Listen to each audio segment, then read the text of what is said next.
On. It's your boy H Money, Mr. The Zone. We in the building. Let's get it, bro. Let's go, though. UFC 216, nigga.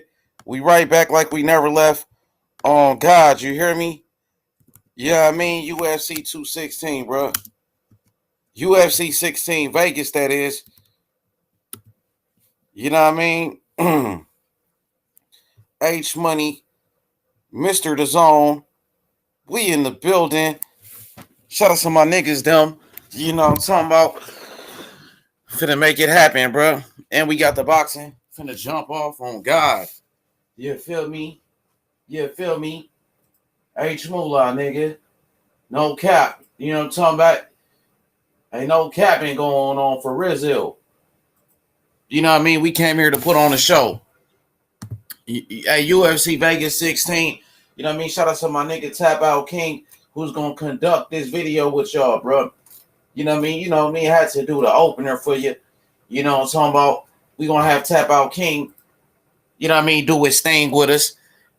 You know what I mean? We ready to make it happen. For real though. No cap. You hear me? Shout outs to all my niggas though. You know what I mean? On God though.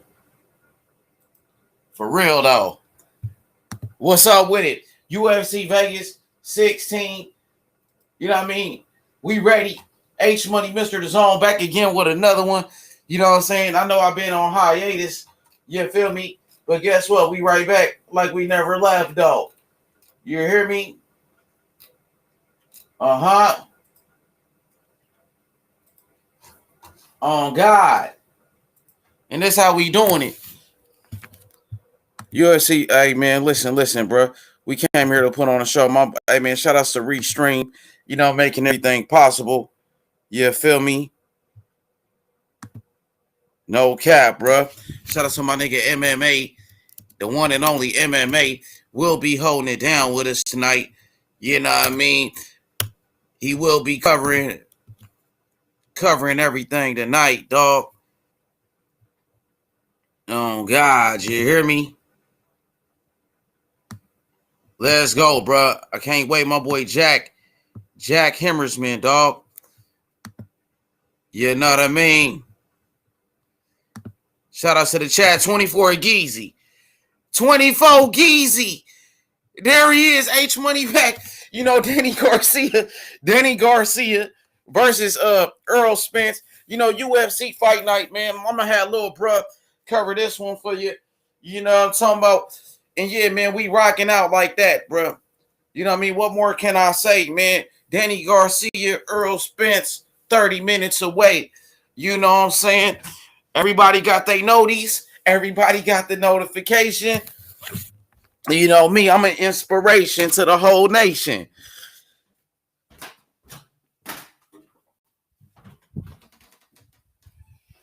And I'm an inspiration to the whole nation. And my boy is going to be fired. Okay, the one and only John Bishop in here. So, man, we going to take it to the man of the hour. You know what I mean? Not too sweet to be sour. The one and only Tap Out King. Ladies and gentlemen, the best of mixed martial arts. Ladies and gentlemen, the one and only Tap Out King. With people already in there tuned in to the one and only, the legendary Tap Out King, man. You know what I mean? UFC Vegas 16, Jack Hermansson versus Adam Vettori. What's your thoughts so far? Yeah, no, taking on Marvin Vettori, you got Jack Hermansson. Yeah, no, it's a great fight. You know, two great middleweights. You know, really trying to get that title shot. You know, they're both close. You know, and Jack looked good. You know, against Kelvin Gastelum in a big victorious performance by the one and only Jack. You know, and Marvin Vettori, he is a man who has faced Izzy in the past. And, you know, him and Izzy had a close fight. Marvin Vettori is a guy that's been kind of slept on in the middleweight division. A man who has, beat Carl Robertson in his last performance. He just dominated. He's on a big win streak. This is a very important fight in the middleweight division. You see, Marvin Vettori is a man, who's climbed up the rankings a long time now. So he's finally getting that big opportunity to be on a main event and really, get a chance to fight the Joker, Jack Hermansson. And you couldn't be more happier than this matchmaking from the UFC. You got a great grappler in Jack Hermansson, and then you have a great striker in Marvin Vettori. 15-3, Marvin Vettori taking on the Joker. You have Italy, and Jack Hermansson will be representing his country of Sweden. Just a great fight. A few things to look at here on this fight card is that Jack Hermansson is the man with more experience going into this fight. He's 21-5, and Jack has been around a long time. He has fought guys like David Branch, Jacare Souza, and he has fought the higher competition. I feel like Jack Hermansson, big wins on GM3, Dallas latest, and Marvin Vettori. He doesn't have that much experience going into this fight, but what he does bring is just, he's durable. He's a good striker. He has great takedown defense as well. So he has, a lot of threats that he can actually use against, the one and only Jack Hermansson. Great takedown defense and good striking is all you really need to beat Jack Hermansson. And Marvin Vettori, he beat Carl Robertson by rear naked choke. Big win on Andrew Sanchez on a decision, which was a man who won the Ultimate Fighter, and he's been looking good. And Vettori will have that chance to really make a lot of noise here in the middleweight division. So we have that fight booked. We also have OSP taking on Jamal Hill. OSP, a man who's been in the light heavyweight division a long time now. He's fought in Strikeforce. He's fought guys like John Jones, and OSP is a seasoned veteran. He's up there now in age. He's 37, but he's still getting the job done, as we've seen against Alonzo Menifield when he TKO'd him. We've seen him move up to heavyweight to take on Ben Rothwell and lose that fight, but OSP has looked good. He beat a very tough man in Alonzo Menifield, who's a young up-and-coming prospect, and that was a big win for him. But Jamal Hill, a man who's only 7-0, does he have enough experience to get it done against such a guy like OSP, who's been around the game for a long time? Jamal Hill is a man from the Dana White Contender Series, Contender Series, and the man, he's been around the game not that often. We've seen him a little bit active here, but his last fight, was against Draco, and that was back in 2020, 01-25 here. You got to be more active. He had a no contest, against Clayton Abreu. So Jamal Hill, he has finished a lot of his fights, even though he's 7-0. He is on an 8-win streak. This man, 6'4", he has a nice 79-inch reach. Is OSP just too old? Is the young youth of Jamal Hill gonna get the job done here? This is a great fight.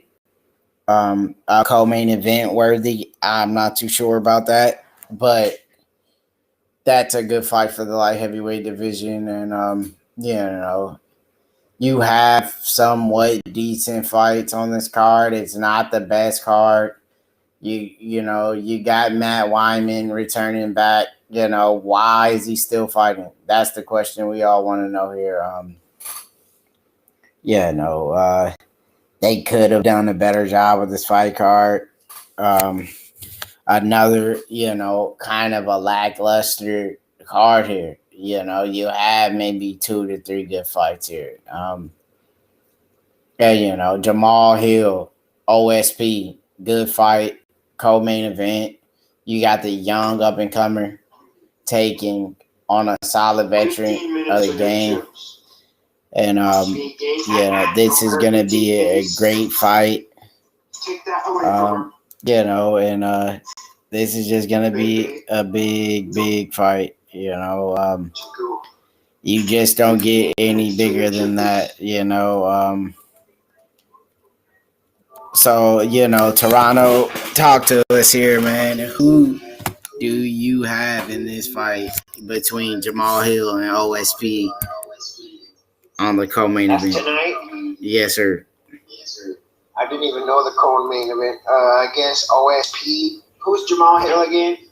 Jamal Hill, the man from the Dana White Contender Series. Did he get a knockout on the Tuesday night Contender Series? Yeah, he has. I don't think he'll knock out OSP. Who do you think wins against Marvin Vettori and the one and only Jack Hermansson? You hear it first. Toronto picking the one and only Marvin Vettori. So, he got great takedown defense. The man. I'm picking him, Vettori, by knockout. Vettori gets it done. I mean, he got good takedown defense, and he's a good striker. That's all you need to beat the Joker. Jared Cannonier was a man who exposed him, So, Toronto, talk to us more. Matt Wyman is making a return to the octagon. How do you feel about that? Do you think the veterans should retire, bro? Yes, most definitely. You think Matt Wyman has seen enough of the game? Go ahead, Bubba. He should be out of here. Yeah. So you got another great fight on this card that a lot of people ain't talking about. Are you starting your stream, Baba? We are live. We have John Vellante opening up the fight card here. How do you feel about John Vellante? He did bad at heavyweight. He did bad at middleweight. Shit, did he also do bad at light heavyweight? I don't know if he fought there. He might have. Shit, he's just not that good of a fighter. But he's had a knockout, so respect. Respect to Vellante. You say he didn't look that good at heavyweight. He landed some big shots. Maurice Green's just a tough guy, don't you think?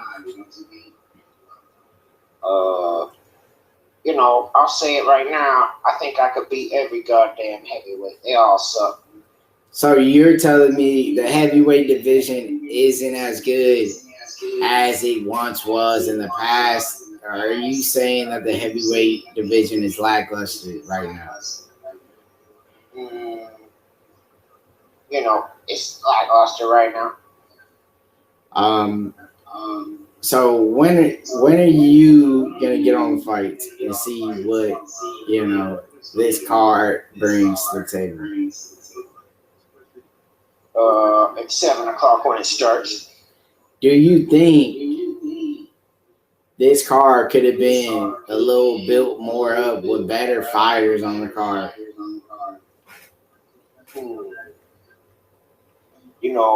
It should have been because I didn't even know who the co-main event was. So I know OSP. I didn't know that Tuesday night contender guy because I don't know. How do you feel about the likes of Luis Smoker coming in, trying to move up and weight at bantamweight and get the win here? I think him moving up to bantamweight is a good look. He was always a tall flyweight. I think him trying out bantamweight is a good move for him. I think he might do well.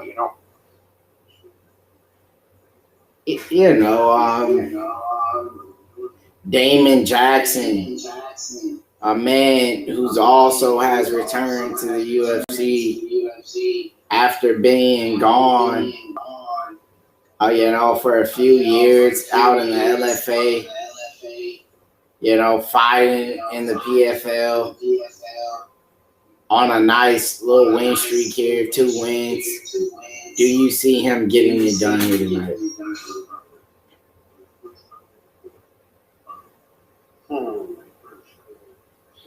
I wasn't really paying attention, but I got to cut the interview short.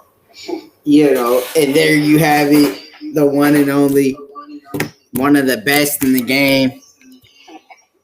Toronto, Marvin Vettori is the pick. He placed that.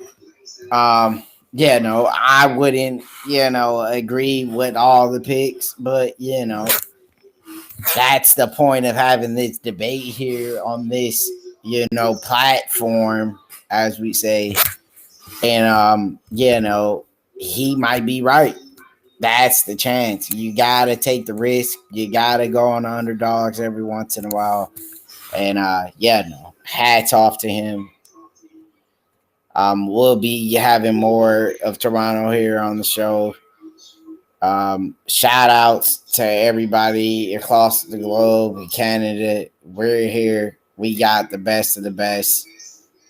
Before we let you go, can we ask you one more question?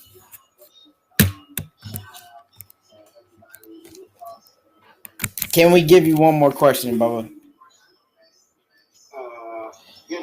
Yeah. So, how'd you feel about the whole letdown of,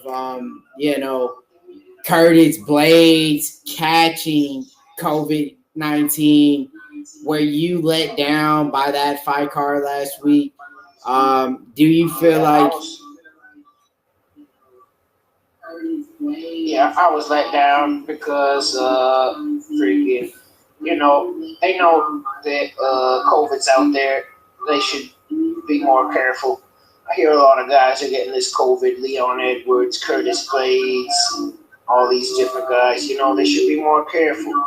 I've been out here. I never caught no COVID. Why did they catch it? Don't catch it. How'd you feel about the performance Anthony Smith has, going out with a big first round triangle choke? How'd you feel about that main event against Devin Clark?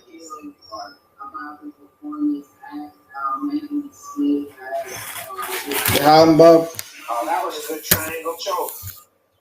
It was a great triangle.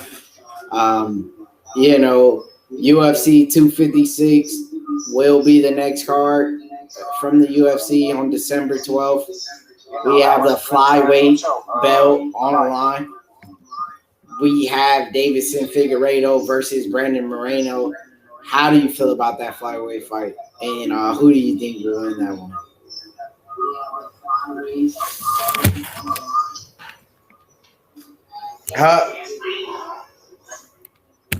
Who you got on that? Between Davison Figueiredo and Brandon Moreno, son.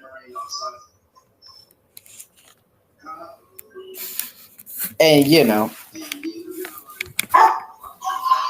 Davidson Figueiredo, one of the best flyweights of all time, going out there and defending his belt once again. We just seen him, just defend his belt, so he's being real active here. You got Tony Ferguson as well versus Charles Oliveira, one of the best fight cards we've had in a while. Great battle of two great jiu-jitsu fighters. That's a great one. You have Moyacano, coming back at 155. We've seen him make his debut at lightweight, and that went very well. So he's staying at lightweight. Maybe that 145 division was just too much of a weight cut. We got Kevin Holland as well taking on Jacare Souza. Junior Dos Santos will be there as well on a heavyweight bout. You have Cub Swanson coming back. Mackenzie Dern, Tisha Torres versus Angela Hill. This is a great card here. Dwight Grant coming back. Carl Robertson as well. Is a pretty decent card here.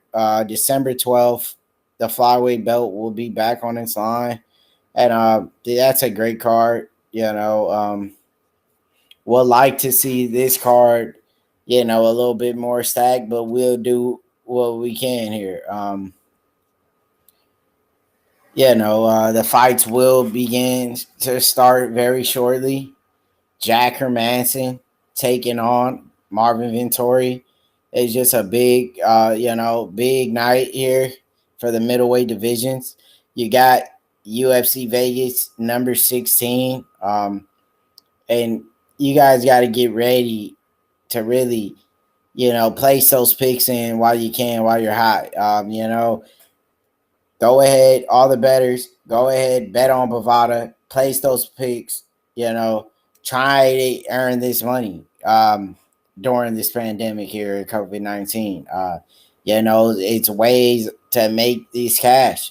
You got to risk, you got to put the bets out there. And that's what we're going to make a lot of, funds here with these picks. And we will have a great year like we had last. And shout outs to everyone in the chat here. One of the most, I would say most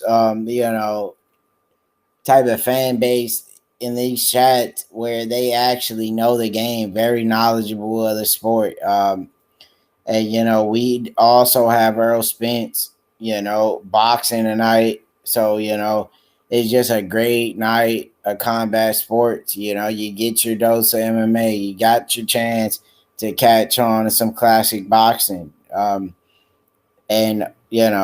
we will have a good Saturday night. We will place the bets. Go ahead. Don't be afraid to risk it on the underdog sometimes. It pays off. So as we go in to this stream here and get a chance to capture some mixed martial arts here. Marvin Vettori, Jack Hermansson, I really think, it's a 50-50 fight. Jack Hermansson, if he gets the fight to the ground or in the clinch and he gets in these grappling exchanges, he will have the advantage. But, when you're fighting a man like Marvin Vettori who's good at takedown defense, how are you going to be able to get the fight where you are strong at? And Marvin Vettori, he has good striking. He doesn't pack the most power in his punches, but when Marvin Vettori lands, you will feel those shots. And, Marvin Vettori, he mixes it up very well. He's very technical with his striking. He's not a guy, that's trying to get the big knockout punch with every shot. He takes his time. He has good footwork. Jack Hermansson also has good footwork. and his striking isn't the best, but he's made leaps and bounds. He's worked on what needed to be worked on. But it's just a great fight. Jack dominated Kelvin Gastelum, who's you know a great striker and a good wrestler. He could stuff the takedowns, but he left himself open and he got submitted. And Jack has some of the best jiu-jitsu. We've seen him beat Jacare Souza. So it's just a big fight, man. And big fight.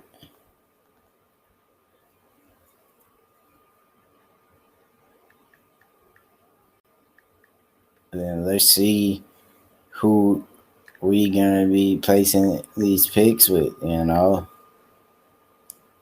You gotta do your homework on days like this. You have to do the research and place those picks.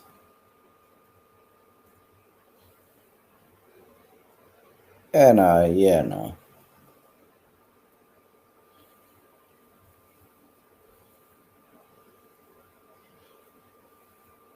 I feel like John Volante will be a good pick here. He's a slight favorite. So if you guys are listening now, if you're trying to earn that quick cash, you go John Volante here.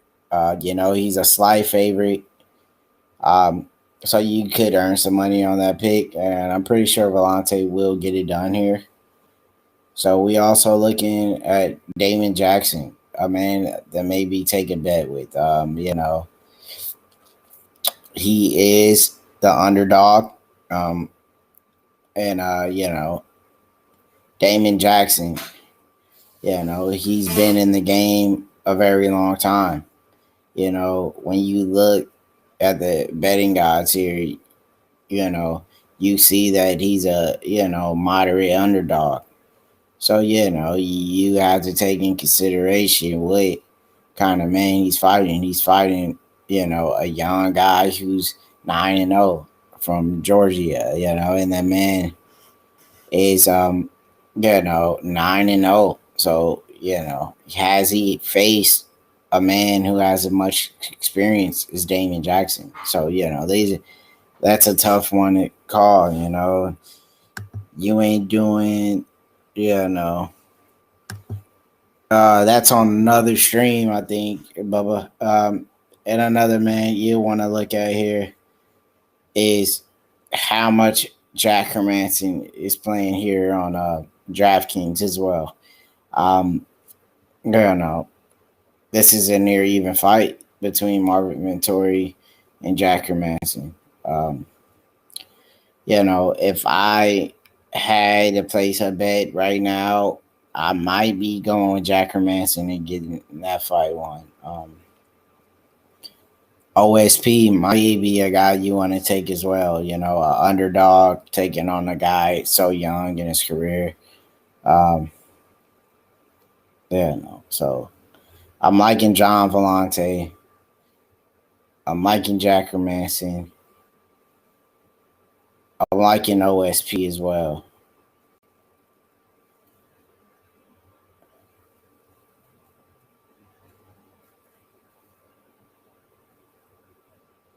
Let's see what Louis Smoker is looking like here. Louis Smoker. Slight favorite to win. Maybe Louis Smoker is another guy. So OSP, Louis Smoker, you got Jack Hermansson and John Volante. That'll get you the cash, man. That'll get you the cash out here with the right bets, and that's all we're gonna make safe plays, calling fights that are for sure win, the fight should be starting pretty shortly here, but just you have to talk about the main event. That's all this card has. is a main event. You're talking about Jack Hermansson beat Jacare Souza, lost to Cannonier. Comes back, beat Kelvin Gastelum, goes on and does good things for the promotion, not only, but for the whole middleweight division, as putting them on standby, letting them know that he's here. We've seen Gastelum fight for the belt. So, if he beats a man who just fought for the title not too long ago, that just shows how good Jack really is. Marvin Vettori, he finally gets a step up in competition. He finally gets a chance to be on the main event. He gets a chance, to really make a name for himself here with a guy like Jack Hermansson. It's a great fight. I feel like it's a 50-50 chance. Jack is a great grappler. He has great submissions. Very good in the clinch. Good footwork. But Marvin Vettori poses a threat. You know that the man has worked on his takedown defense. He's very hard to get down on the ground. Marvin Vettori has very good footwork. He's a phenomenal striker as well. Marvin Vettori takedown defense could win him this fight if he's able to keep Jack off of him, keep him off the ground. Stay away from these tricky clinch situations. Marvin Vettori has that kind of a stand up where he could get Jack very frustrated and land a big shot. We've seen it happen before in the past. Jack doesn't do very well with strikers. Cannonier was a perfect example. Cannonier, a guy who, had great takedown defense and knew how to strike. That's like pretty much the way to beat Jack Hermansson. Keep the fight off the ground, keep it standing. So we have a big fight. And, Jamal Hill, a man who's pretty much, a star in the making. Jamal Hill worked his way up from the Contender Series. And now he's on the co-main event. He's fighting a tough guy in OSP who's been around the light heavyweight division for a long time. OSP, he's fought guys like John Jones. He's fought Ben Rothwell. He's fought the Corey Andersons. He's been around the game a lot and he's faced nothing but the top tier light heavyweights. So OSP, even though he's 37 years old, I feel like his experience being in there, sharing the octagon with guys like John Jones, the greatest of all time, it's just you learn a lot from those kind of fights, even if you come up short. So he's also coming off a big win over Alonzo Minifield. He knocked him out, a guy who was up and coming as well, had a lot of hype around him, and OSP got it done. So I really think OSP will get this fight done. When do the fights start? From Flynn Whitehouse here. They should be coming on very shortly, man. The UFC, they said it'd be on around 6. But it maybe starts 7, 6:30.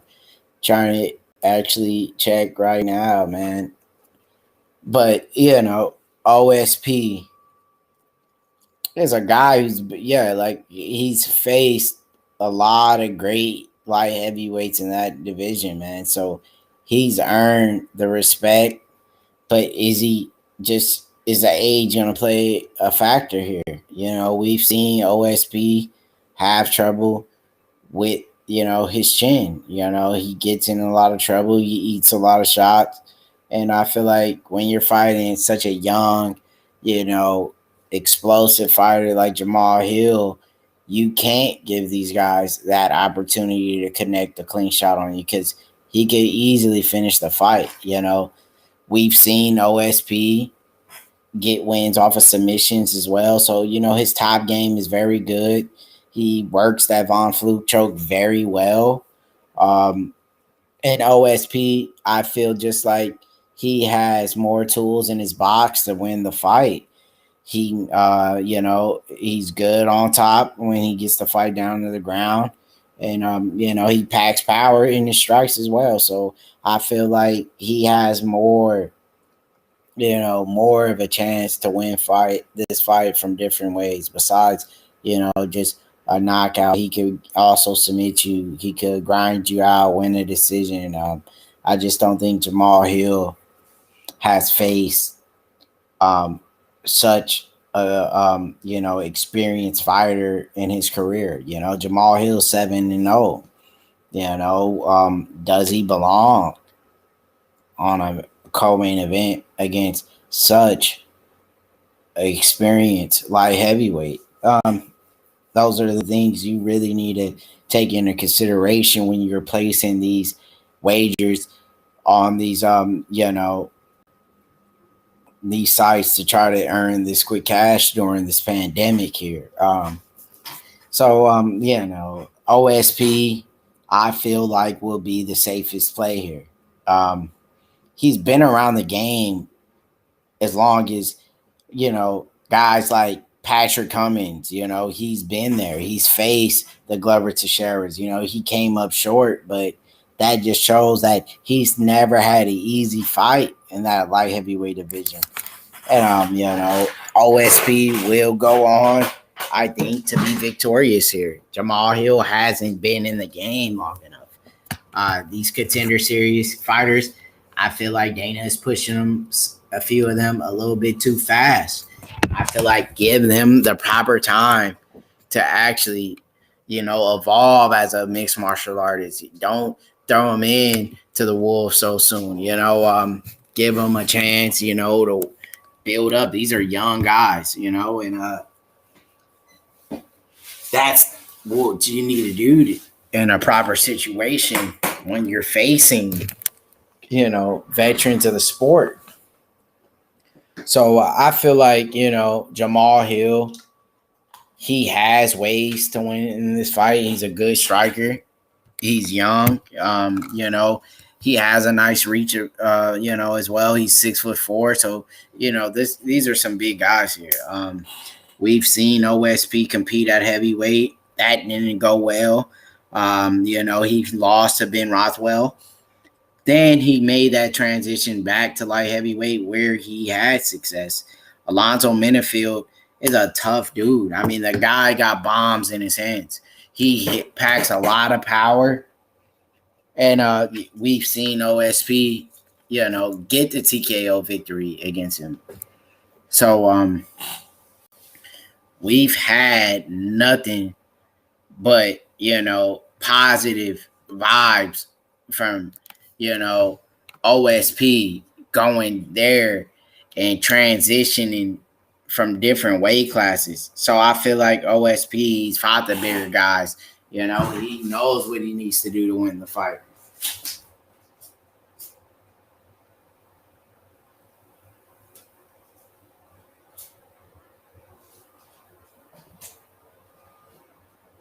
And we got to see, will the veteran get it done?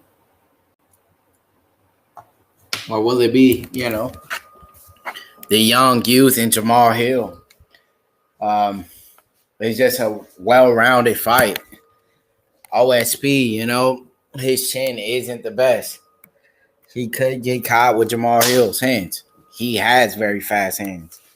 And that's what's going to happen. OSP, he's been that guy from a very long time. OSP, he's had his chance at the glory, at becoming a light heavyweight champion of the world. He passed up on those opportunities. Is he washed up?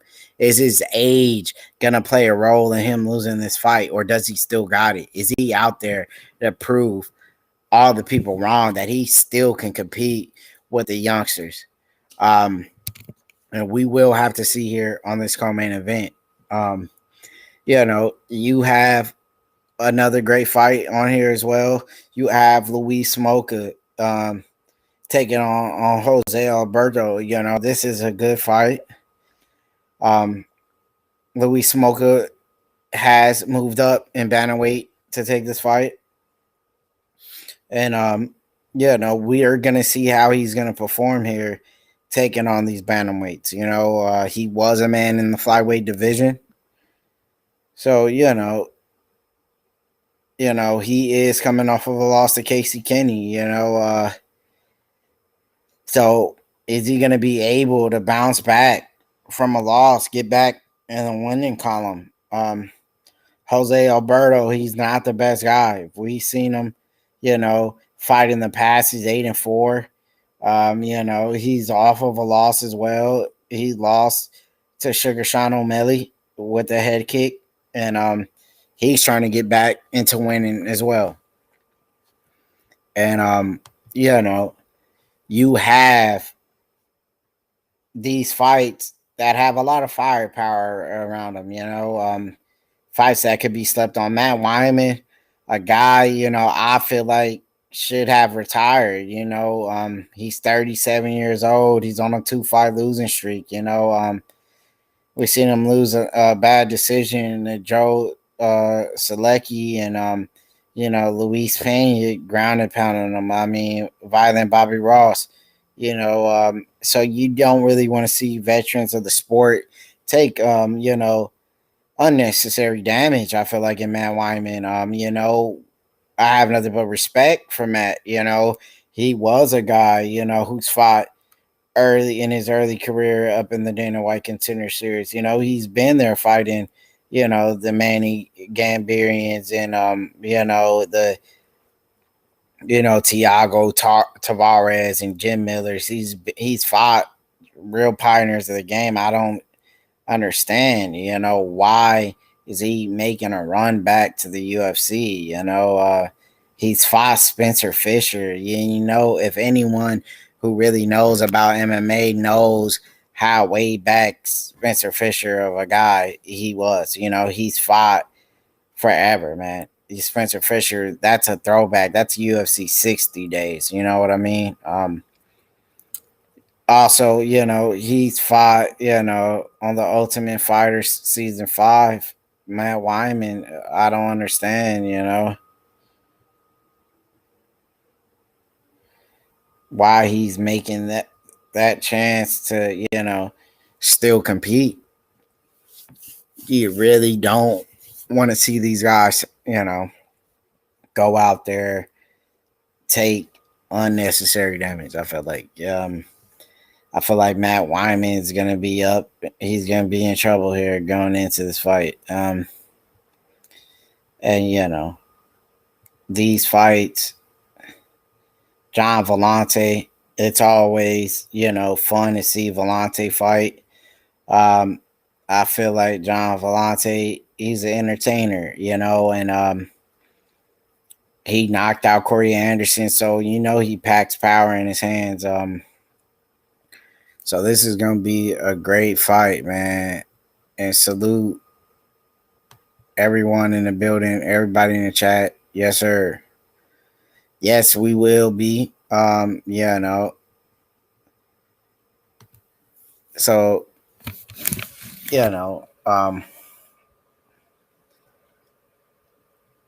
you have, you have some potential on this fight card to be some great fights. OSP, like I said, just a light heavyweight, 6'3". So Jamal Hill, isn't gonna have the reach advantage here going into the OSP fight. OSP has that 1-inch reach advantage. OSP, the veteran, will he get it done? No.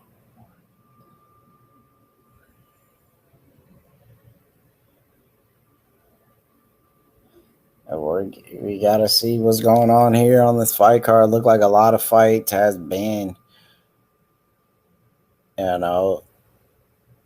these fights. Some of these fights have been canceled, or what's going on in here. Let's take a look at what's going on.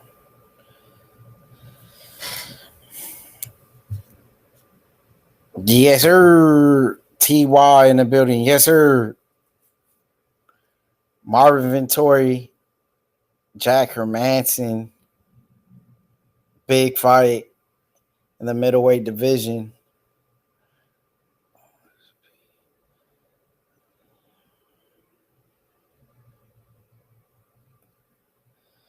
Only 8 fights going on. Yes, sir. So you gotta take Jack Hermansson here. John Vellante will win this fight. I gotta go Vellante.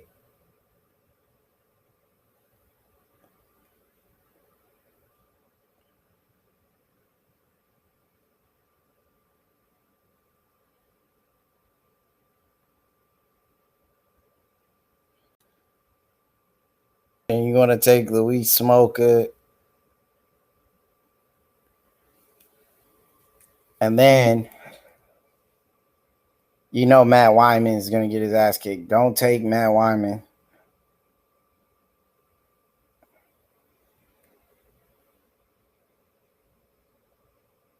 You want to take OSP here on the underdog, you got to go at OSP. You take OSP here.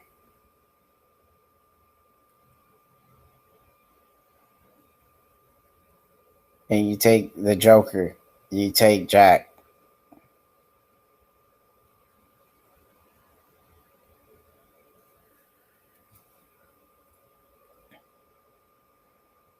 John Allen. You don't take John Allen.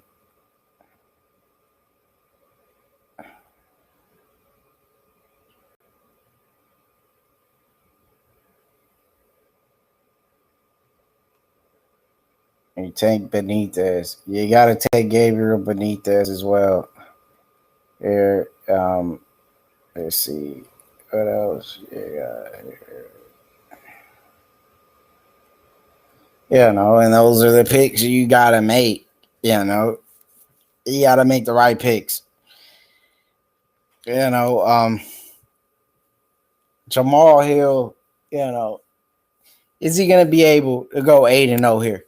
Is Jamal Hill going to be able, to fulfill all of this hype he has around him?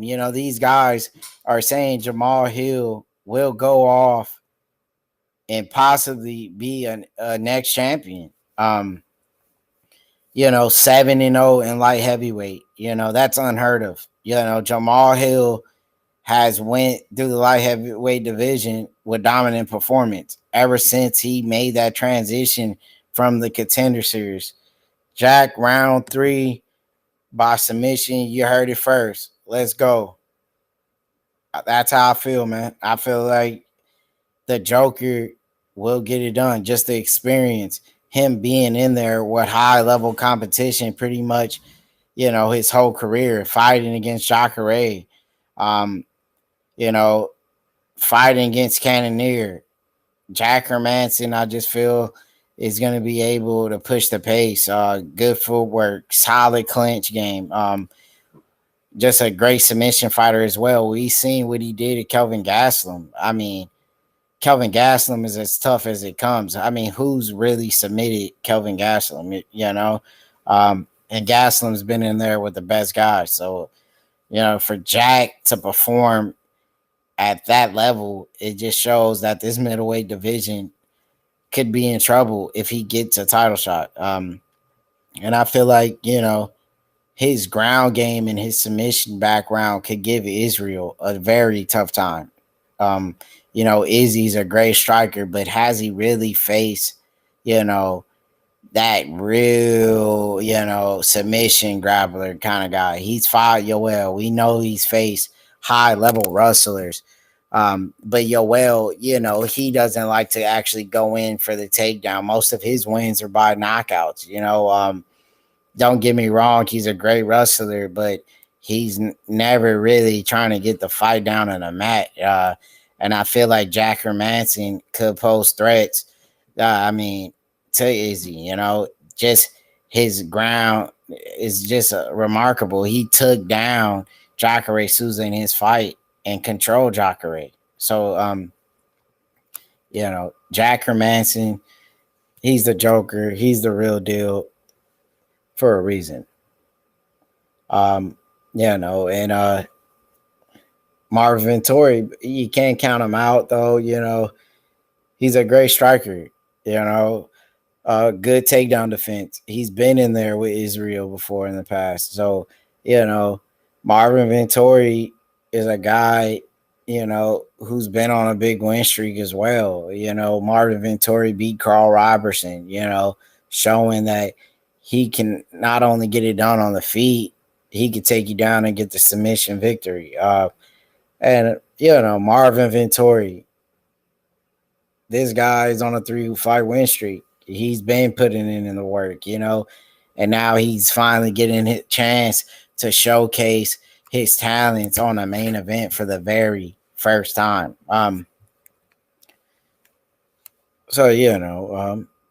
It's gonna be fireworks out there for sure in this octagon. When it comes to the co-main event, fight card pretty much lackluster. You have maybe 4 to 5 fights. That's even exciting here. A lot of guys that look like making their debut in the UFC. So some fights are just not that important. I feel like you do have these guys who are not very experienced when it comes to fighting. You have these guys who are 9-0, 7-0. They could have did a better job with really, building up a fight card. They didn't promote this card as well. They, and the fighters that they placed on here, it could have been a lot better when it comes to matchmaking. So, the UFC needs to really, look at their fight cards and really take the time out to put on better fight cards for the fans.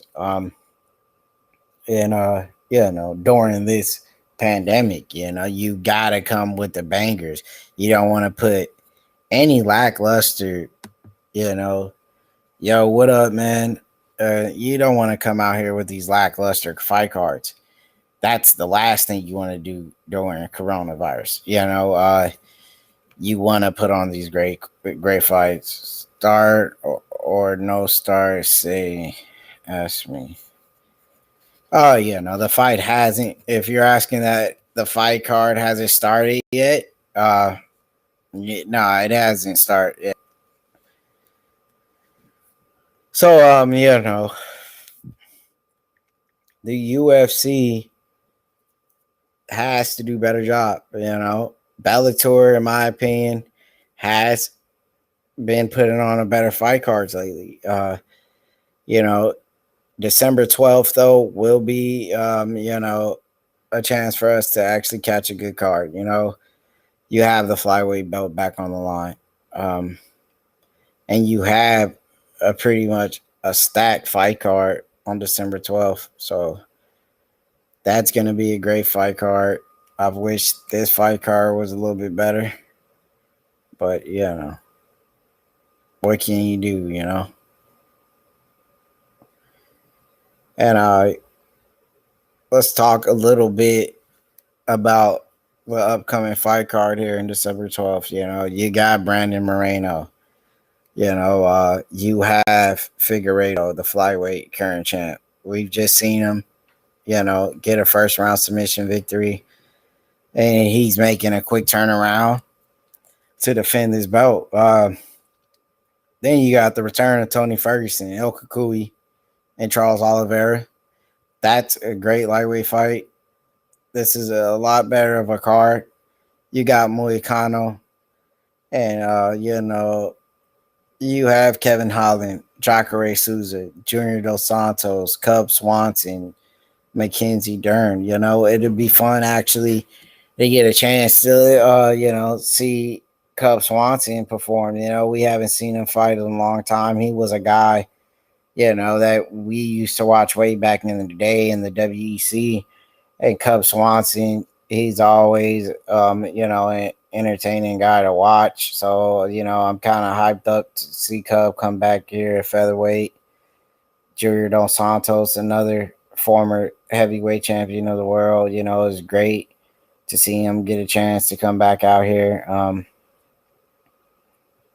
And we have a pretty nice card here. You know, Carl Robertson, Dwight Grant, Tisha Torres, and Angela Hill. You just got a stacked card. You know, waiting for this damn fight to start. You know, the guy got it running.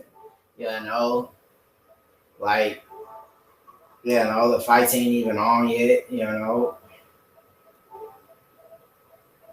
the guy. You know, you know, an hour ahead of the damn fights. You know, what could you do though? You know.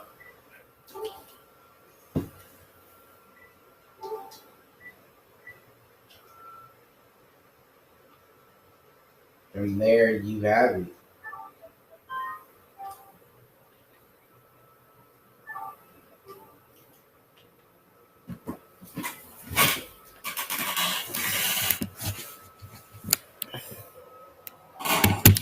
Yeah, no.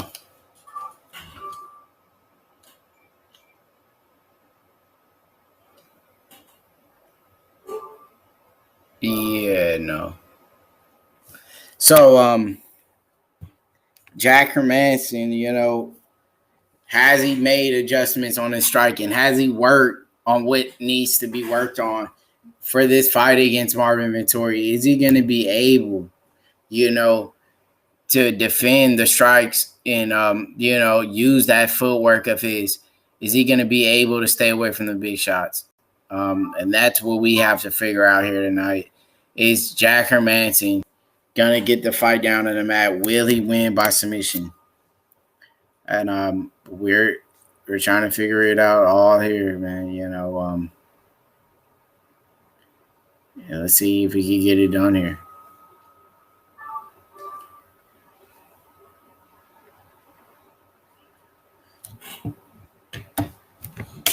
Jack Hermansson trying to get it done. Trying to get it done here. Will he be able to get the job done? Will he be victorious on this main event? You know, this fight, you know, it's a great fight. You know, and we'll have to see who's going to be able to get it done, who's going to be able to oppose their will. You have a striker, you have a grappler.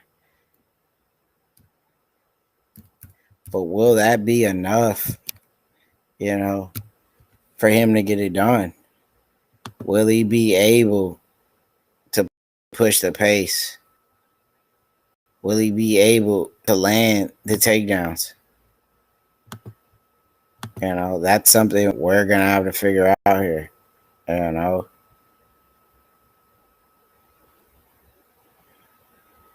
It's going to be a tough fight, man.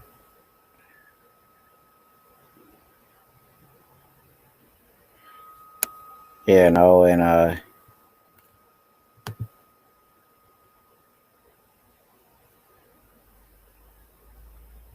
that's something we're going to have to figure out here in this big fight, man.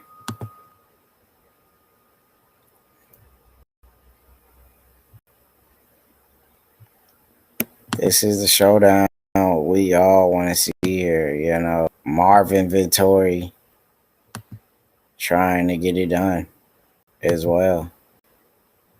Yeah, no.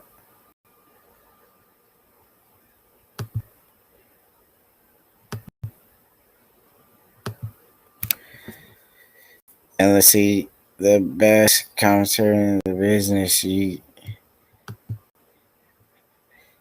no. And you heard it first. Yeah, damn right. Best in the game. So, you know, here is the big fight card, you know. This is it. You know. Is he going to be able to get it done? That's the fight card, Jamal Hill, OSP, light heavyweight fight. And like I said, kind of a lackluster card. But this is what you got to take, Jack Hermansson, 21-5, just a monster of a man, Look at the delts on that guy, man. Wow. You see the lats on that man, huge physique speaks for itself, and that's just his resume, Go ahead, take a look at the resume, Big heel hook win in round 1 against Kelvin Gastelum. Big decision win against Jacare Souza. You know what I mean? Beat David Branch, a 2-time champion, a guy who went in World Series to fighting and dominated. So that's another big win. David Branch was a light heavyweight champ and as well as a middleweight champ in the World Series of fighting. And David Branch deserves that respect, which is now the PFL. So the Joker, he's a guy you got to watch out for, Marvin Vettori, currently ranked number 13 in the middleweight division, getting a step up in competition, fighting the number 4 rank. And, this man, representing Italy, and, the dude's a monster, beat Carl Robertson, Andrew Sanchez, Cesar Ferreira, he's beat tough dudes in the middleweight division. You seen that here. He lost to Israel. So he's fought the champ. And it was a close fight. Some people scored it for Marvin. And, very close split decision. And Marvin Vettori's been around the game, Amari Mekhamedov, you seen he had a draw with him. A man who just lost to Chris Weidman. So, he's had tough fights. Just a great fight. Marvin Vettori finally gets a chance to be on the main event for the first time. You got OSP. You got Jamal Hill. OSP, look at that record, 25-14. The guy has a lot of experience. He's been in the game a long time. He's seen a lot of the sport of MMA. Big win over Alonzo Benefield. That guy, Alonzo Benefield, is a monster. He was up and coming on his way, to do big things. And then, here come OSP, stop Alonzo Benefield. So if OSP still beating these young guys at the age of 37, it really means he still got it, then he hasn't slowed down one bit. So OSP, he's 37 years old now, but it feels like he still has it to me. He's still getting it done. I like OSP here on an underdog pick, man. Look at his record. Look at his resume. It speaks for itself, Beat Nikita Krylov, fought Bader, beat Shogun, Patrick Cummins, lost to Glover, but he's fought all the guys you need to fight. John Jones, Jimmy Manuwa, Volkan Ozdemir, Yoshin Ukami, he's fought a lot of great fighters. Feel like OSP, being the veteran, will get it done here.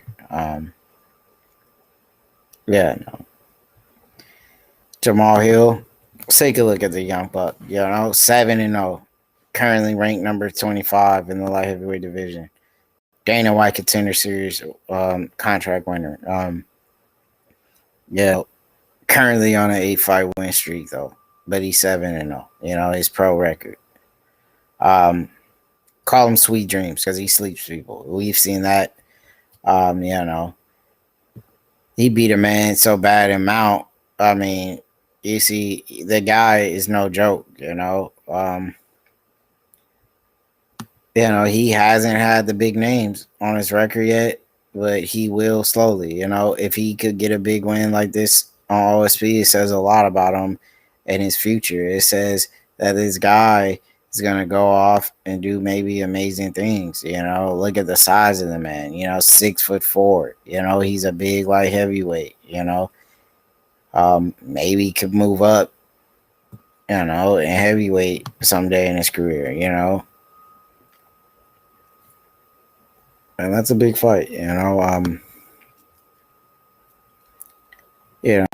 have these guys coming out of Georgia now. They're undefeated. He's 7-0, and they've been making an impact in the UFC right now. Roman, not a lot to talk about him here. He doesn't have that much of a resume here in the UFC. He has won fights by knockout in the very first round against a very tough guy.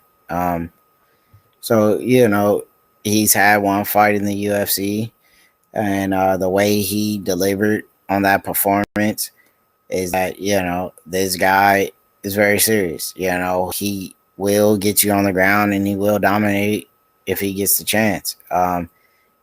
He has nasty ground and pound. We've seen him throw knees to opponents' bodies while they're down on the ground, so he's not afraid to beat the body up with the knees.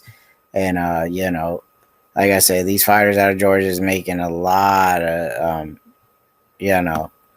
a noise in the UFC, and there's going to be a lot more fighters coming out of that country. So he's looking to make another statement here against John Allen. But John Allen, very tough guy, more experience, 13-5. A big light heavyweight. He's 6'1". And he has the tools to win it. This fight. He will finish fights on the feet, and he's not afraid to get a fight by submission. He's won, arm triangle chokes, and he looked good as well. Against Mike Rodriguez, but that fight was ruled a no contest. So, this is his second fight in the UFC. This fight card is really based around newcomers getting, their second crack at the UFC. A lot of guys, having their second fight, third fight in the UFC here. Matt Wyman, like I said, a pioneer of the sport, a guy who's been around a very long time. I don't like this fight. I don't like the decision that he's really making a run back to MMA. He's 37 years old. He's on a 2-fight losing streak. And from the last, time we've seen him, he didn't look impressive. He was getting ground and pounded by Bobby Ross, violent Bobby Ross. He beat on him bad. It was kind of hard to watch. You grew up watching these guys, and you don't want to see them take unnecessary damage here. He's been around a long time. Look at the resume; it speaks for itself. He beat guys like Mac Danzig, a guy who won the Ultimate Fighter. Cole Miller. He's fought Danzig twice, 2 wins on him. Lost to Jim Miller, Sam Stout. Like I said, he's fought in UFC 60, dog. This man's fighting Spencer Fisher before, so he's been around the game. Roger Huerta as well. I feel like he shouldn't have been in this fight. And Matt Wyman, I just feel like he needs to sit it down, man. They really don't want to see a veteran in a game take unnecessary punishment. But he has a chance to win this fight because he's fighting a man who's only 7-0. Jordan Levitt, not very experienced. He is younger, a lot younger. He's 25 years old. Big current win streak. He's been, flawless so far. He looked good on the Contender Series. He won by an armbar. He's fought in legacy fighting. Yeah, I mean, he's been around the game, fighting in these lower, LFA 85. So, you know, he has a chance, Matt Wyman, but I doubt that he wins. I think Jordan will be the better fighter here. You know, a lot of great fighters are coming out of the Contender Series. So, if he impressed Dana White to get that contract, I'm pretty sure he will be Matt Wyman. So, yeah, place the pick on Jordan there. Luis Smoker, Jose Alberto.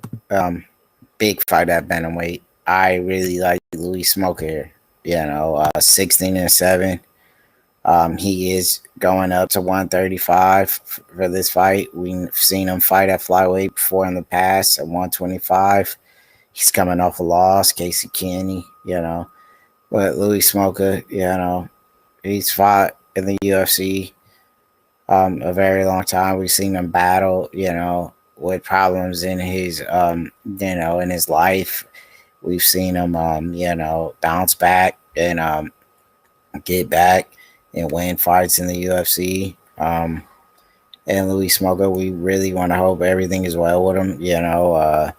He's been battling with, things outside of the sport of MMA that I won't bring up.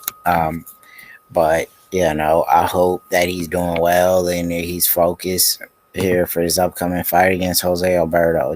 Jose Alberto representing the country of Mexico. We've seen a lot of more fighters as well coming out of the country of Mexico. Got years doing nothing but great things in that featherweight division. And he's coming up short against Sean O'Malley.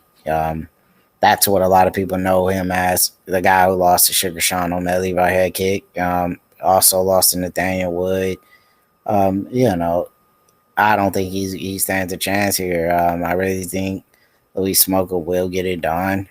He's a tough guy, Jose, but he needs to work on a lot of things if he wants to get wins in the UFC.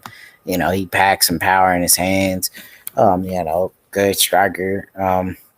Not afraid to bring it down on the mat as well, but I just think Smoker would be a lot better everywhere. You have Damon Jackson, taking on another fighter out of the country, Georgia, and this man's 9-0. He doesn't have that much experience compared to Damon Jackson, who's fought in different promotions throughout his career of MMA, PFL, fighting in the UFC before, and he actually was let go from the UFC and actually came back, and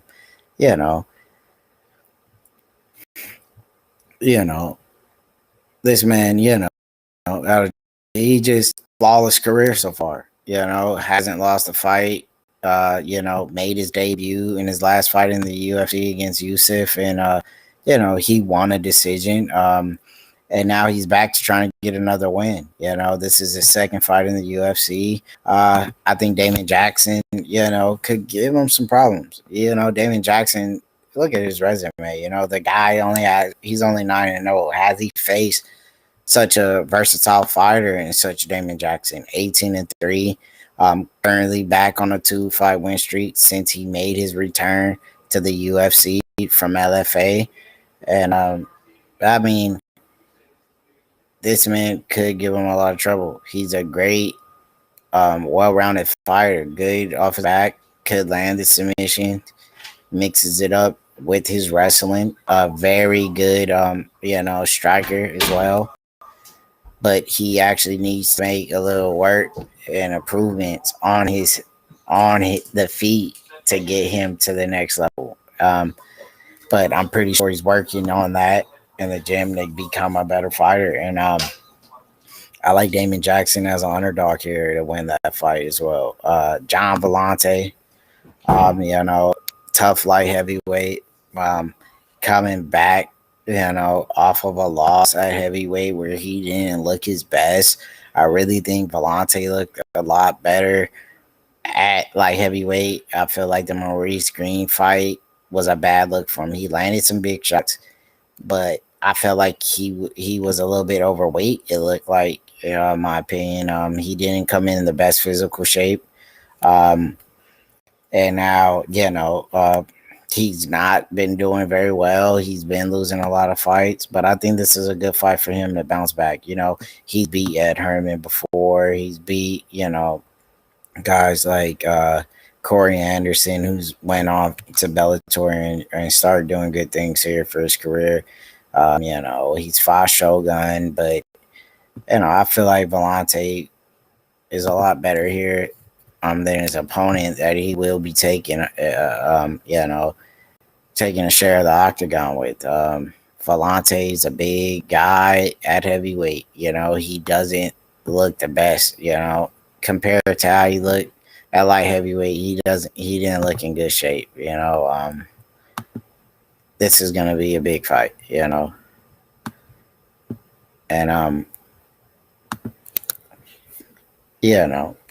Vellante, I feel like he has enough power in his right hand. If it lands here on Jake, he could be in trouble. But we know Jake is gonna bring here. He's a big, strong guy.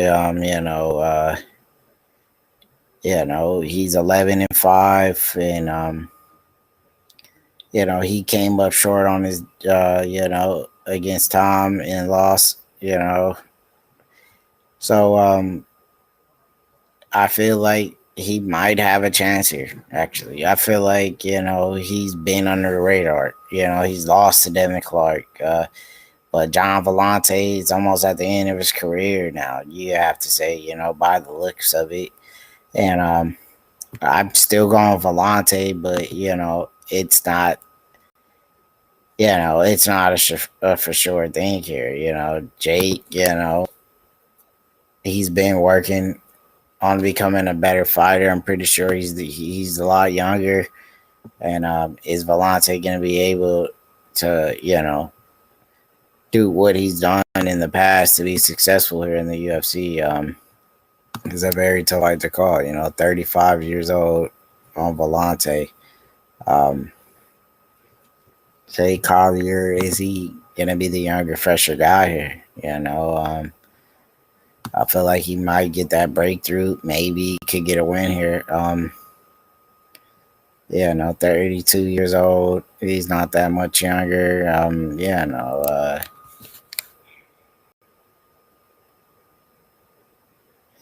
He's only,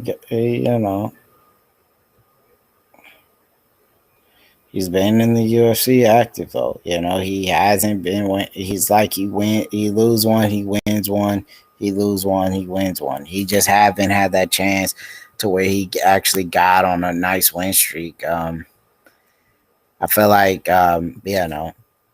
he might be able to get it done here against Vellante.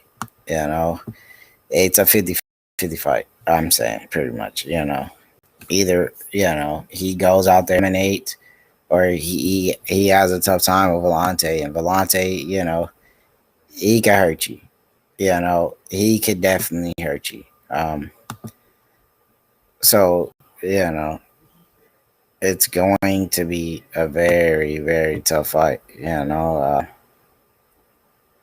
Should I bet on who? Cody versus Flick. Would you bet the fight going under 1.5 rounds? For what fight? Who do you have winning the co-main event?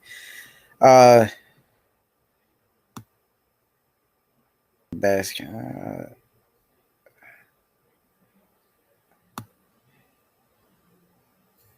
What hours Hermansson versus Vettori? That's the main event, man. That's gonna be a little bit long, man. Yeah, that's gonna take some time. Who do you have winning the co-main event? I got OSP, man. I feel like OSP's the underdog, but I don't know, man. That's a tough one. I think OSP should get it done, though. I feel like OSP should win, man. but I'm not too sure. I probably wouldn't place a bet on it, but I don't know, man. I think OSP wins though. Would you bet the fight going under the half round? Of which fight? I don't know. I like to just go straight bets. I don't know, man, about those. I could do straight bet who I think is going. Should I bet on him? Should you bet on who? Flick versus Costa is Cody versus Flick haven't yet. Cody. Who the heck is Flick, dude? Flick. But yeah, I mean, I like doing straight bets, man. I don't really like messing around with those bets where you gotta choose which round or how the guy wins, if it's a TKO or a sub. I don't really mess with it. I just like to do straight bets.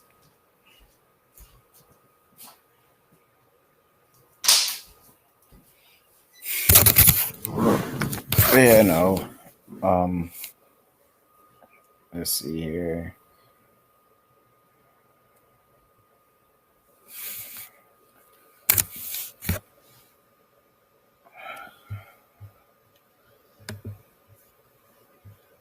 Cody.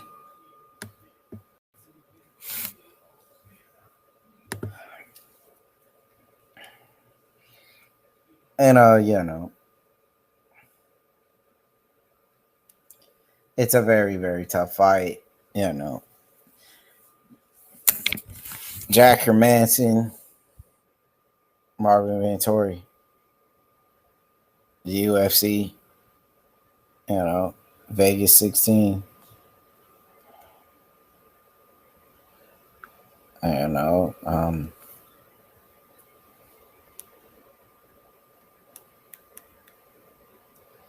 And it's gonna be an incredible night, And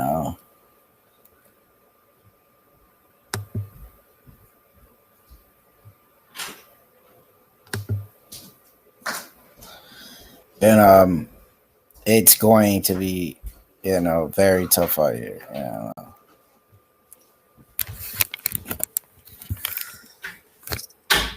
So, let's take a look here. These are certain things you need to look at when you're, taking a look at making a pick that's worth your money. Jack Hermansson,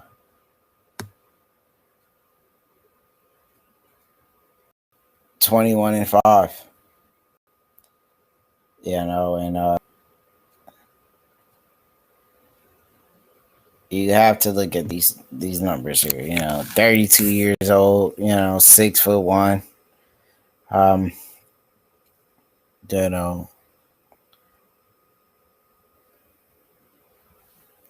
Nice 77.5 for the reach. Training out of Frontline Academy. On a one win streak here. 1 fight win streak. Current best MMA middleweight fighter. Number 4. Top fan favorite. Number 64 here, according to my site. Best pound for pound. Number 54 here. And you gotta look at his record here. His record speaks for itself. Marvin Vettori, he's beat Kelvin Gastelum by heel hook. Beat Jacare Souza, great submission fighter. Lost to Cannonier. But before that, he was on a nice 4-fight win streak. David Branch, and he's faced, Thiago Santos as well. He's faced a lot of tough guys, but it looks like the strikers are the guys who really give him trouble in his fight. I'm surprised Cesar Ferreira beat him. A man that his opponent Marvin Vettori has also faced, so they have that in common. But the thing is, Marvin Vettori was successful against a man Jack lost to. This is a tough fight, man. All these fights are pretty tough. Close fights. Let's take a look at Marvin Vettori here.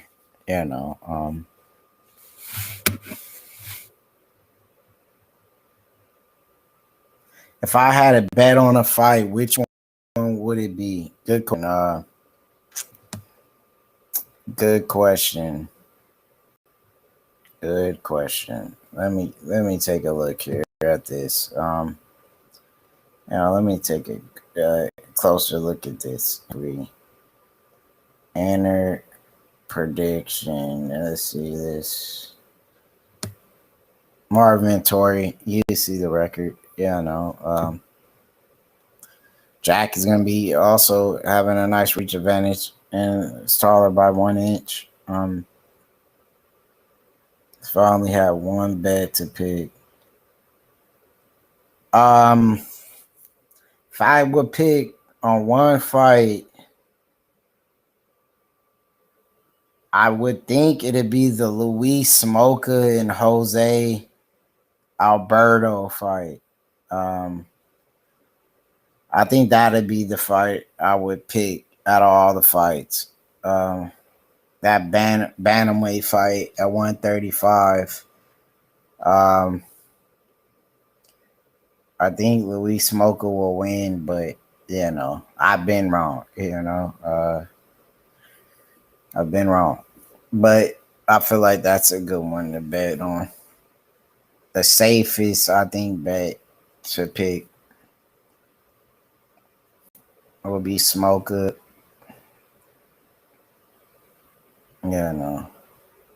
Versus Jose Alberto. Yep.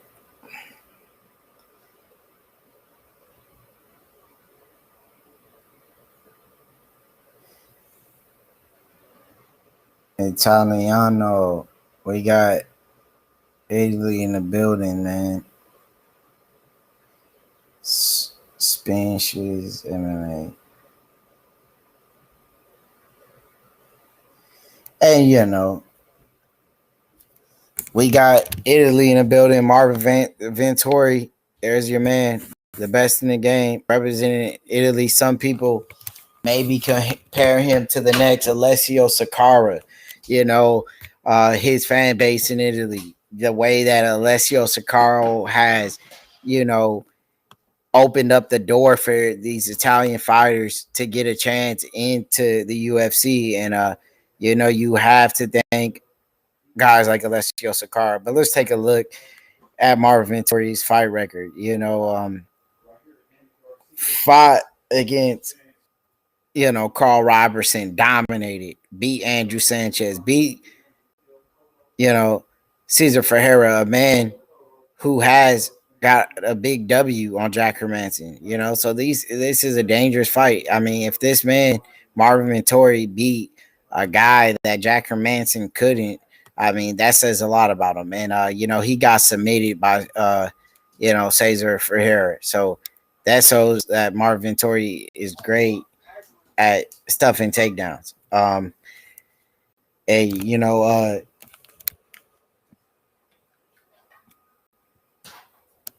Put it in there.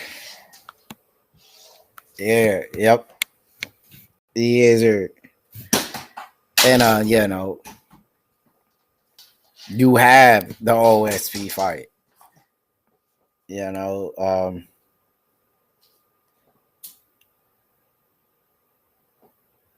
Is OSP gonna be able to do, the things he's done to Alonzo Menifield to Hill here?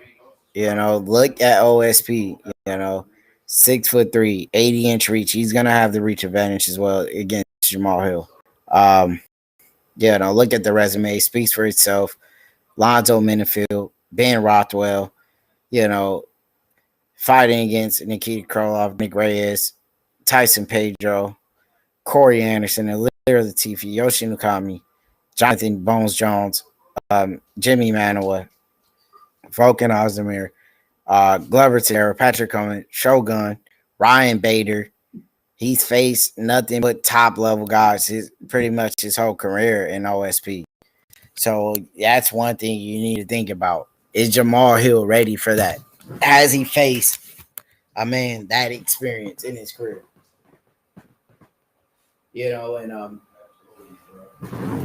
that's gonna be a very tough fight.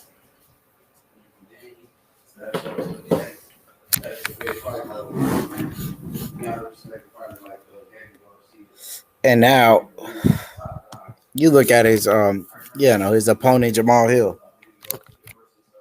You look at 7-0.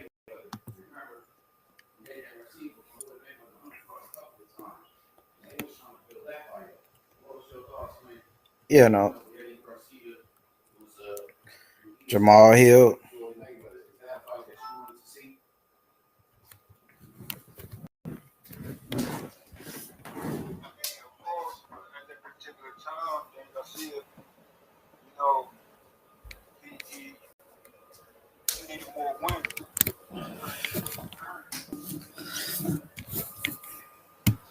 And Jamal Hill, take a look at what Jamal Hill has done. A great fighter. Made a name for himself during the Contender Series.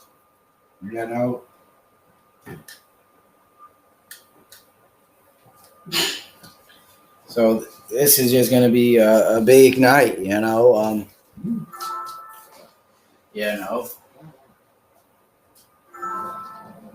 But that video thing you did, like how you did this, that video, like how you just do it on there, just like some, like you did. I can't do UFC. Probably give you a copyright though if you do UFC.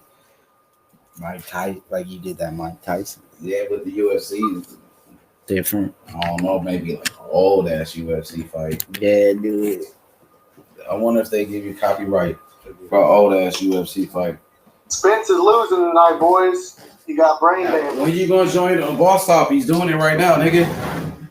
Man, I'm gonna look at the fight cards. I'm gonna tell you a fight. They can hear you right now. They can hear you right now. You can do it in this. Yeah, go ahead. What you gotta say? Talk to him. Interview. It's a weak card, man. Interview D Wall. All right, we got the one and only Baby D. Currently top 100 in the world, UFC 4. Mr. Chaching, the guy who won $2,000 and $500 from Zuffa. Baby D, you there, bub? Yeah, we're here, sir. Great to have you on the show. Talk to us about Jack Hermansson and Marvin Vettori. Who do you feel like has the advantage in winning this fight? To be honest, this is one of the fights that back in the day when Lorenzo Fertitta and all them owned the UFC, this would be on the Fight Pass. Facebook prelims. This would be a Facebook prelim fight, but now, it's a main event. If we go look at Vettori, he's lost Carlos Jr. He's lost Israel Adesanya. Izzy beat him. So he's never going to be a champion like most. He did beat Cesar Ferreira, in a decision. That guy's a small guy. Hermansson should win the fight. If I'm going to be honest with you, Hermansson should get the job done. But Hermansson is a clown of himself. They call him the Joker for a reason. He's a joke. It's one of the worst main events in a while. Well, let me take that back because the last couple have been horrible.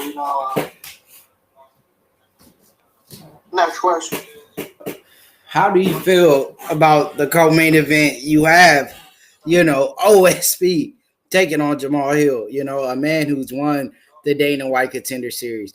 Talk to us about that light heavyweight match. Jamal Hill, he's 1-0. He fought somebody on the Woodley Burns fight. It's saying something about a draw, and then it says overturned. And it says it ended in the first round. So we don't know what they're trying to say here. OSP. He's been in the organization. He's fought in Strikeforce. He's coming off of a win.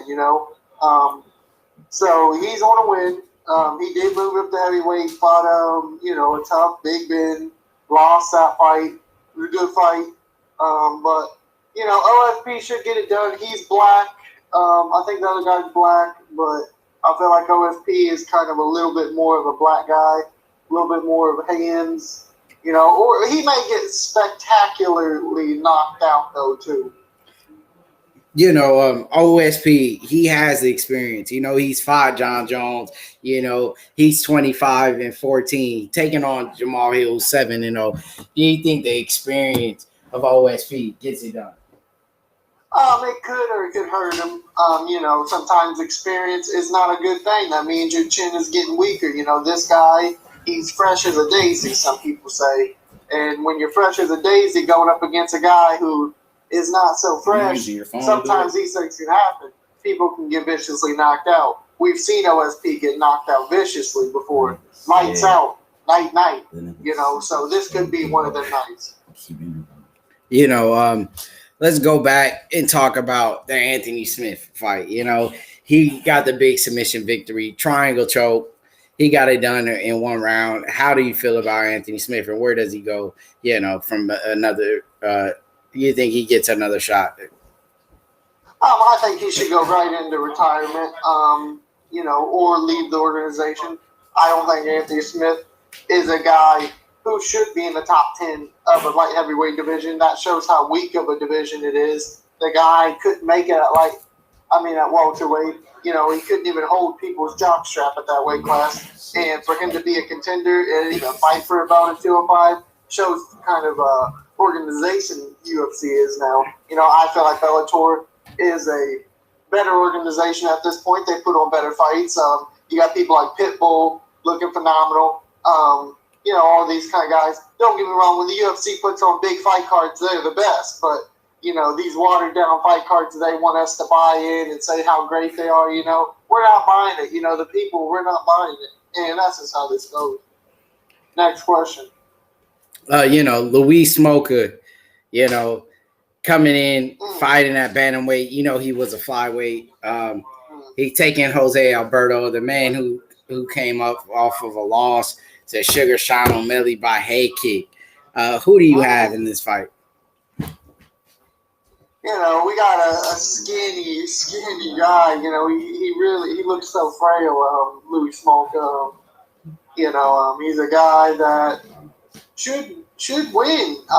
You would think he would win. If I was to bet my money on it, I would say that he would get the win. He's experienced. He's got a little ground game. He's skinny, but now maybe he's packing on some muscle. Maybe he gets it done. Yes, sir. We want to ask you about the upcoming card in December 12th. Okay. It's a pretty big card. We have the flyweight division. We have the belt back on the line. We got Brandon Moreno taking on Davison Figueiredo. Who do you like here on UFC 256? It's sad that the flyweight division is not what it used to be. We used to have solid competition in the flyweight division. It was a very good division back when DJ was champ. You had people like Sergio who couldn't even sniff a top 5 spot, and he beat the dog piss out of Moreno. And Sergio is a good fighter. Not saying he's not.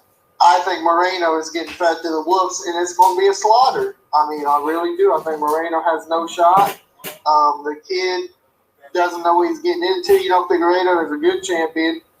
He's a legit fighter. Do I think he would beat a guy like Mighty Mouse? No. Do I think he could beat a guy like, Henry? No, probably not.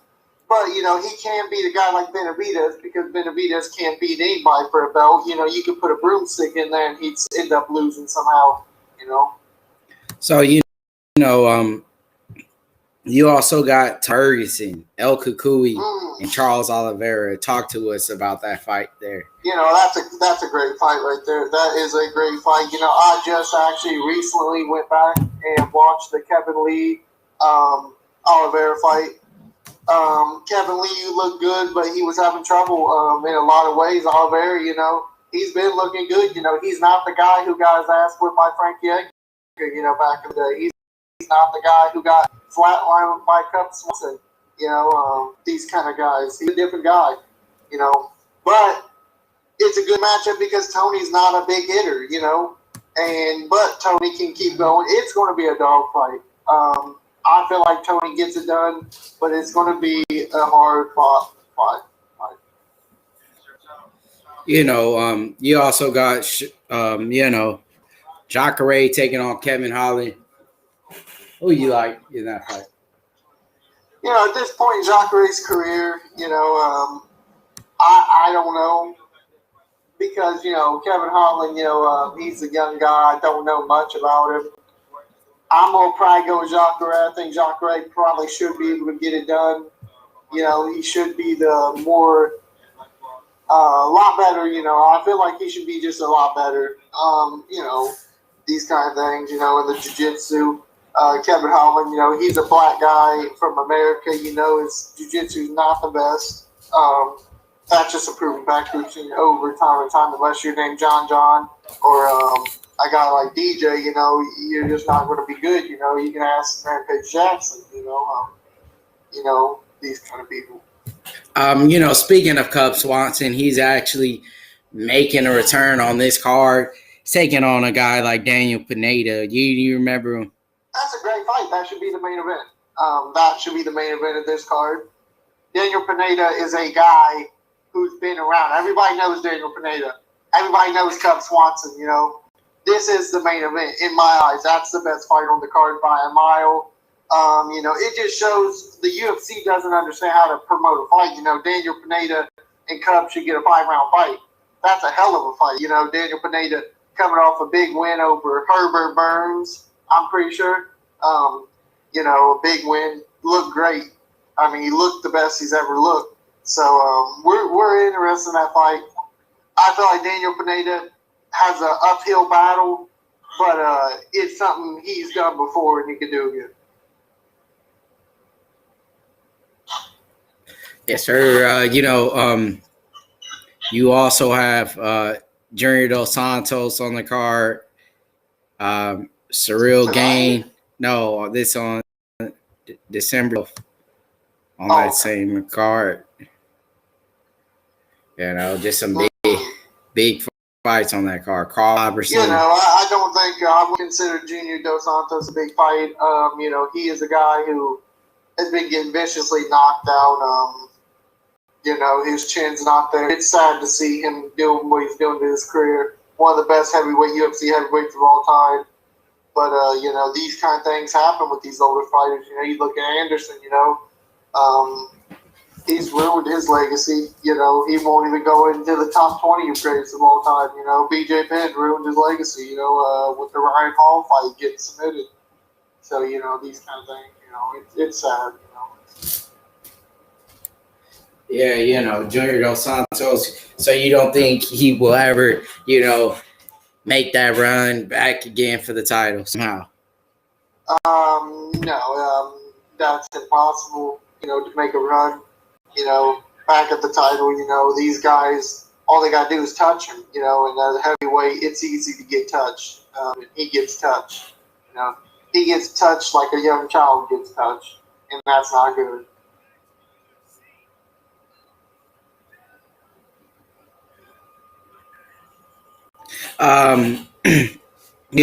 Back to the Pineda fight. Did you see his return to, with the way he made that impact in his debut back into the UFC? On his return and dominate.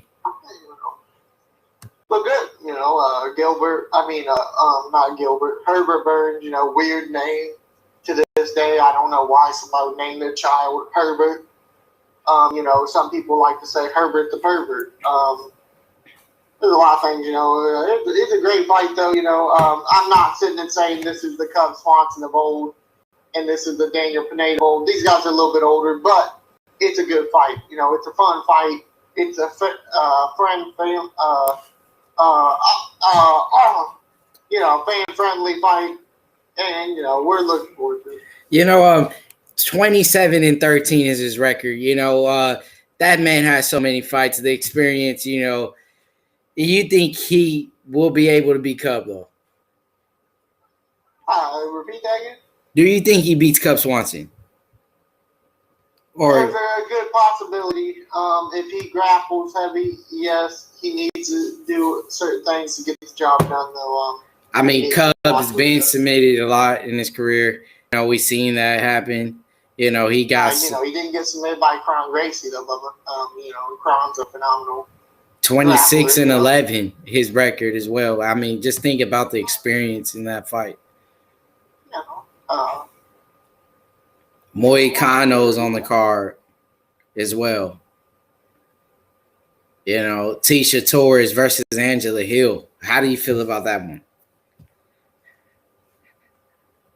Tisha Torres, I hope she wins. I hate Angela Hill. It's a disgrace to have a lady like her in the UFC, a racist lady, a lady who says awful things. She should be crucified for what she's done. And I hope she gets baptized tonight. I hope she gets head kicked and she doesn't wake up. I know these are hard words, but these are words that I do believe. I think she's a scumbag. And, I hope she gets released after this. I don't know how she wouldn't get released. Because if you look at her record, I'm pretty sure she's almost negative, But, women's MMA in general is a joke. So, they'll probably have her fight for the belt. They just had her in the main event.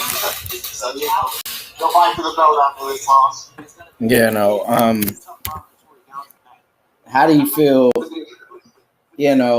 about Junior Dos Santos just trying to still fight? Do you think he's took enough abuse? Does he need to retire? Oh, yes, he needs to retire. He acts like he's going to get out of 205 at one point. And, it's a little... And, he needs to do those certain things, He got knocked out by Curtis Blades, though, but who gets knocked out by Curtis Blades? On the feet. On the feet, and when that happens, that should tell you something, Junior back in the day would beat a guy like Curtis Blades, most likely, and, so it's sad to see him get beat on the feet. That's how bad he is now. But, these things happen in sports, you get old, young lions come in and kill you. They take your life. And that's what happened to him. And, it'll happen to Curtis one day, same thing.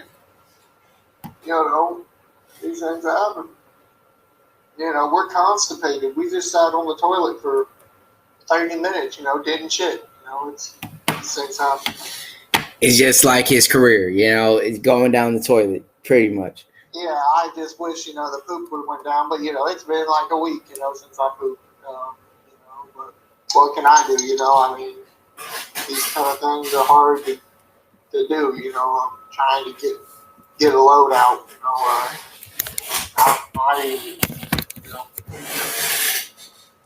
Are we live, Bubba? Yeah, you also have, on this card, Dwight Bubba, Grant. are we live, Bubba? Is this live? It's live. And I'm coming through, Bubba? Yes, sir. Oh, wow. I wish somebody... Oh, I feel... it was all a joke about the constipation, guys. Oh, man.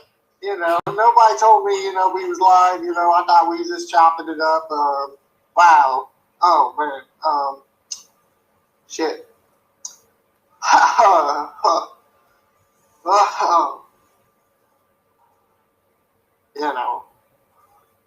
of a fight card, Errol Spence Jr.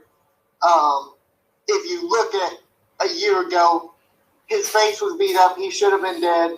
He's coming back, not even a warm-up fight, and fighting a guy in Danny Garcia, who's a true, is he the best No, he's proven he's lost to the people like Sean Porter, but a lot of people think Sean Porter beat Errol Spence Jr. You see what I'm saying?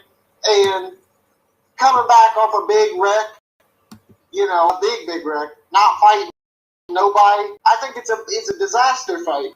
I think he loses tonight. That's my opinion. I think he loses.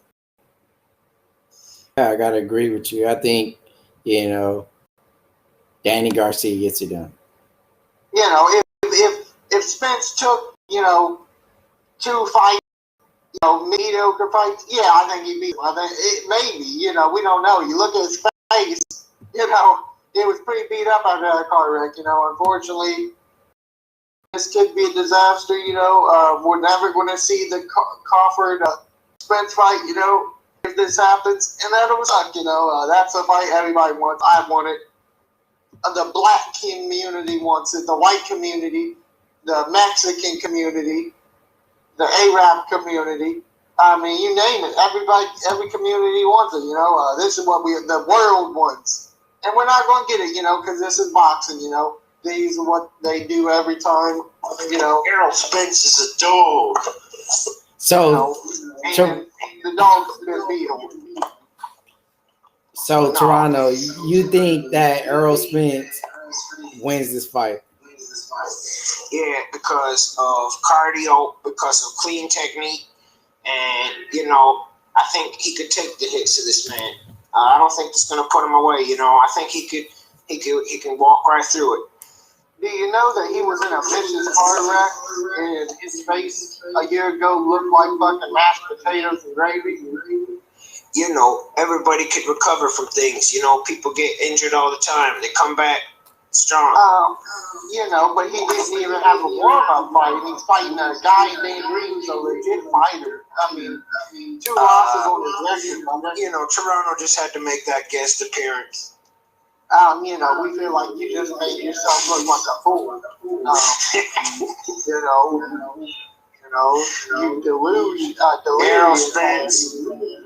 Errol Spence gets it done. I hope he does. Don't get me wrong. I'm hoping he does, but the odds are against him, in my opinion. I just feel like ring rust on top of brain damage. If you listen to his interviews, he sounds like he has brain damage.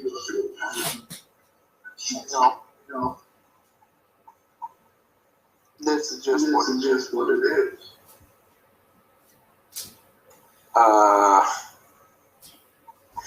I got this laser, and it's shining out at the tree, different colors, so the tree looks like it's different colors now. Shine that laser in his eyes. It is facing out, like it probably is fucking shining in someone's eyes, but I don't care. You know how most people face their lasers towards their house to put it on their house? I'm facing my lasers out towards the world to put it on the world, like it's up on the tree. It's on the squirrel's nest. My mom said, yeah, squirrel's going to be having a party up there, wondering what's going on with all these lights. Going to have to do a little disco dance.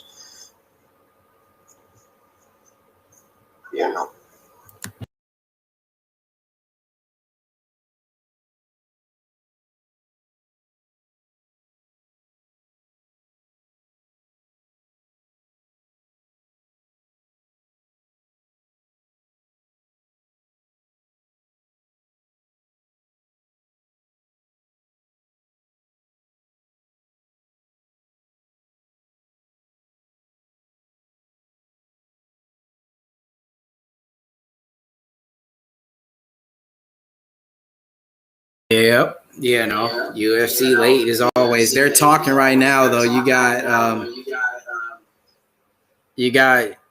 Usman, Rashad Evans, and that lady talking right now.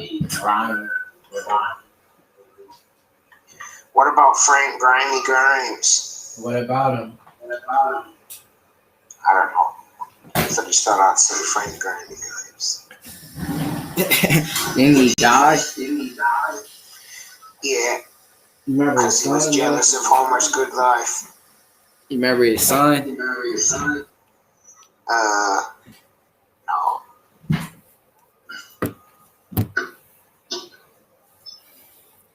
Frank Grimes is like, I work so hard and I got a small little apartment. And then freaking, he's like, you got a giant house with a giant car and a giant family and you've been to space. Freaking, he's like, you, a buffoon like you has been to space. He was clowning his ass, man. He was mad that freaking he's been to space. He was jealous of him. The only reason Homer went to space is because Barney freaking got back on the beer. If Barney didn't get back on the beer, it would have been Barney.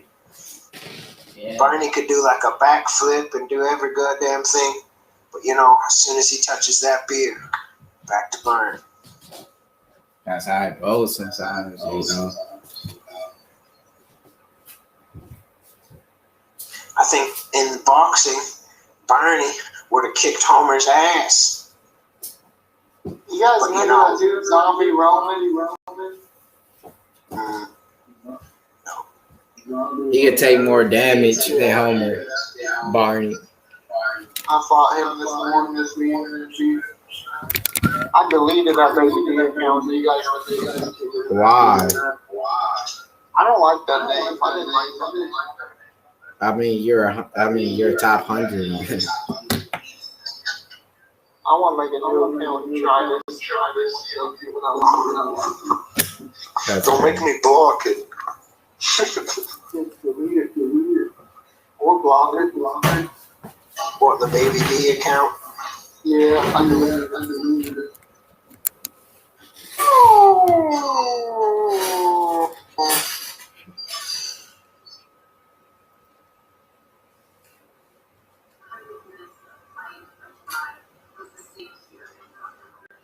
Yeah, no. When these fights are gonna start, though?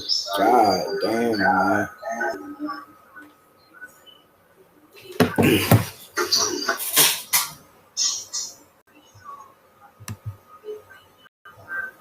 Nigga, we're commentating in the fight.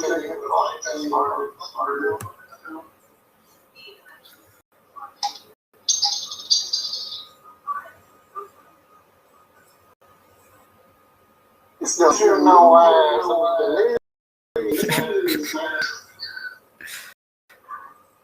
What was that Bellator karate guy? His name Raymond Daniels. Yeah. He had a nice spinning elbow.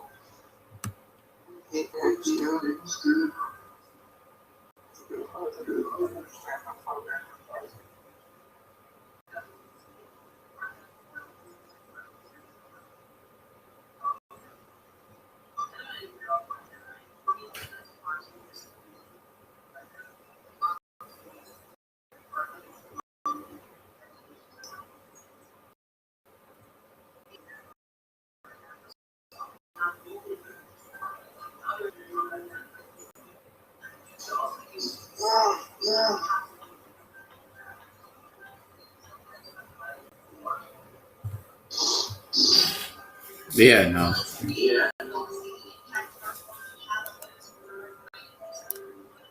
So, who you guys got in this first fight, though?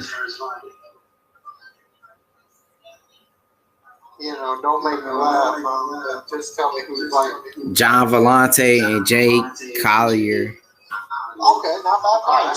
Yeah, not bad. Be on the main card. 3 rounds heavyweight. Luis Smolka versus Jose Quinones. Wait a minute. There was a guy called John Quinones on this show that I watched before. What would you do? John Quinones. That's a leftist ass show though. Freaking some real left leaning stuff going on in that show. But you know.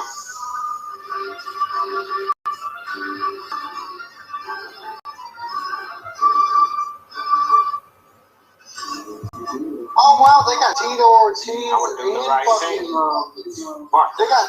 that show is fucking got some bias or whatever the hell I'm towards about it. to tell Blazer about that, dude. They got Tito and fucking what's his name in that lightweight roster is still open. Tito and Forrest in the light heavyweight roster will be open.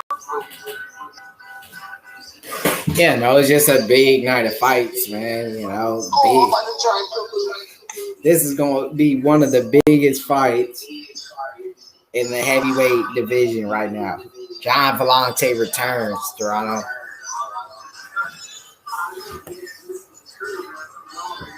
Vellante will get it done.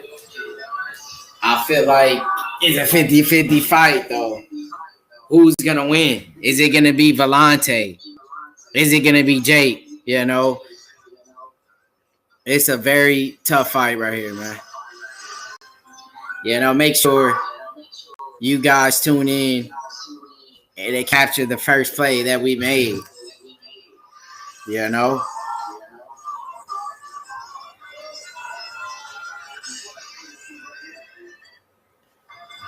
It's just going to be, you know, another successful night as we cash out via Bovada. You know,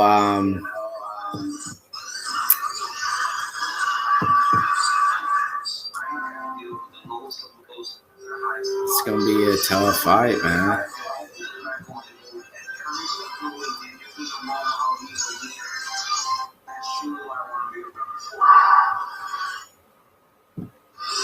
First fight finally going to kick off, you know. I'd beat John Vellante's ass. You think you stands a chance against John Vellante? You know, I do think I stand a very good chance against John. I mean, aren't you 6'5", 240? I mean, you're bigger than him, so you probably get the win. He weighed in at 240 that one time when he was heavyweight.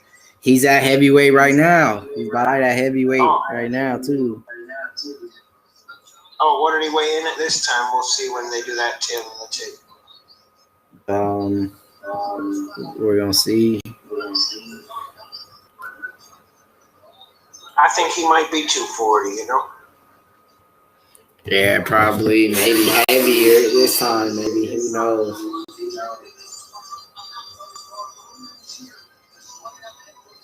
He weighed in at 243. So he's heavier than me. But I'm taller than him, though. Yeah. I think Vellante pieces this dude up, though. I think Vellante at heavyweight looks sloppy. that guy at heavyweight looks sloppy, too. Yeah, Jake Collier, he looks like shit, too. He didn't used to look like that, dude. I know he used to be a skinny guy. I think when people gain weight too That's fast. weird that he put on all that weight to like go from a little skinny guy with a small little skeleton to become like 240 something. How the hell did that happen? I don't know, dude. You see how he used to look right here? And now he's some fat dude. Some people just don't put on weight good, man. They just turn fat, dude. People gain weight. Yeah, but that's like a lot of weight to put on. He used to be like actually skinny. That's great. I wonder why he went up to heavyweight for. He looks like shit, dude. What do you think? How much you think he gained? Weight, or when I lose weight, freaking, I really don't even look that much difference. Like if I could put on 20 or if I could lose 20, I really don't look too much different at all. I don't know why. I just kind of look the same. I could be like 228 pounds or be like 240 pounds, but like I'm still looking the same no matter what the weight is. I'm gonna look the same. Yeah. But how much you think he gained though? Jake. Oh, probably like 70. He was what before 185 or 170? Yep, something like that. So probably like almost 100 pounds of weight gain. Yeah, that's way too much. Too fast, too. That's like gaining a dog on your back. When I pick up Sweetie to weigh her to see what weight she is, that'd be like me just carrying Sweetie around all the time. I don't know. You could do it, but like Jake weighs 264 too. So he That's a big boy. probably weighs more than that, dude. He probably like shit 280 or something. Probably 280. Stocky motherfucker.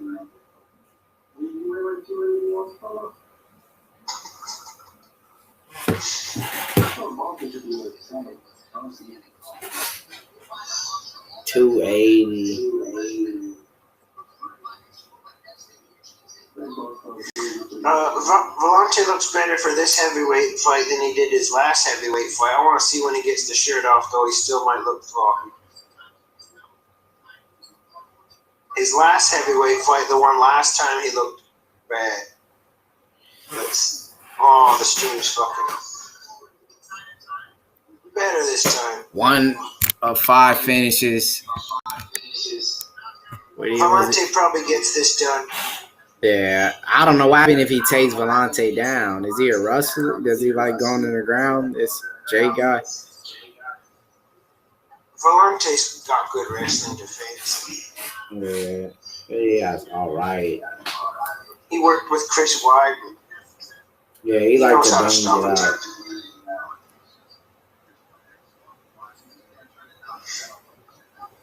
He's got like a really flat chest, Volante.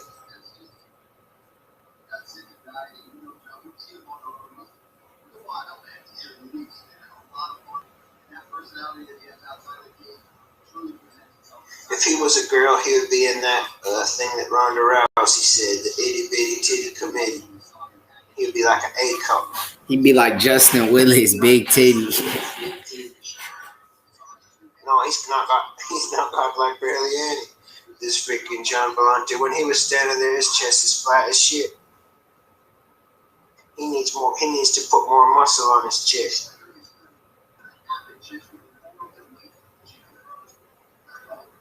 Then Jake Collier, his chest just looks like a bitch.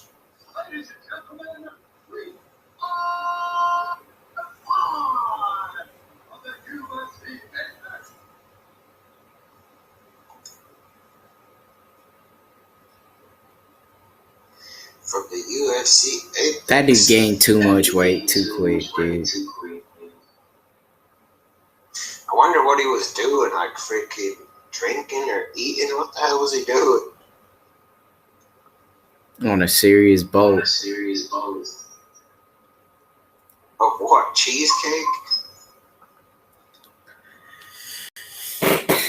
Dirty boat for sure. A bunch of fast food, soda. These guys are both heavier than me, but I'm taller than both of them. He's an underdog coming into the fight. Jay.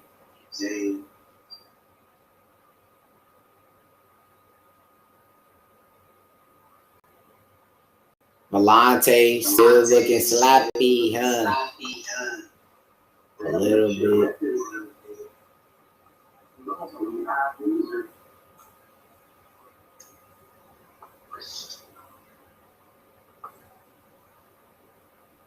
I'd fight these guys.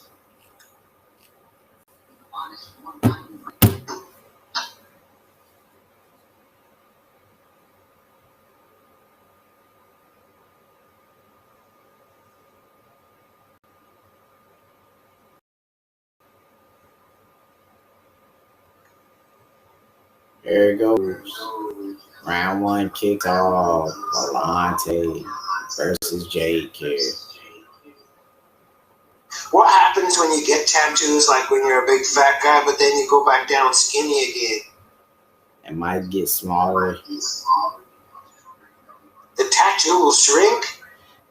Don't your body kind of shrink? So maybe it go down. I don't know. I don't know. Wow, they're banging Because it he got out. this big back tattoo now that he's a fat guy.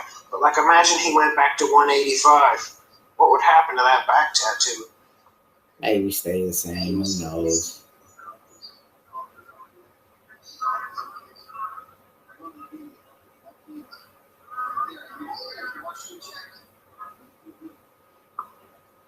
Jake Collier might beat Volante ass, man. He does throw a nice spinning back kick to the body. Volante's banging out, though. Volante's out here trying to land some big shots. Right hand. Ooh, Jake caught him with a nice little left. Or right. That was a right. That was a nice, stiff right.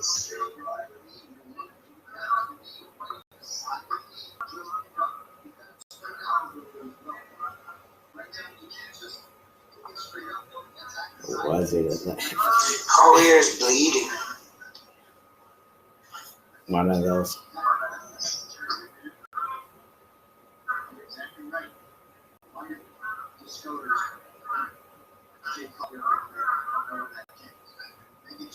In French, or in Canada over here, you know what they would call his name? Collier.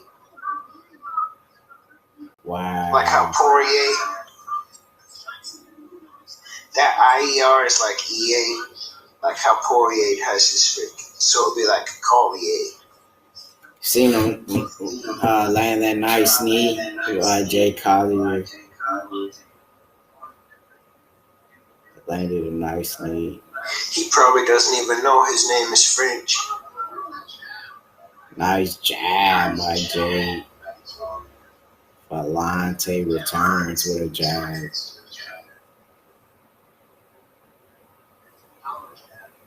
Poirier probably knows that his name's French because New Orleans, a lot of people in New Orleans speak French. French, Indian, French, Native Americans, and African Americans. It's in Louisiana, huh? Isn't that what they call the Creole? A mixture of French and African, I guess so, yeah. French, African, and Native American. The Creole. I want to see a knockout with these big boys. They're going for it. They're trying to get it. They're banging it out.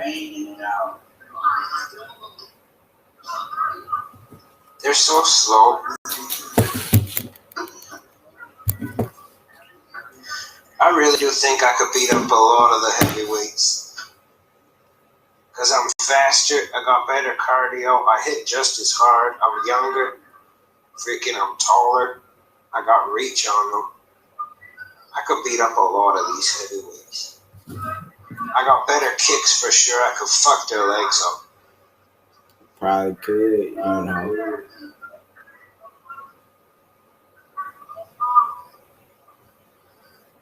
I would wreck the side of their leg. Who do you think is winning the round so far? It's a close round. I'd say Collier, even though he's bleeding, he's like doing more. Yeah. But Volante is doing pretty good too. People would probably give it to Volante because Collier is bleeding. That's a great round. Collier's throwing though. Jay Collier, I think, is taking round one. That's the end of round one. What adjustments do you think in round two that these men need to make here to win this fight? Volante's just got to go out there and throw nothing but haymakers. Bite down. Because they obviously don't want to wrestle, so let's just freaking stand and stand and trade. Hey, are they allowed to put a bandage on his nose during the fight? What's this? Yeah, no. Oh, never mind. They took it off. Okay. He had a bandage on there for a minute.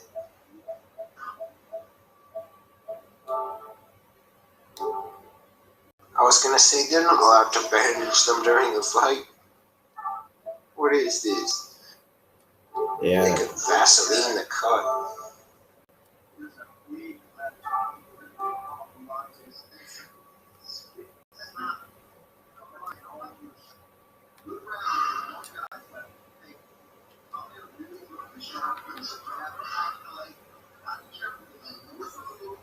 Round 2 kicking off. Here it goes.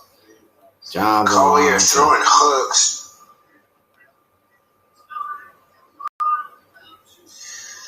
Vellante looking for that straight right hand down the pipe. He's trying to land the big caboose.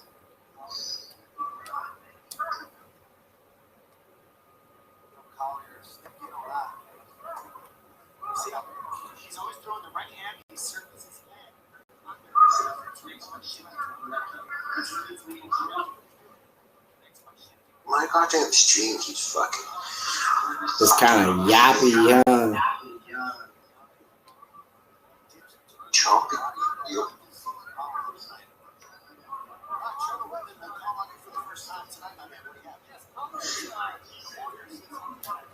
Yeah, I mean, Collier, he's If doing Dana the White right thing. gave me a chance to fight at heavyweight for even as low as just like $5,000, I'd bloody kill someone in there. Yeah, no, I mean, Like if I'm fighting for the amount of money that these guys are fighting for, I'll kill you. of course, they're getting paid, you know. Yeah, but if you pay me like that, is what I'm saying, I'll kill you. That's good money. You know, to kill a man in the octagon, why not? You know. Nice body kick here by Jake. I mean, round 2, 3 minutes They left. talk about guys getting brain damage. I'm gonna give brain damage. Yes, sir. I'm gonna put someone in a coma like Kovalev.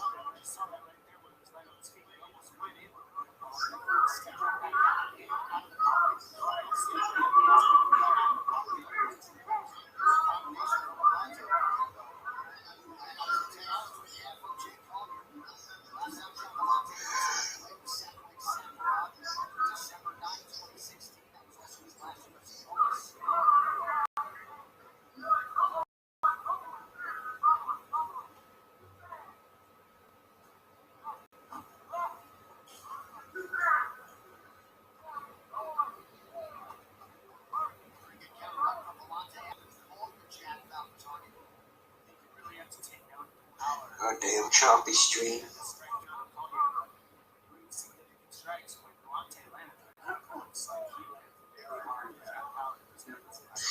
Yellow Wolf's new song sucked, Baba.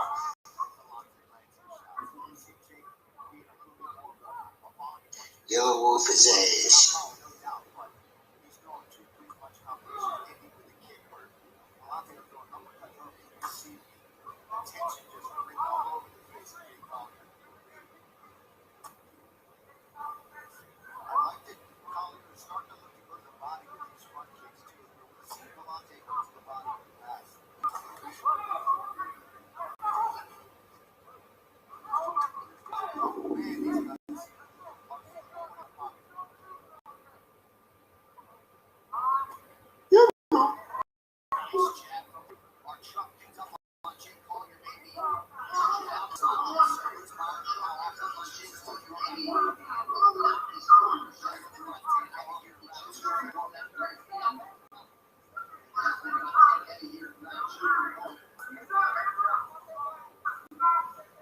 These guys are too tired, man.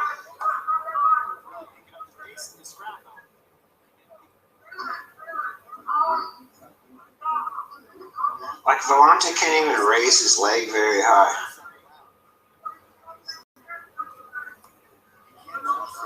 I could kick you right in the middle of your chest, fucking.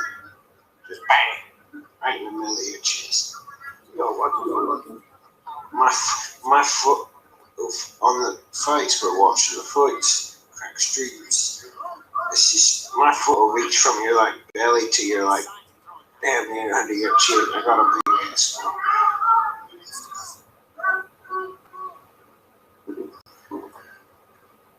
I'll show you where she were. 15.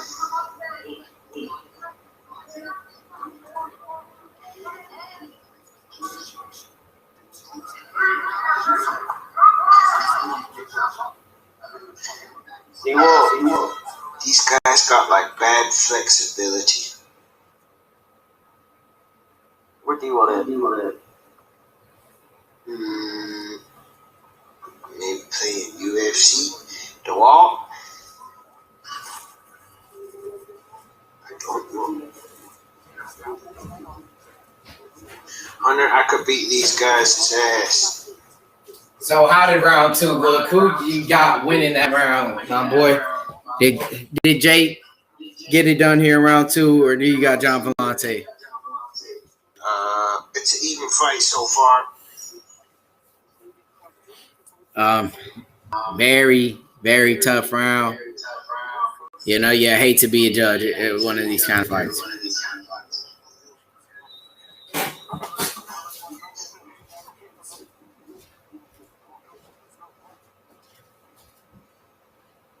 I would beat Collier or Vellante.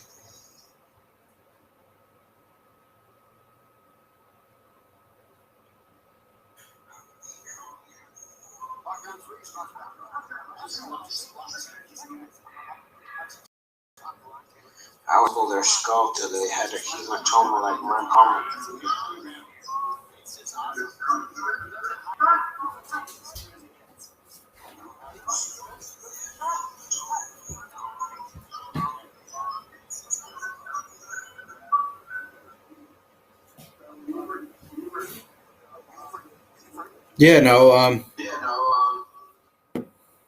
It's part of the game, you know.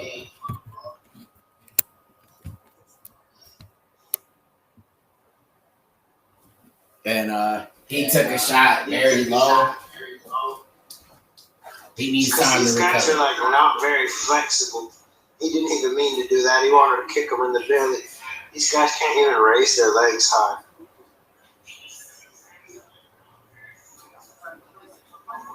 I could put my foot right across your face.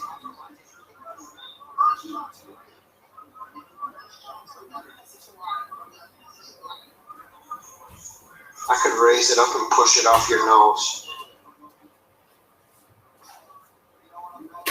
Yeah, no. What kid? Yeah. I can. I could raise my foot and just push their head back. Just with my foot, just push their head. Here it is, round 3. Yeah, got it.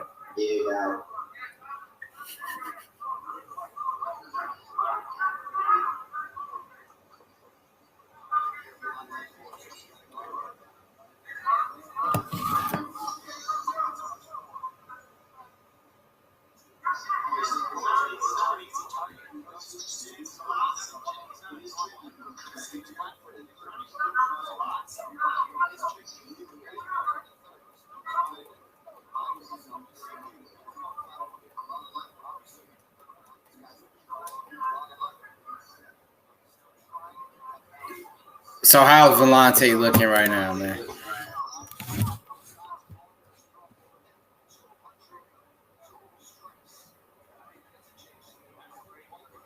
Big head kick by Vellante.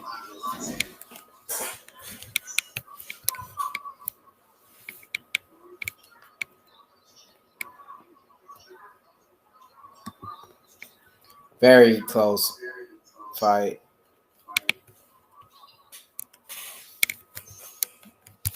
Yeah, no. Someone needs to do something big here. Who wants to fight more? Who's gonna dig deep here in the late round? Who's gonna, push the pace and try to get the victory here? Yo, Toronto. Yep. So who you think wins so far in this fight?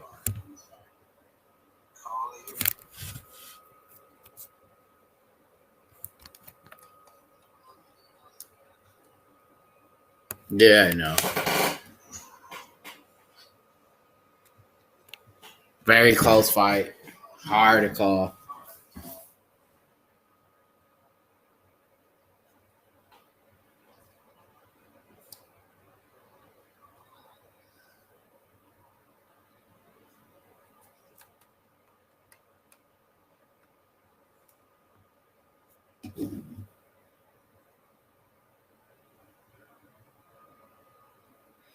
Yeah, we used to, go hard back in the day in the gyms, man. 100-0.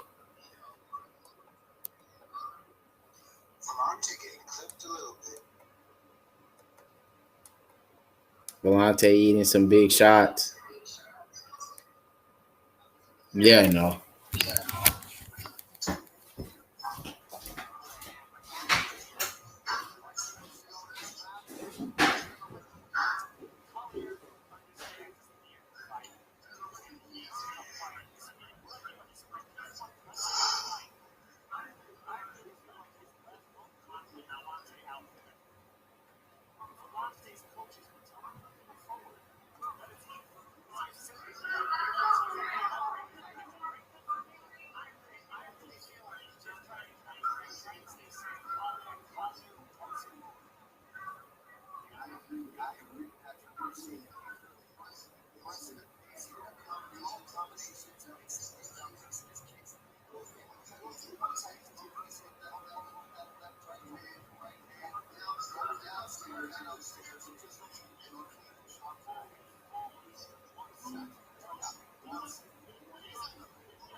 He did a spinning back kick. See, if he landed that slow ass shit, motherfucker, I would kill these guys. Volante packs a lot of power, You think you can match the power of John Volante. He is. You heard it first. The man packs power. Just from seeing Collier land that shitty turning back kick, freaking how slow he did it, I would kill these guys. And how tired they are too. I would make them look like fools in there.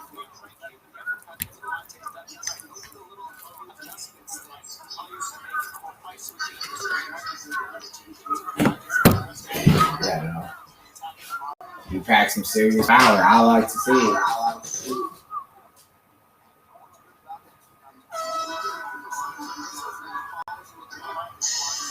I think Collier won that fight. Even though he's the worst for wear on the face.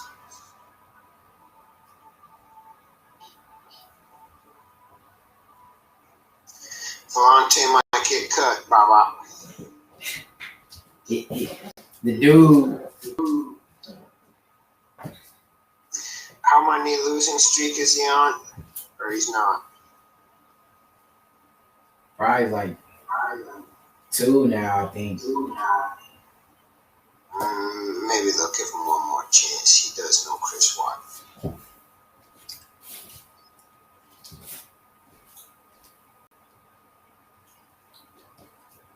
He lost to Maurice Green.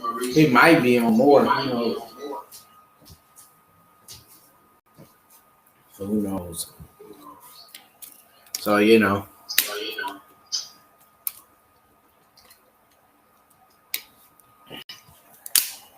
decision coming up here. Who is gonna walk away with the W? You gotta know.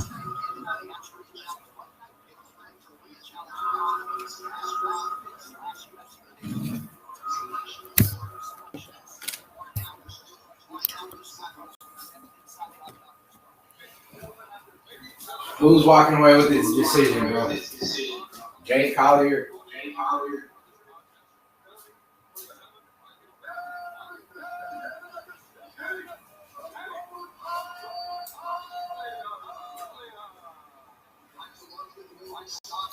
They gave it to Jay. Jay got it done.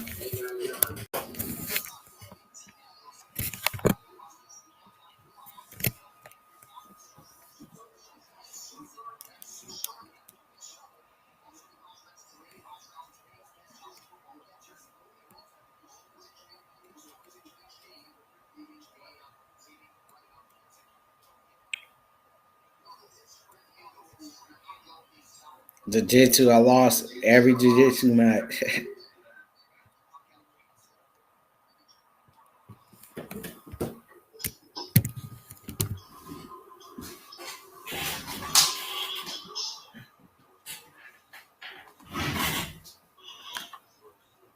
Yeah, no.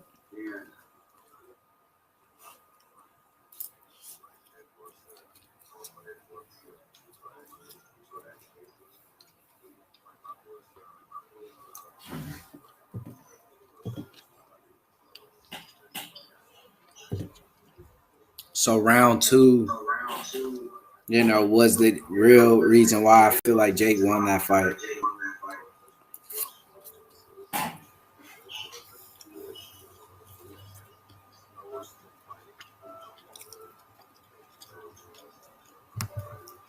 And John B just really didn't do enough to win that fight. He wasn't busy enough. Felt like Jake was the fresher fighter. He landed the cleaner strikes. He outstruck Volante and won the decision. He had to off to him. And that's a big win for Jake. He will be on to do, bigger things from now on after beating a big name like John Volante. I felt like round two, what really stood out to me, and he won that, clean cut decision here. Now we'll be stepping into the second fight here. Damon Jackson, big fight here. And he has that experience going into the second fight. Taking on a man who's 9-0. A big fight, and there you have it,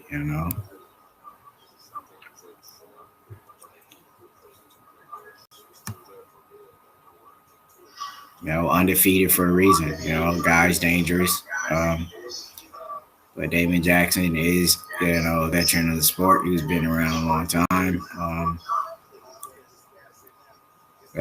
Very tough fight to call here.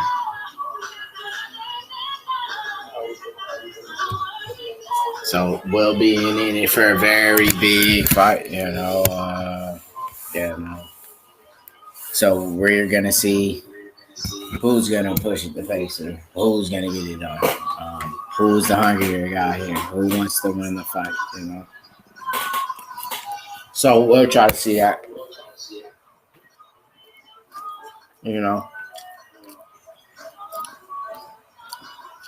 who's gonna dig deeper,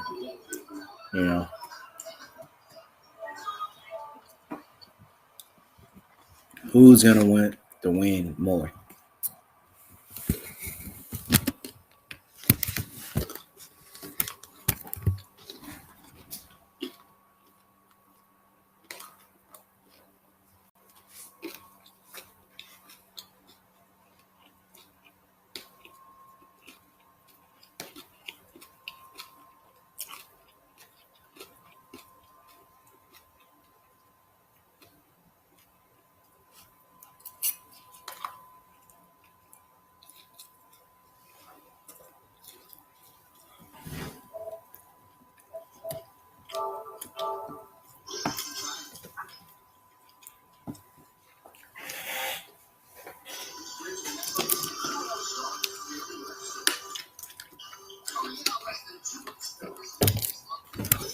Big fight.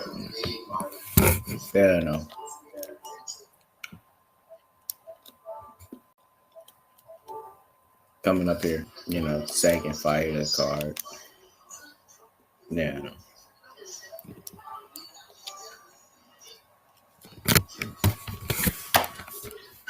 Serrano, who you got? Not Damon Jackson, but the other guy. Yeah. Damon Jackson maybe gets it done. Being the vet. No, the other guy.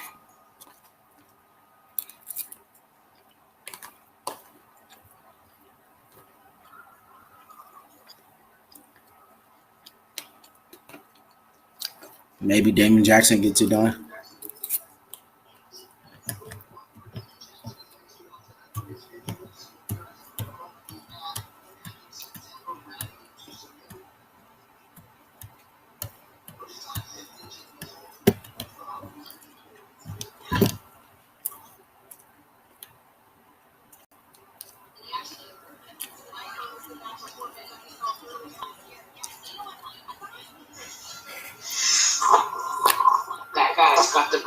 hairline in the UFC, Baba? Who, Damon Jackson? You know. Yeah.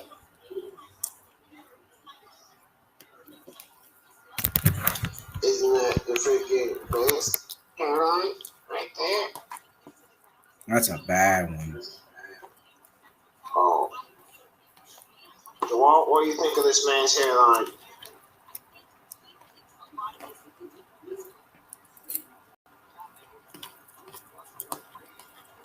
You know, DeWalt. And sometimes you gotta rock the, gotta rock the pushback, you know.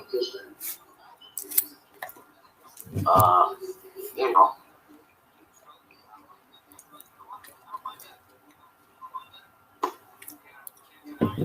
Sometimes that's what you gotta do. That's the sound of the police. That's the sound of the beast. That's the sound of the police. That's the sound of the beast. Yeah. You don't know this. You know.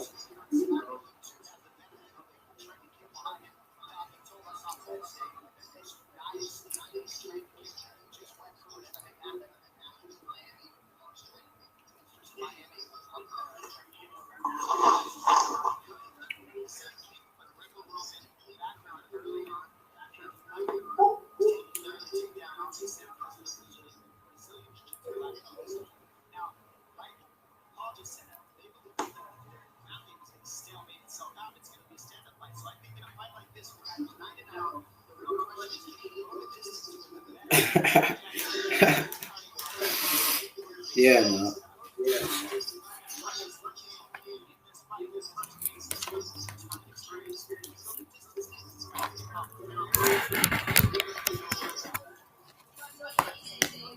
Yeah, no.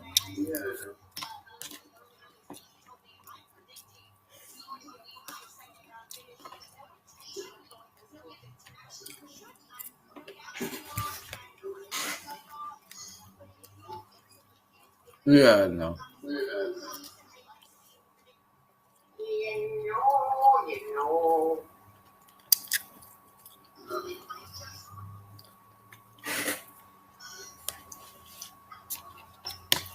How do you say this guy's name, Baba? Shit, I have no clue. That's why I never tried.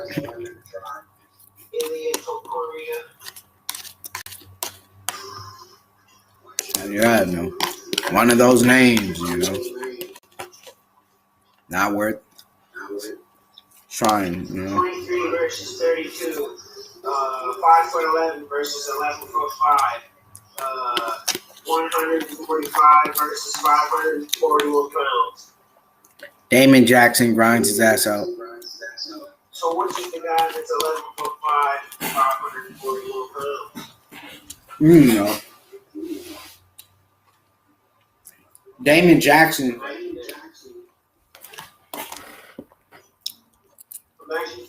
Too big for him.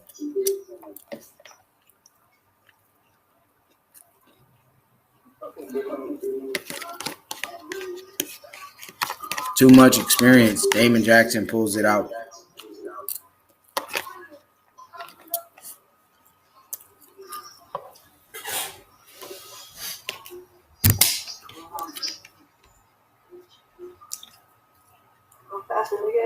Oh my goodness, bro. He gave his ass.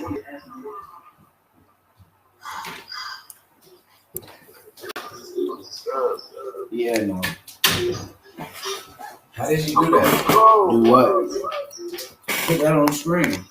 I don't know. I just went on the other, opening up a new tab. Yeah.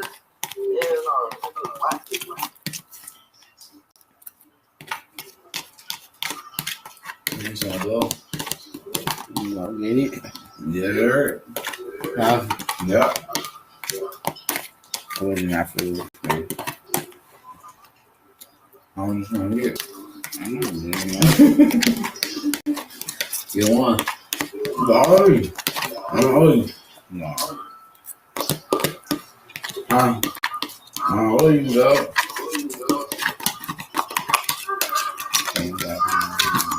I ain't got no 10.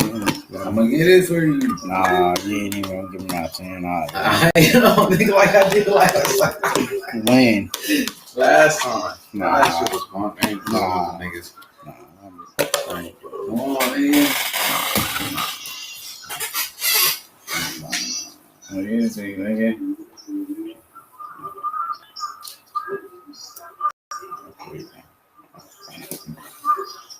Yeah, it is. nah.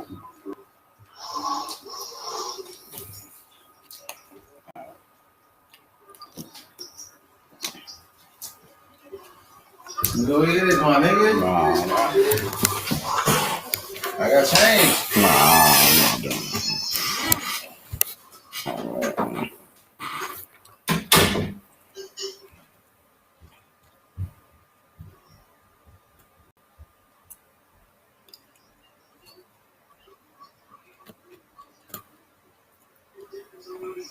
Yeah, no.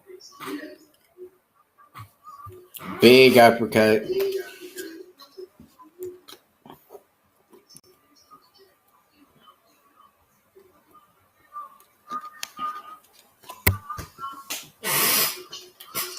You know, this is what Damon Jackson he needs to do to win this fight. He needs to, get this fight down on the ground.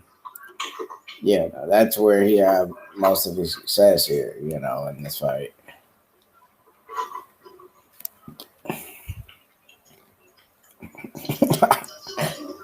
Some dude say your audio is way off, man.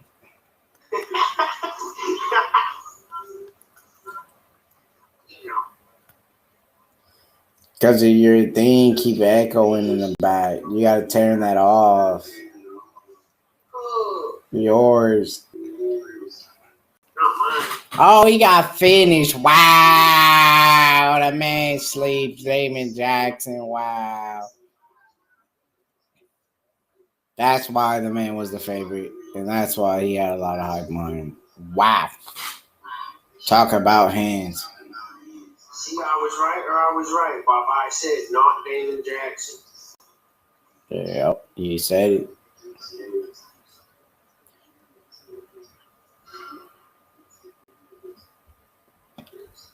I can hear you through the TV too much. Oh! Hold up. Oh, you're right. How'd you feel about that combination and what he landed and getting that knockout? You know, I thought it was pretty good. He hit him low, he hit him high. You know, that's what you're supposed to do to the body, head. You know. Wow, very impressive.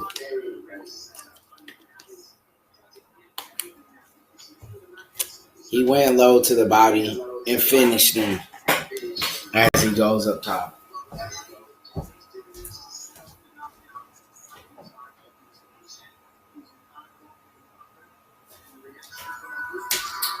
What a great performance. Hats off to him. I mean, he'll be back.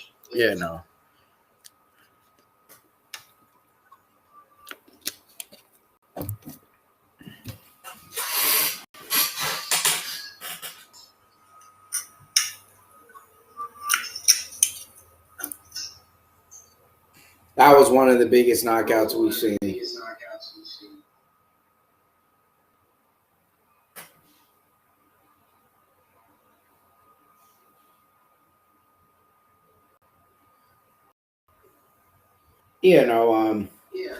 First finish of the night.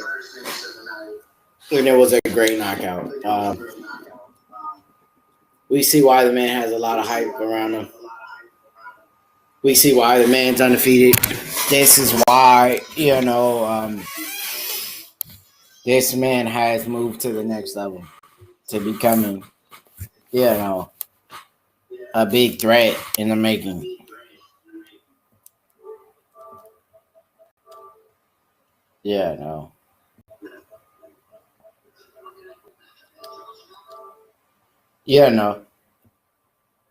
Big win.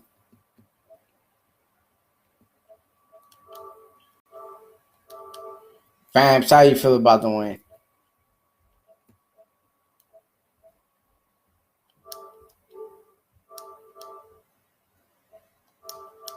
Yeah, I know.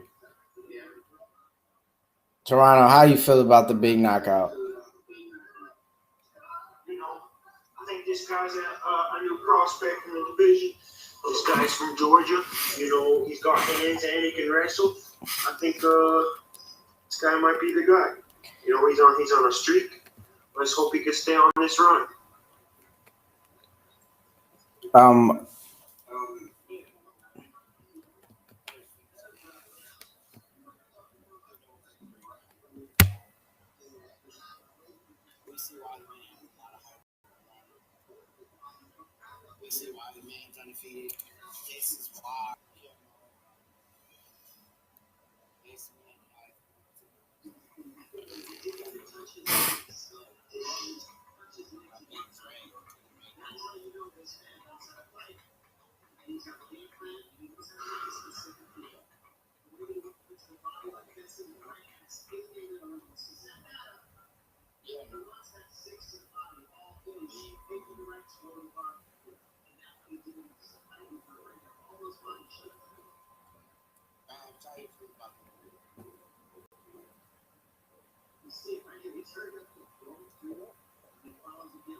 And you heard it first,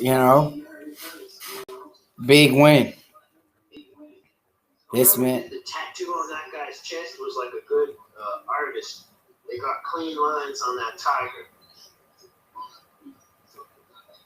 Yeah, I know. He got great artwork, and he plays some good artwork as well on that fight. And getting it done. Wings, that's good trees. Yeah, he had a good tattoo artist. Steady with the head. That's her heavy-handed. Second fight ends by TKO. Great way, to start off a fight card, a decision and a knockout, He's got a face behind that tiger. Is that his face?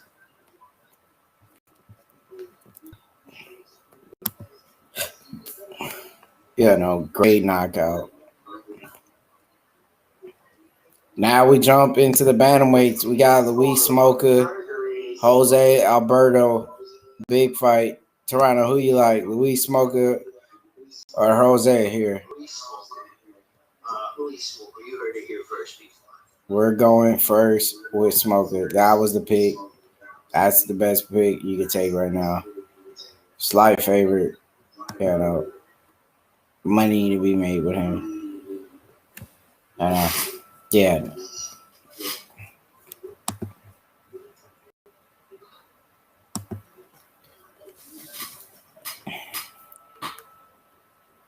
And no.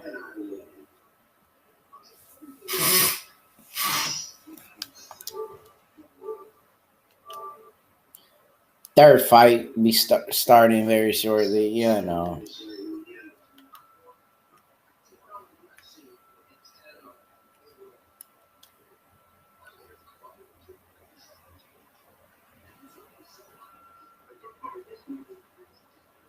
Duckster, you watching the fight? Guess not. Why not? Huh? That what ain't it? Why aren't you watching the fight, Duckster?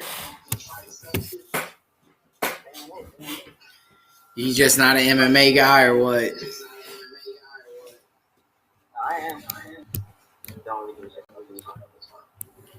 How don't you care about it? You got a Joker, Jack Hermansson.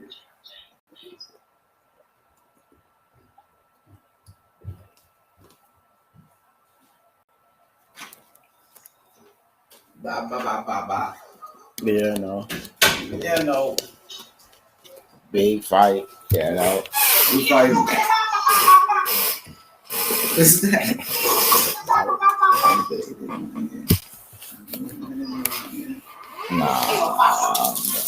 That was my last. I was ever doing. Huh? That's my last time I ever spent it last time. You said this the last time? Nah, last one. What was the last one I was spending? No, about to quit. No. All right, give me that. No. Huh? Give me some.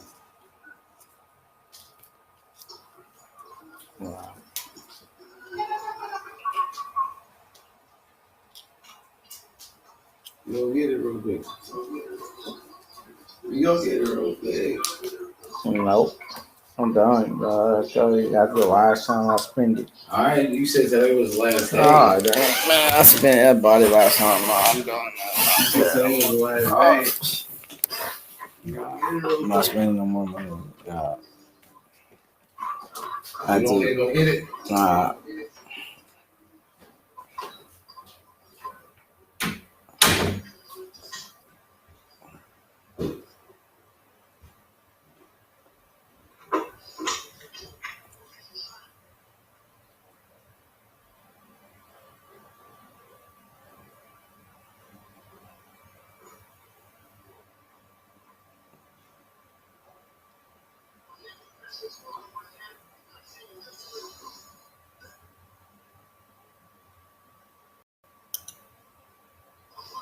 Yeah, no.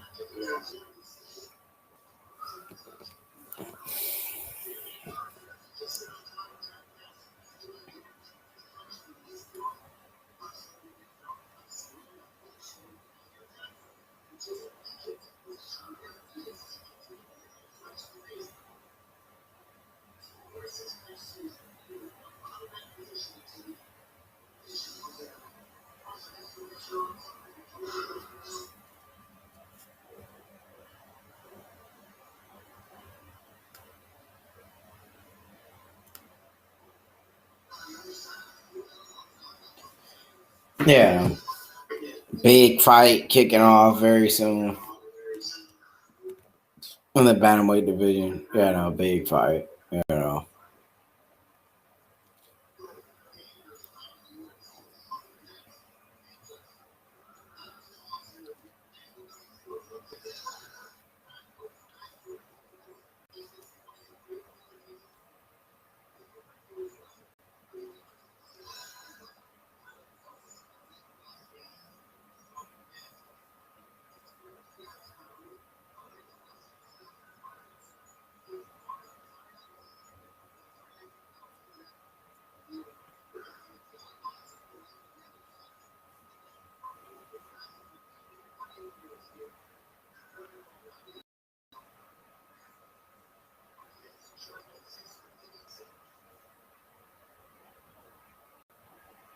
And here we go, Louis Smoker. You know.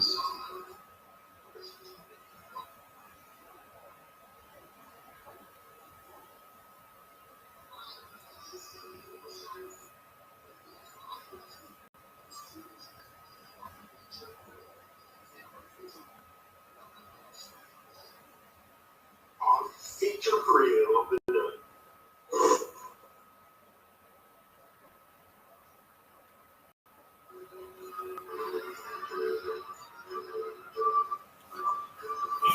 Yeah, man.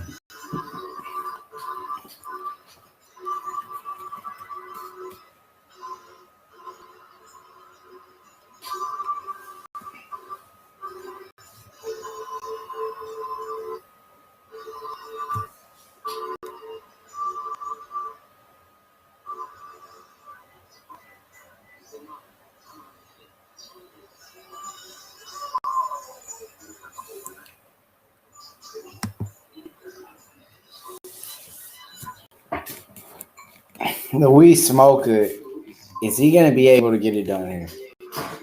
Is he going to be able to come off of a loss and grind out and get a win here, Toronto? Yeah, no.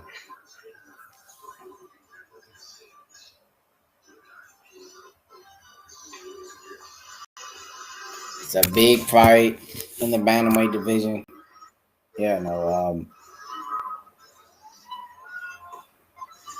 What is he gonna do to win here?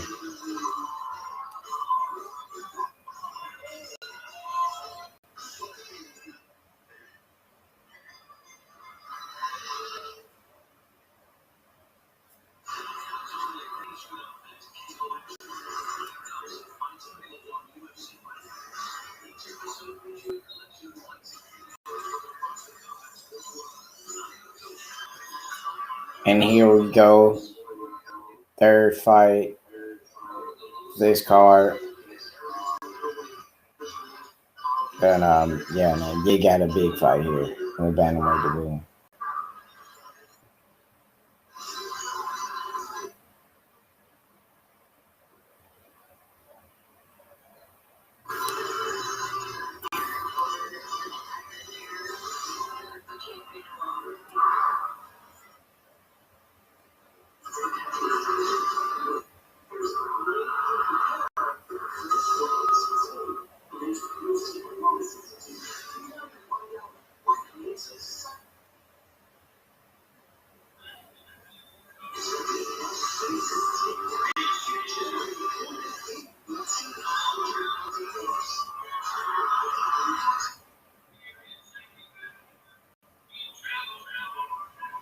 Yeah, no.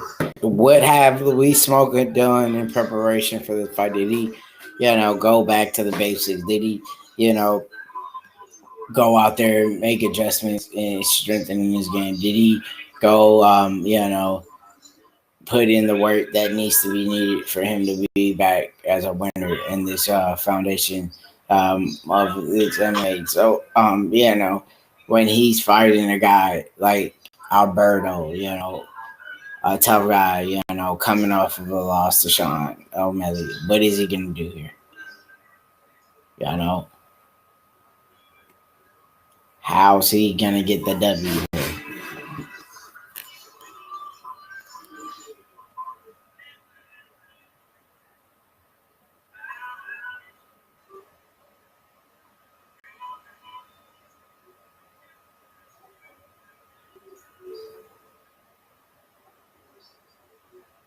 Hey, Yeah,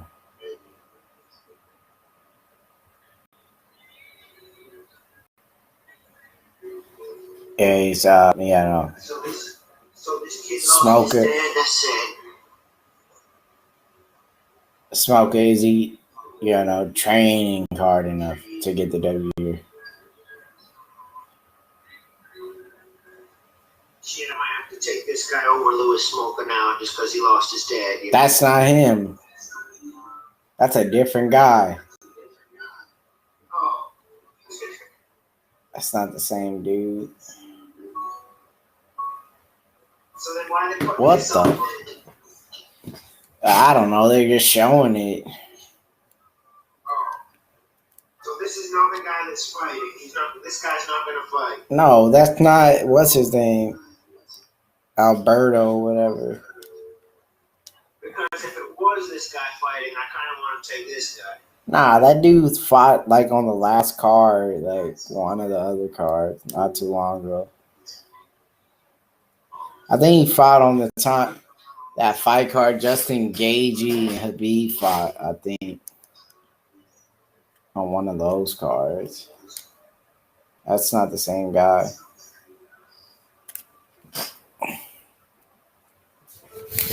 Yeah, I know.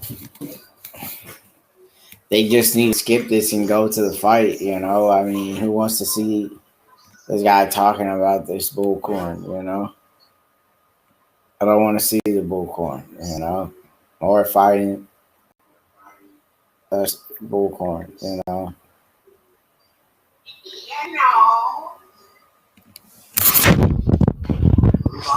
Huh? I want to blow a big cloud of smoke in front of his legs. Damn right. I remember, like, if you go to a concert and then they got that thing, it's like a fog machine. But Yeah. you never been to a concert before? A concert. Yeah, Yeah, you know the thing like the fog machine. Nah, I never been to the concert. I don't think. See, there's a thing called the fog machine. I'm about to be the fog machine. I've seen that though. That's it. Just blow a bunch of fog out. It's like all smoky and shit. That's about to be me. Yeah, that's right. Yeah, I know. Burn them down. Yeah, know. See, that's the guy that's about to fight. They're two different guys. You see his facial hair? That's Okay. So then I still got Lewis Smoker then. If yeah, it was the other smoking. guy, then I would have chose him. But since it's not Lewis Smoker. Smoking gets it done.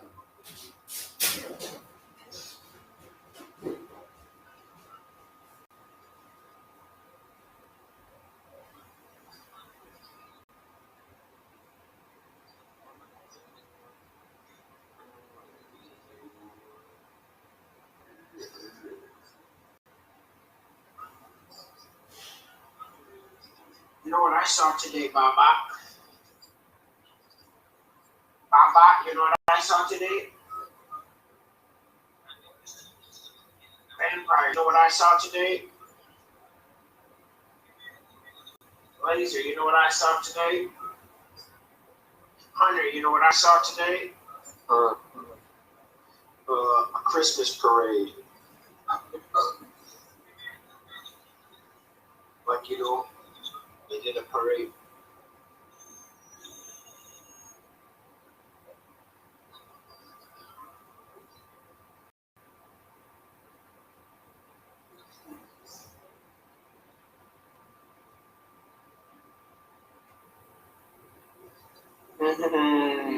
My right side hurts still.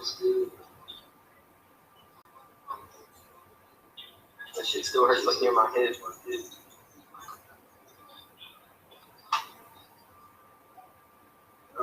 Hopefully your appendix holds up.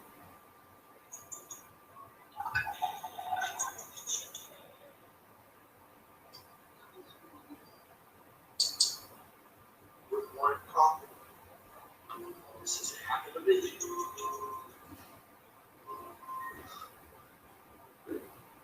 Sometimes doctors can be wrong, you know, they're not always right.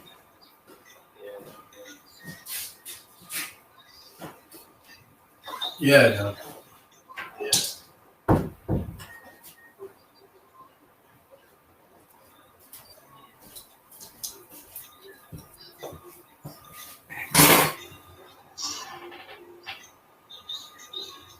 Louis Smoker part Asian, or that's just how Hawaiians look like that? He looks like he might be. Like, because Max Holloway, he doesn't look like that. Or, Mark Hunt, or like any of those guys. Louis Smoker looks like in his background, maybe like one of his ancestors was an Asian guy. I mean, Hawaiians and Samoans kind of look like it.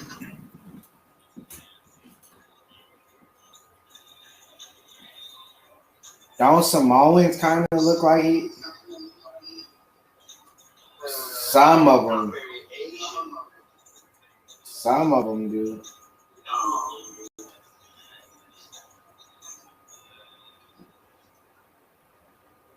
Samoans look like Hawaiians.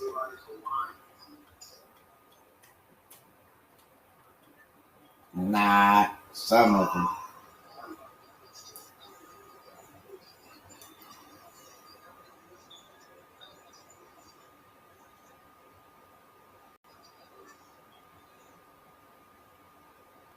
You know that 3 fights were called off on this card?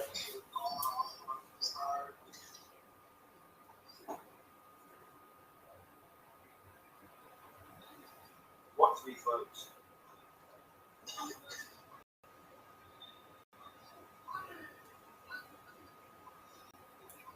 Three of them was canceled.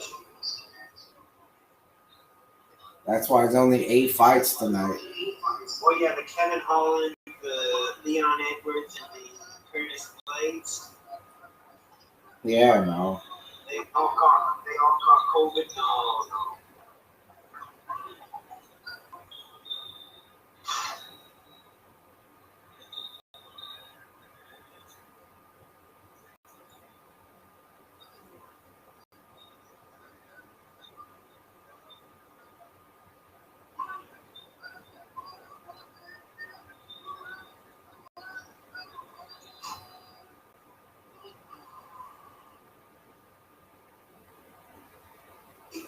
So he must be Asian, Baba. He calls himself the last samurai. Maybe he's Japanese. What culture is a samurai? Japan? Yep. Maybe he's partially Japanese, like Lyoto Machida.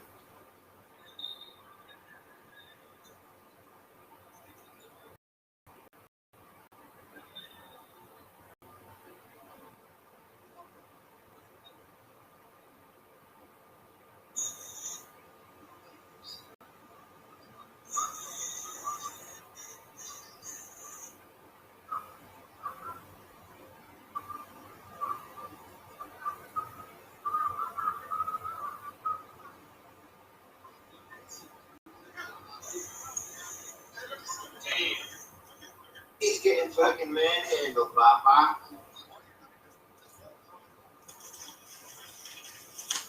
Baba, what's wrong with crack skills?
Baba, Quinones, best hairline in the UFC?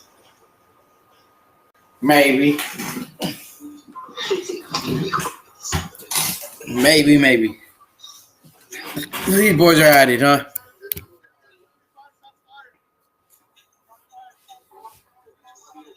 Quinones' hairline, Baba. Yeah, no. It's not as bad as it could be, but, he's working on it,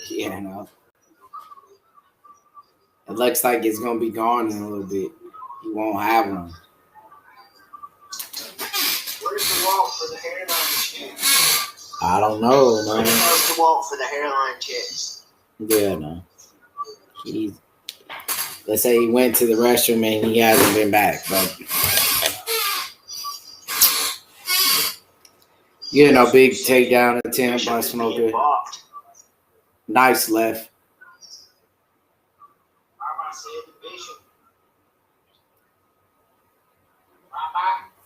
Yep. Bishop. Beating the Bishop. Yeah, no. These boys are banging it out, though, huh?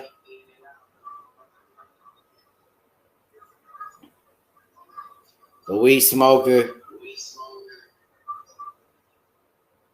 He's looking pretty good, though, right now. Yeah.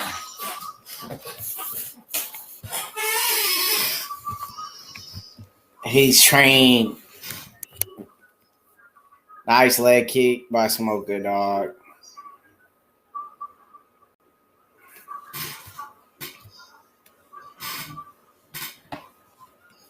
I think Smoker could make a comeback, because Quinones is kind of getting tired. The weed smoker has the best hairline in the game. I'm Mexican. I don't usually see Mexicans getting tired, but this one is.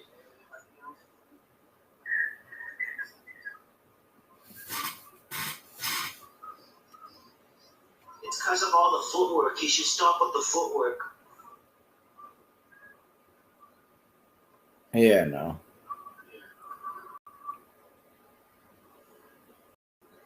Take down by Smoker. Wow.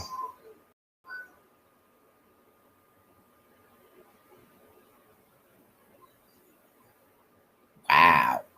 Another takedown by Smoker. Lands in the side control.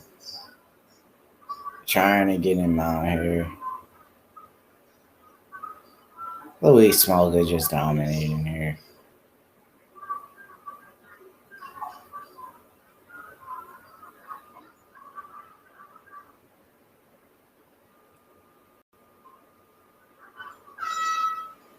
Like Smolka got cut.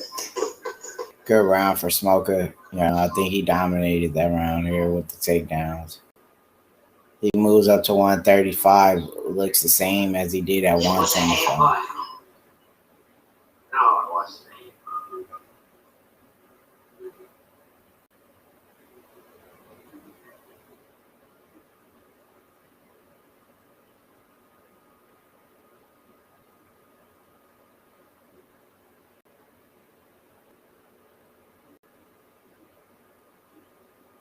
Headbutt, that what cut him. Yep.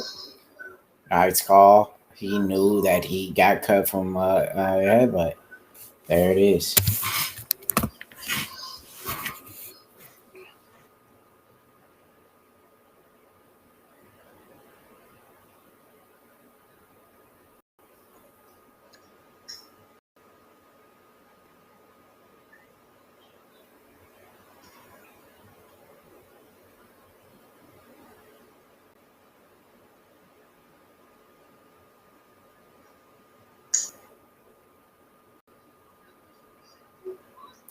Round 2 kicking off here. Wow. Uppercut by Smolka.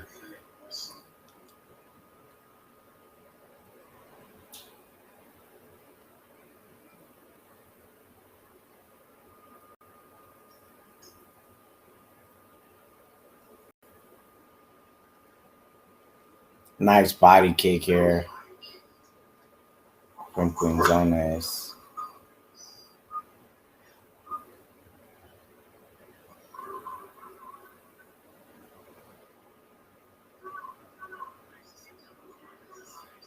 Smoker getting in. Wow, Smolka gets taken down. Oh, Smolka try to get. slips out. So who'd you like in round 1, Toronto? You know,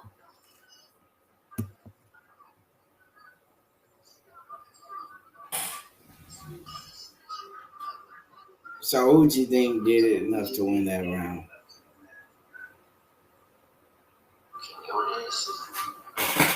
Some people did score for him. They said he did good on the feet. Picked them apart. That's what they said. Yeah, Smoker's winning this round. Tough fight to call, bro. Big takedown. And top him out now for Smoker. But, being a slippery dude, he gets out. Wow. Good shit from Smoker. Is he looking for flattening him out here? Oh, this could be it right here. This could be it right here. Nasty ground and pound. Smoker's work. He could get a TKO. He could. This is it. Smoker, Yeah. TKO. I called it. I said Smoker. We called it. We told you place that bet. That was the best pick on the card right there, boys. Smoker, let's go. I've been calling the fights right already.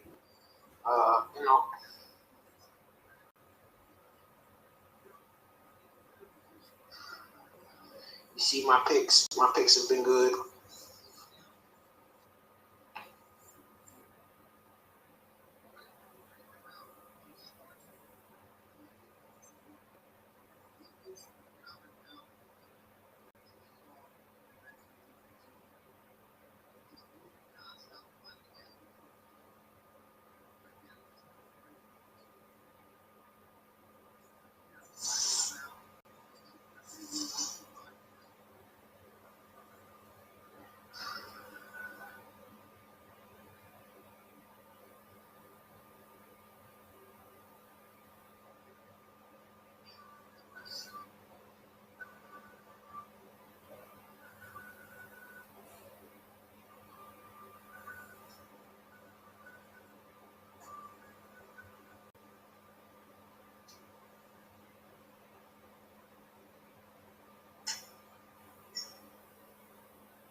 Yeah, no.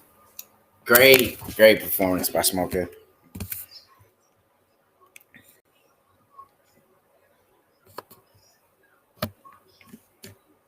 I hope you guys put that play in. Because we know we just did. Yeah.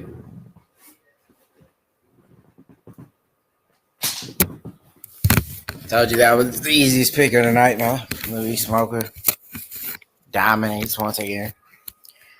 I knew that was a good call. And that's what happened here. Yeah, no.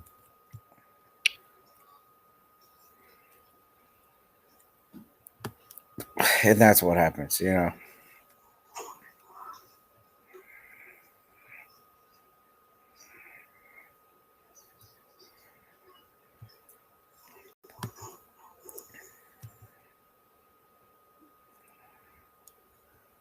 I know, yeah, no. Another great win. So, you know, we're gonna move on. You know, to the fourth fight on the card. We're down to four more fights left. Matt Wyman, a veteran of the game, maybe get embarrassed here. You know, feel like he needs to be retired. Maybe this young 7-0 guy would be the one to, you know, retire him. You know, here's Jordan Levitt, and yeah, no. And that's what's going to be going down right now. Yeah, no. Big fight. Matt Wyman. I don't know. Jordan Levitt. Big fight. Yeah. And yeah, it was a big fight for Matt Wyman. You know, he needs this if he thinks he's gonna be sitting around in the UFC any much longer. And okay, you have it, you know.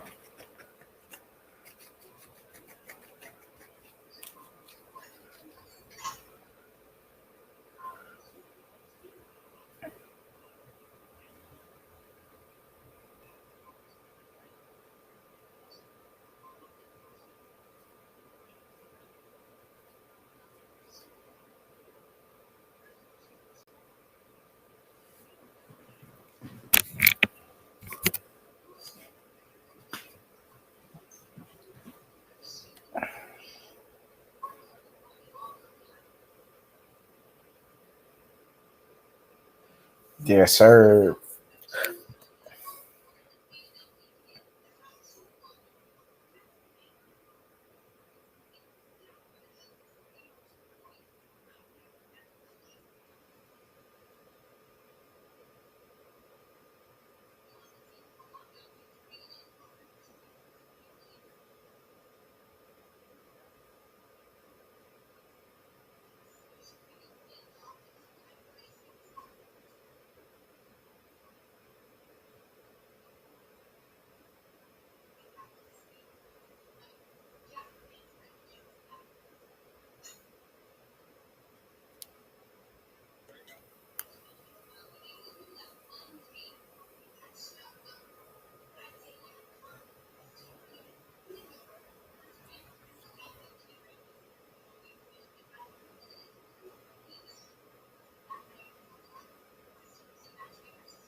And a big fight kicking off here. Toronto, who you like, Matt Wyman Or is he just too old?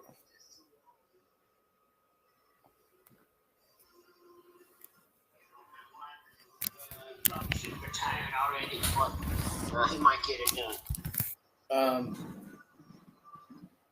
You think Matt Wyman stands a chance here?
So what do you think Matt Wyman needs to do to win here, Bubba?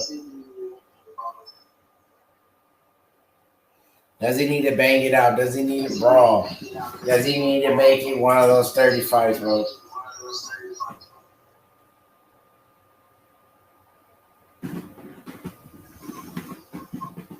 Yeah, no.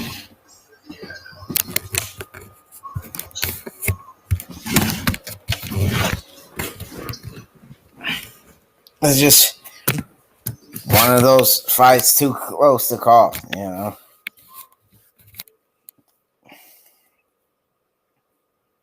Does the veteran dig deep and get a win again? Or does he have his hands full out here versus a very tough man here? And we know Jordan from the Dana White Contender Series. He got the big call up. And he's here to perform and dominate. Yeah, no.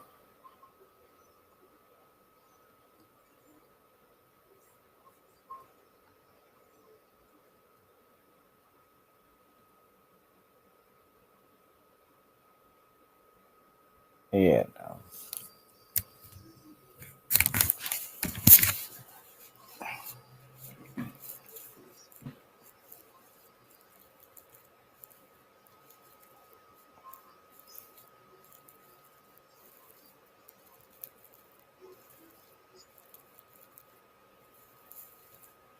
And this is going to be a very, very close one. You got a veteran. You got a prospect. Let's just say I wouldn't take Matt Wyman. Sorry, I Yeah, didn't no. catch that. Matt Wyman, he doesn't even stand a puncher chance. I think, how is he going to be able to get the W here? Yeah, no. He's not getting any better, he's going to be in trouble, I feel like, in this fight. If I would have to make a pick, we'll be going with the one and only Jordan, I feel like Jordan is just going to be the fresher fighter, less miles on him. Going to be able to really, dictate where this fight plays out. So, yeah, we got to go Levitt here, getting it done.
Yeah, and who's gonna dig deep? Is Matt Wyman gonna be able to do it? We've seen him fight. In the UFC a long time. I just feel like that miles is adding up on him. He's not the young buck he once was. Um, I don't think he stands a chance, to be honest. I feel like Wyman, has had his time. And MMA has grew a lot since the days he was fighting. And he was on a long layoff.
So there it is,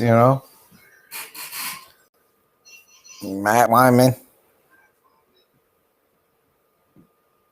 taking on, Jordan Levitt. Big fight. We know this man's been a veteran a long time. But what is he going to do here? He's 37 years old. The future isn't that bright for Matt. I feel like he's making a mistake stepping in right now.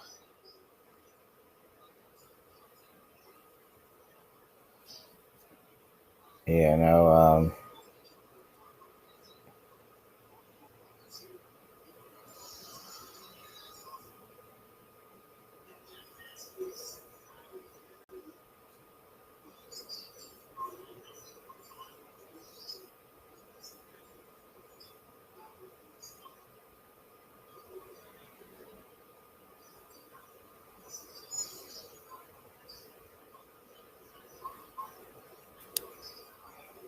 know, so we just don't want to see Matt hurt out there. You gotta respect him.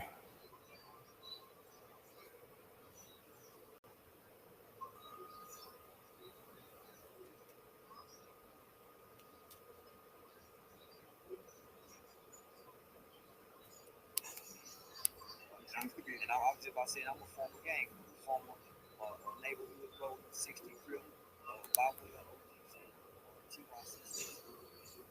I worked my way up the game, high on the inside, became a gang, called the shot. So during my era, during my time off in the institution, I was crew. We did 60 down when I was in the streets. But when I got older, Yeah, no.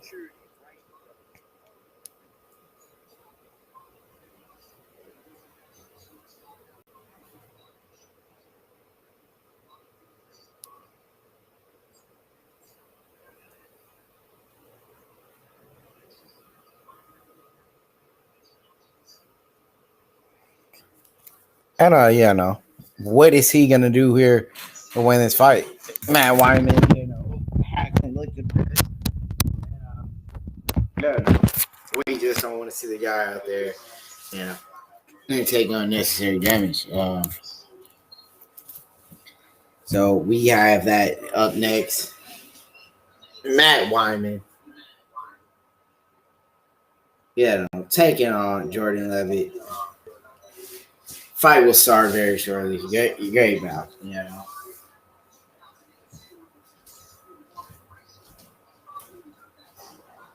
Yeah.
Yeah.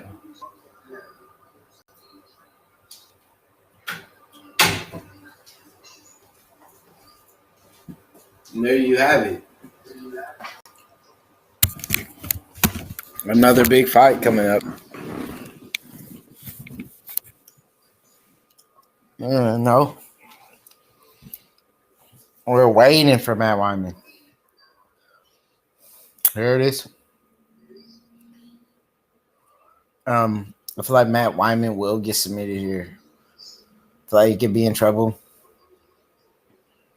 Jordan Levitt, he looked good in his performance, on the Dana White Contender Series, and now he's here, fighting, a seasoned veteran. And Matt Wyman, you have your veteran, you have your young prospect with not a lot of experience. So, Matt Wyman just hasn't looked himself. I think Wyman is slapped. Matt Wyman is possibly in the worst shape of his career at 37. And I think he stands no chance in winning this fight. If this was Matt Wyman from back in the day, yeah, he had his hand. But this Matt Wyman, no way.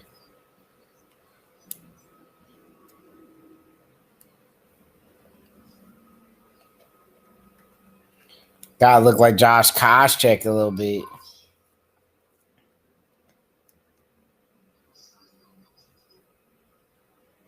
Back in the day, Matt Wyman was a monster,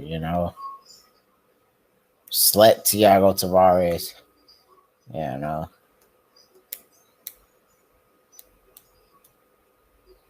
That was the Matt Wyman from back in the day.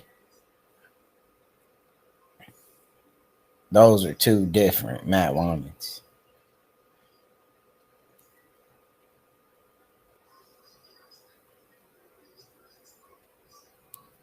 I feel like this guy's going to want to get Matt Wyman down on the ground and look for a submission early. And I think that's how the fight plays out. I feel like Jordan gets it to take down early, submit him,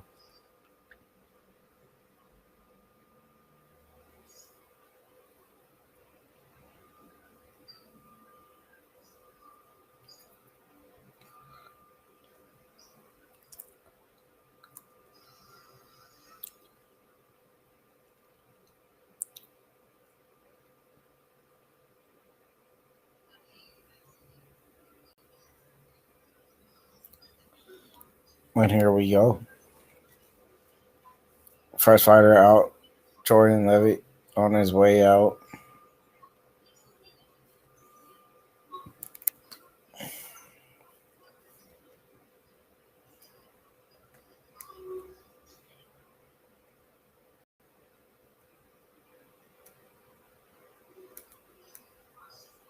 Coming out to Big Balls by ACDC, respect. This guy's gonna sleep Matt Wyman. That's how I feel. Matt Wyman stands no chance. He's too old. He's not the same guy he once was, man. And that's a hard walkout song. Who's got the biggest balls of them all? The dude looked like Josh Koscheck's little brother. No, Nah, he looked like John Dodson's cousin. John Dotson's cousin. He looks like Demetrius Mighty Mouse's.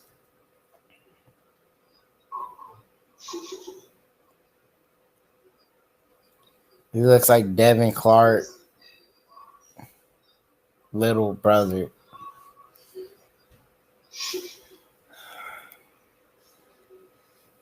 Once he cut his hair short down, he looked like Devin Clark. He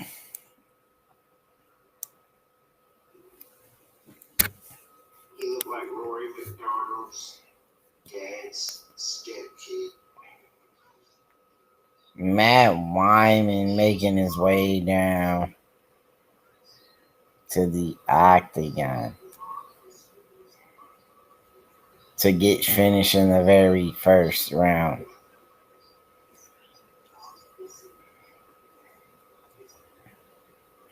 Yeah, no. Matt Wyman, he just hasn't been, looking himself like,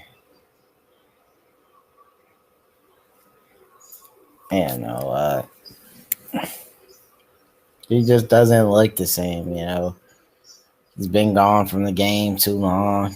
The game has passed him by. He's not the same young buck, we used to watch. 4 wins by knockout, 5 by submission, 7 first round finishes, 9th most top position time, UFC lightweight division. He's just too old. He's not in good shape.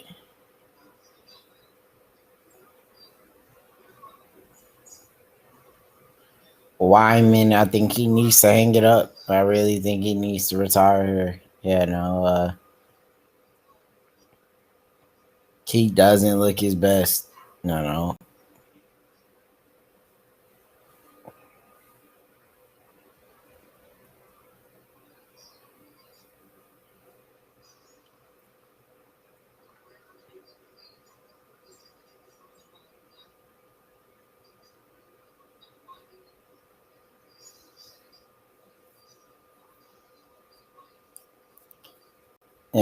As you see, Wyman 37, Jordan 25.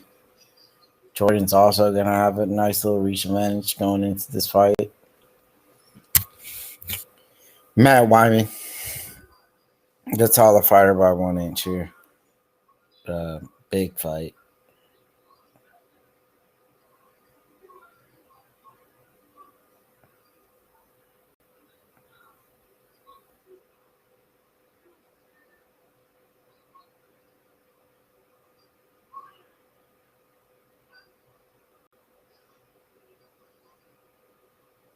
Big fight. 7-0.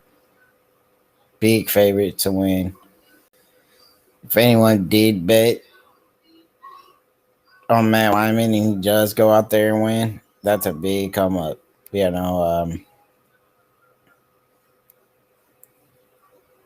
Wyman's a huge underdog. How old is Wyman again? Wyman's 37. He looks older with the gray hair. I mean, he's pretty much 40 years old, dude. Yeah, no.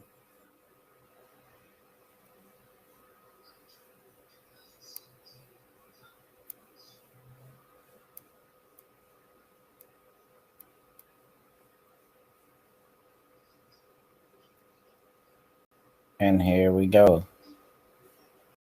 Kicking it off. Round one. Wyman Levitt.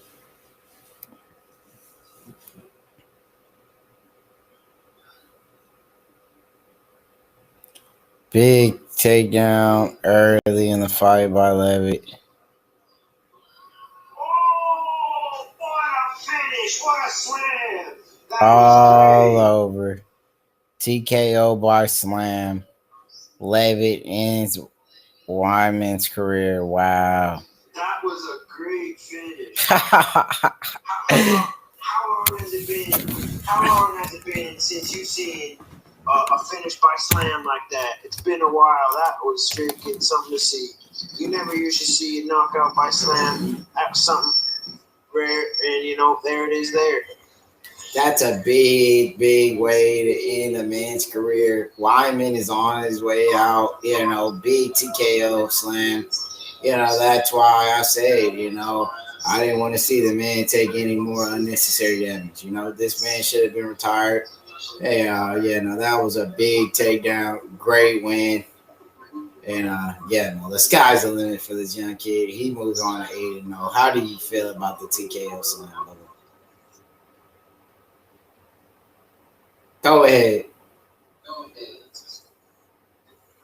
Yeah, no. Yeah. That was a good finish. Fast finish. I can do the splits, but I can't do it that way for some reason. The way that he did it, where one leg goes forward and one leg goes back, and it's like straight down that way, I can't do it. But like I could do it the Jean-Claude Van Damme way, like side to side. Yeah. But like the way he does it, I can't do it that way. He does it like a girl does it, huh? Yeah, that's what I was gonna say. Girls do it that way. I don't know why I can't do it that way. That dude, he picked him up. He does do it like a girl does it. I don't know. I do it side to side. He picked him up, dumped him on his neck. I mean, great finish, impressive victory. How was you impressed with that performance, Bubba? Yeah, no. I was thoroughly impressed. Freaking, he picked him up like he was,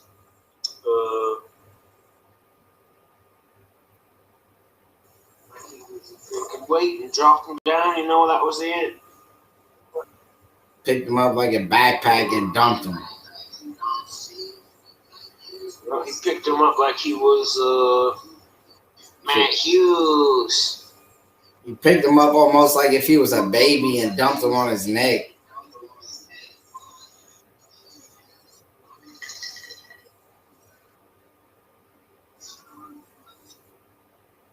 Wow. That's the best finish so far of the night. Or was the knockout by Damian Jackson getting slept was better than this?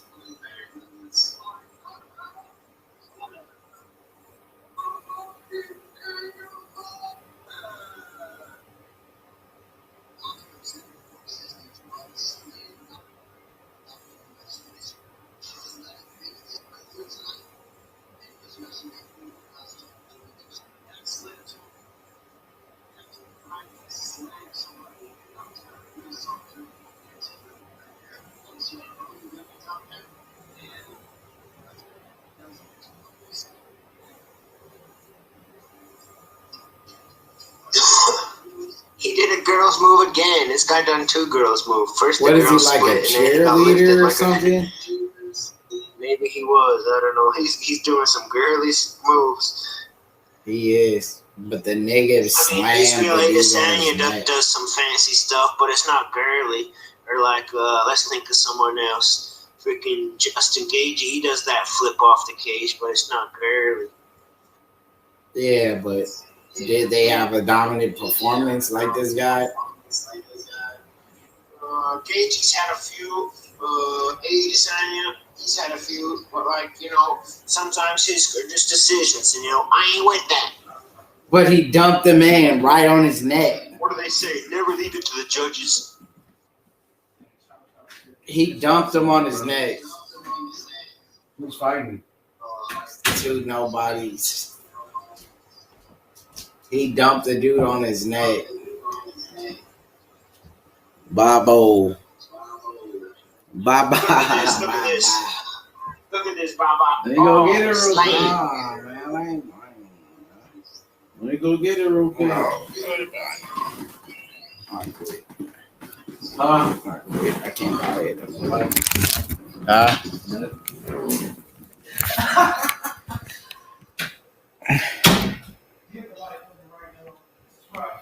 Yeah, no, great win. We move on to the next fight card here. Yeah, no.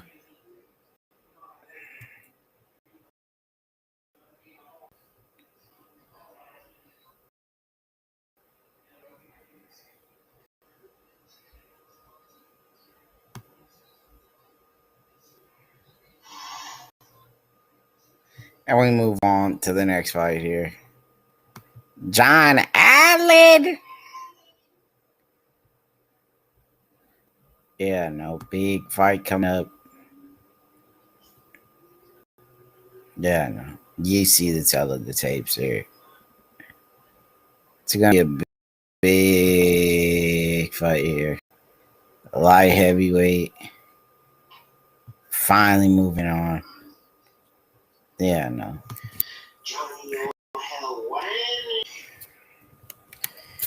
John Allen. Big fight. Ariel Helwani. John Anik. Yeah, no.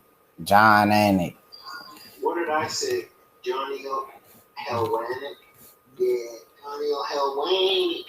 What about Olenek?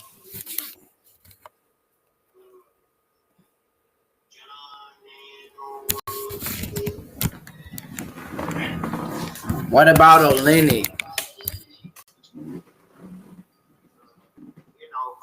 John Olenek.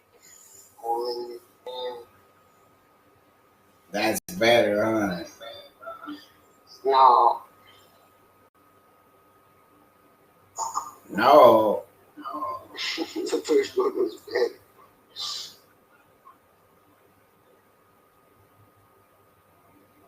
So could you beat that guy up, Papa? Who's this guy doing the splits? Yes. Dude's a joke. What kind of man do the splits?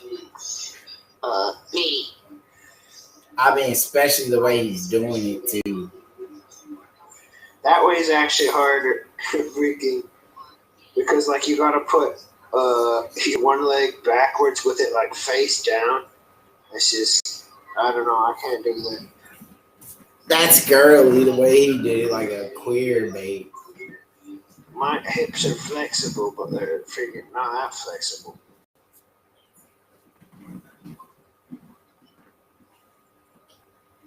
That's why I'm good at kicking. It's a big fight, you know. That was the fastest finish of the night. Maybe he's gonna get the bonus.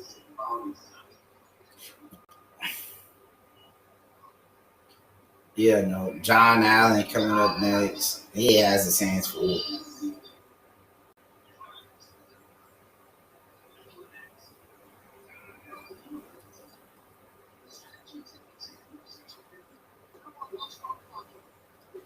We're moving on to the main card, boys. No. Yeah. Should I eat my cereal? You got to get the calcium For from the milk. the protein. The calcium.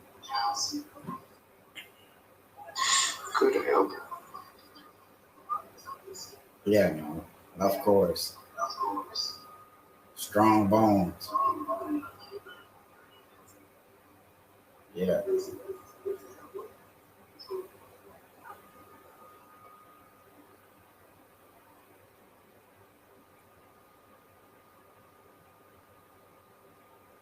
This is gonna be a big one. How big of a fight? You think having a bigger skeleton is an advantage in fighting? You said what? You think having a bigger skeleton, like bigger bones, is an advantage in fighting? Probably stronger, bigger bones. Maybe you can hit harder.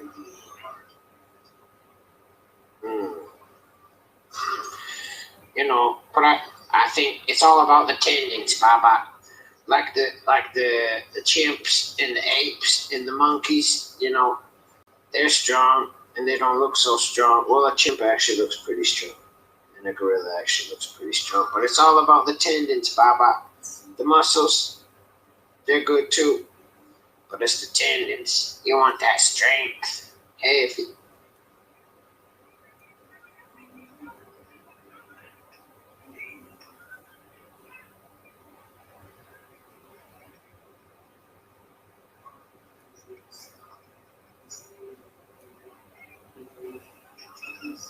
Who's this, Marlon Moraes? Yep.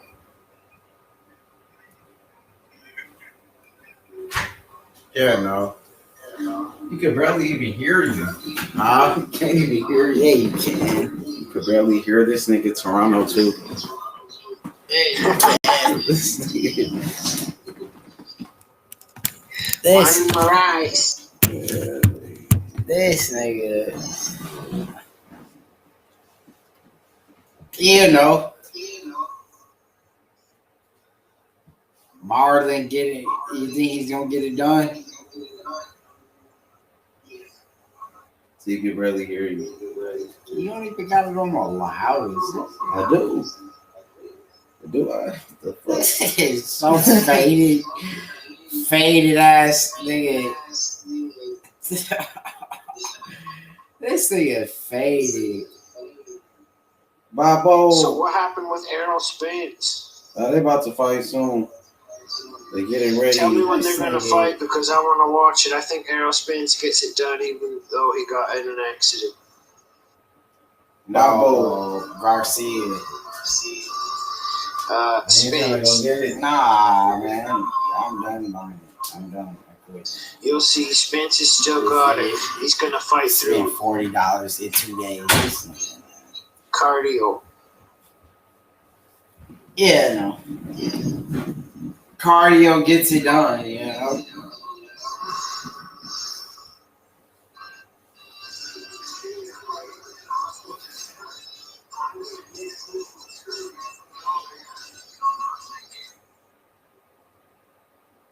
Mark Henry on friendship with The Rock.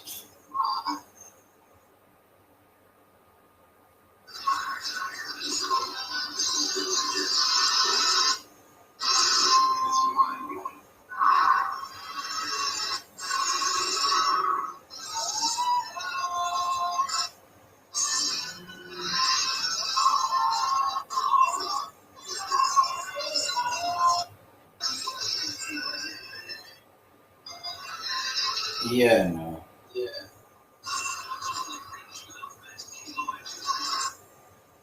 That's just part of the game, you know.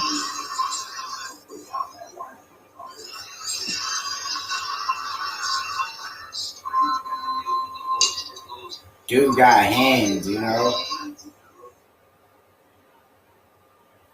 Daniel Cormier.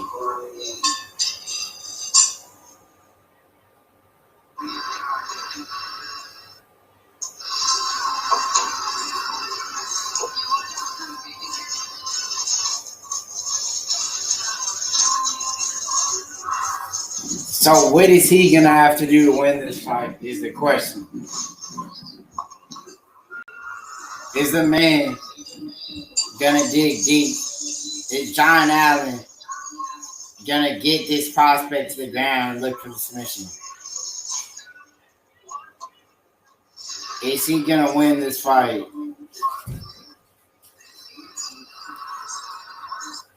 Is John Allen prepared to go the distance, 3 whole rounds?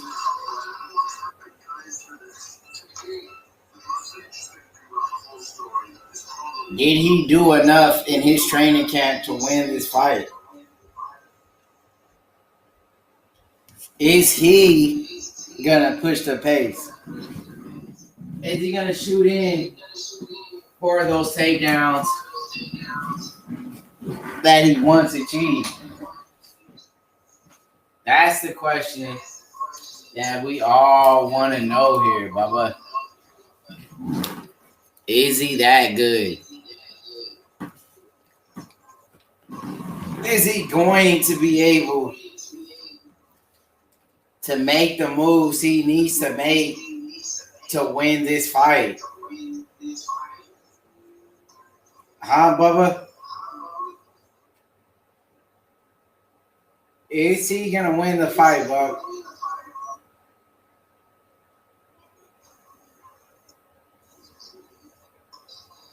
Huh?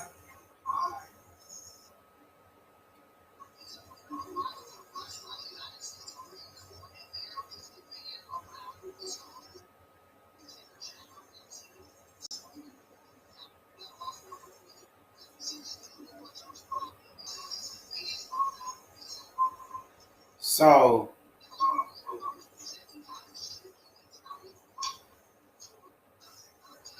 is he making the right moves?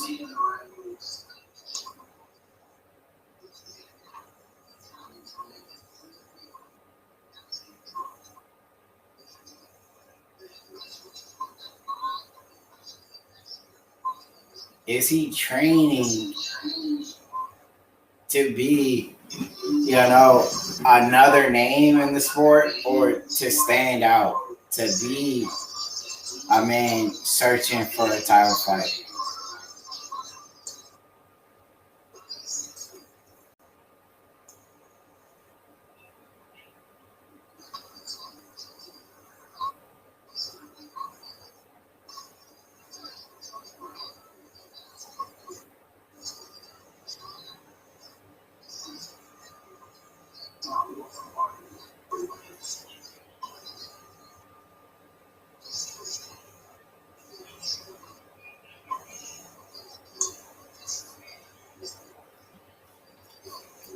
That's a question we all want to know now. Is John Allen going to get the job done here? He has experience, but experience doesn't always get you the job done here. Sometimes you need to have just a raw talent just to be, a better fighter. And this could be the case here. We've seen that in the Damon Jackson fight. Damon Jackson, more experience, had more fights, and he came up short. Now you got a man, who's 7-0 as well, taking on a man, with a total of 18 fights.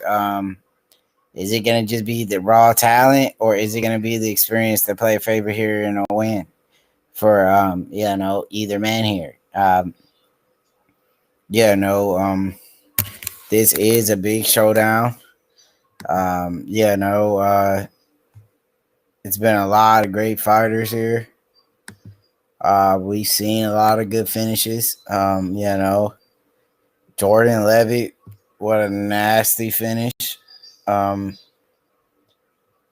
It was a big round, for him to, ending it in one round. Big, dump on the man's neck. And that's going to play a factor here in this fight. Marvin Vettori will be coming up shortly. First fight on the main card. John Allen. Is he going to be able to bring the mat down? Bring this man down.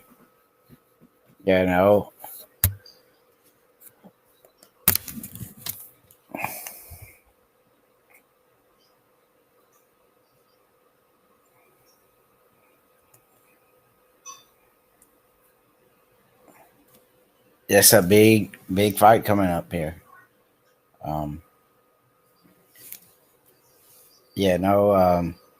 Roman, he has that hype around him. He's a vicious dude. He loves to go for the finish. He packs a lot of power, but in my opinion, he doesn't have the experience.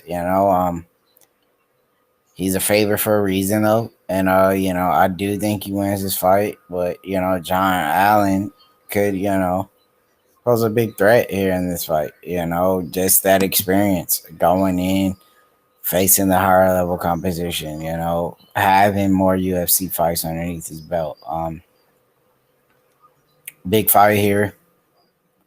You know, it's always gonna be a good fight when you got two big light heavyweights willing to blow and take these blows. Bang it out. Big fight. John Allen could pose a threat to this man on the ground. Um, it's just amazing event here. Great finishes. We see Matt Wyman gets finished once again. I really hope that the man Dana White, really sit down with Matt Wyman and have a chat with him about announcing retirement. Just hasn't been any good performances from him lately. We wish him the best, a speedy recovery, and really think about what's next for him in his future. He just retired from the sport. You done it all. It's nothing to prove there. I'm surprised that Dana White's even allowing him to fight. Was a great finish. Damon Jackson got knocked out earlier. Great combination, and these fighters coming out of Georgia has really impacted the UFC in a big way. It's more and more fighters coming out of this country. I won't be surprised by the end of this year that it's another few dozen of these fighters out of Georgia here on the roster, and these guys are just like the Russians. They come in and mix martial arts. They keep performing very well. They keep bringing in these new fighters from these countries where they're almost taking over the UFC. So this is definitely a country that we need to watch out for because these guys have performed, and the fighters, the numbers keep adding up. It's more and more fighters, on the roster here from the UFC out of Georgia. So these guys are kind of taking over the roster right now. They're wiping out, what the UFC had, and now they're making a name for themselves and their country here. I would say in the next few years, you'll have a lot of fighters out of Nigeria. You'll have a lot of fighters, out of Georgia, Russia. More fighters out of Japan, China, and the Middle East as well.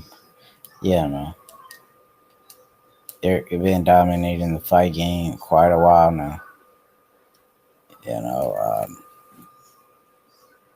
They're showing the right question mark.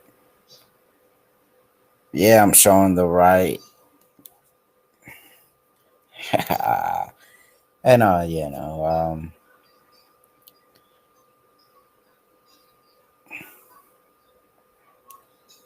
he will go off, and make a statement in his division with a big win over John Allen. He's been around the game quite a while. His skill level has improved. He's making those right adjustments in his training camp. Getting his diet right, eating cleaner to get lean. You can't get lean without eating clean, right? Doing the cardio, running, a certain amount of miles to peak at. Really, getting his conditioning at the right, potential it needs to be for him. And here's a leg lock early in the fight. And this could be it. These guys from Georgia showing that they can not only finish the fight by ground and pound or on the feet, they will also submit you. Very versatile. And these are great fighters coming out of this country. I really feel like in the next few months, up to years, the roster will be full of these guys from Georgia. He gets out of the leg lock. Wow. John Allen back to the feet here. Looking to land big shots, but close, but no cigar. And here you have it, two light heavyweights standing and banging, trying to exchange blows with each other, really trying to fill it out each other. There's a big filling out process here. Yeah, no.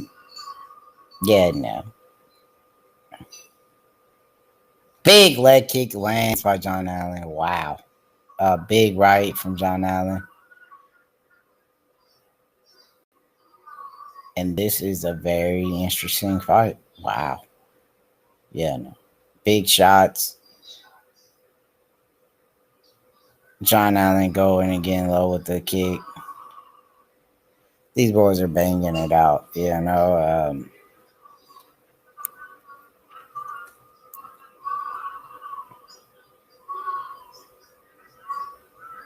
Big 1-2 down the pipe. Head kick. Close, but no cigar here. He was in a leg lock pretty tight. That just shows how tough Allen is. What kind of guy out of Brazil they call John Allen, that's almost like a Johnny Walker, Instead of being Silva, their name is John Allen now, Yeah, no.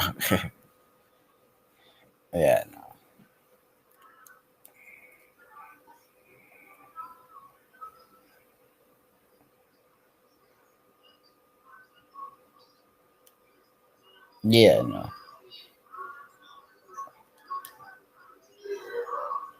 Yeah, no.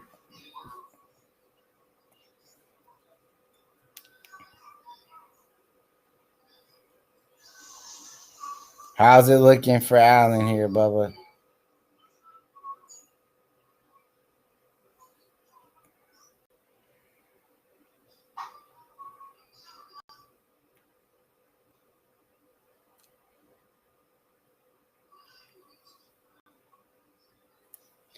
Very close round here. But you got to give it to the fighter from Georgia. I feel like Roman's, having that position of almost submitting them is what is going to separate the round from each other. This man, he almost had a submission lock.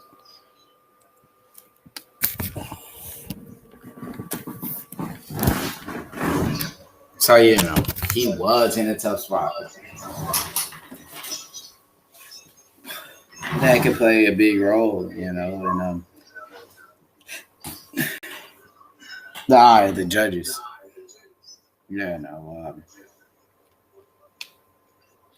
Big round. Who would you score that round for, Toronto?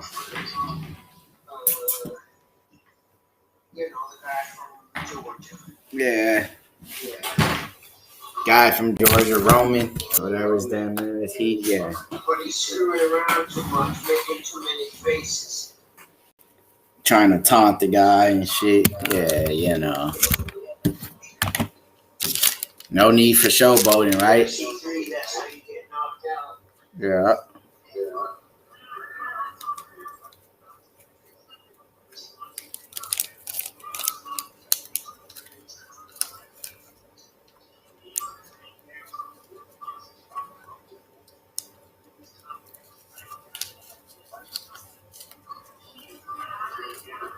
That's what happens when you showboat, You get caught with shots, There's no need to be out there showboating. Yeah, no.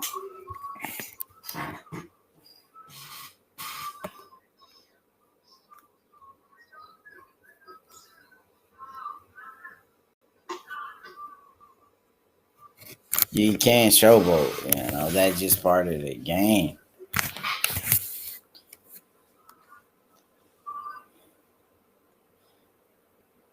John Allen trying to land a big shot here.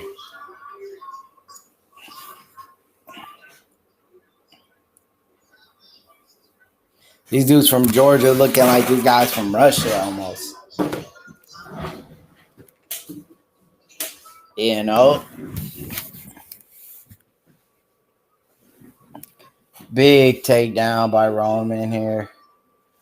Yeah, no. That's a big takedown, Bubba. You know.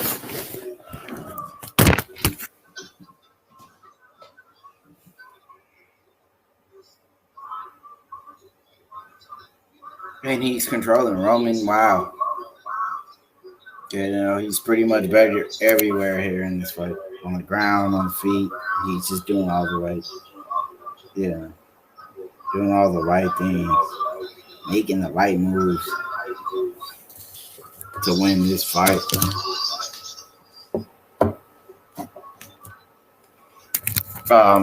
Yeah, no. Great round for Roman here.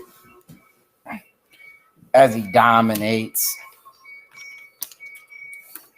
On top.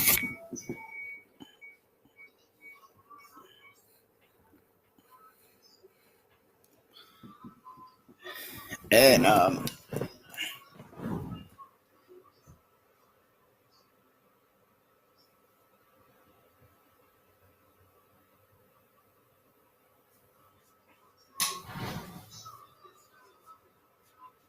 he's just doing the right things, though.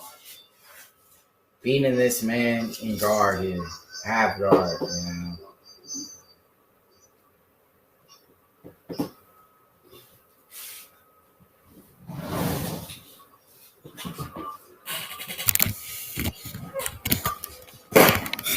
And there you have it. You know. Roman landing some great ground and pound.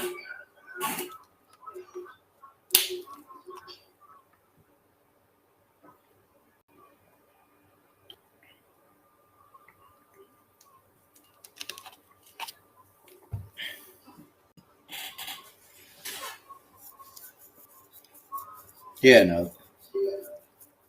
Allen's in trouble here. He's landing these good strikes.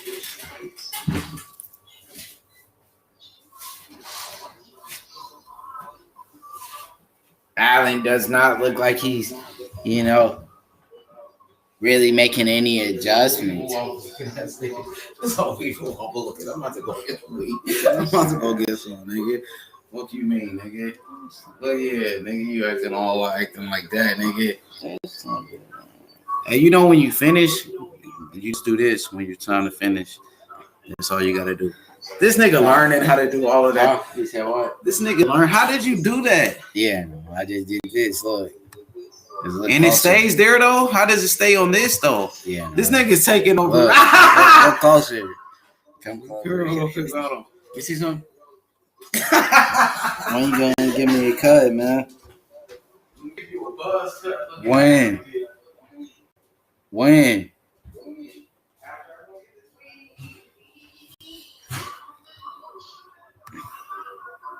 This old weed head ass nigga. Yeah, no.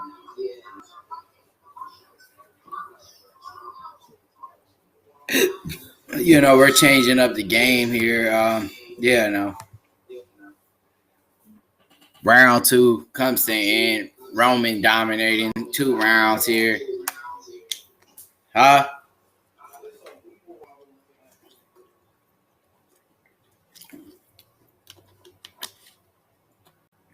And so far, a good fight for Roman. I won't be surprised, you know.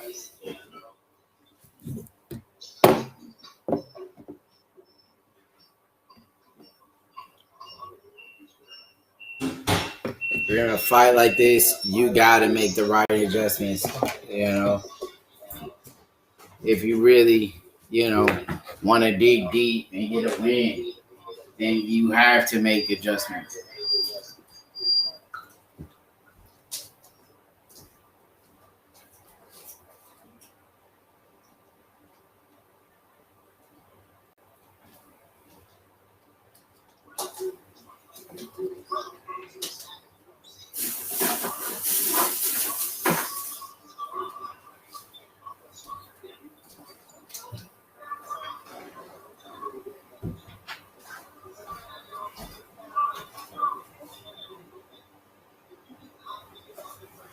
So let's see where he goes from now. Is he gonna pick up the pace in Allen? Or is he gonna continue to do the same bullcorn he's done for the first 2 rounds? Will he pick up the pace? Let's see what Allen has done here. I mean, he's down 2 rounds. That man needs to dig deep. He needs to get a win here. He needs a finish. That's the only way, he's going to win this fight. He can't, go to the scorecards and lose. He needs a finish here. Big right lance by John Allen.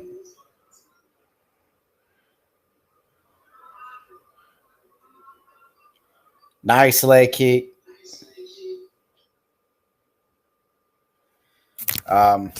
John Allen is landing. But is he doing enough to be victorious? Is he landing at a high rate? There's a volume there.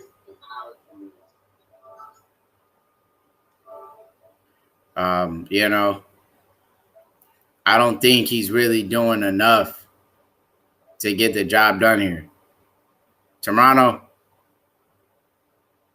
do you think he's done enough here to win this fight?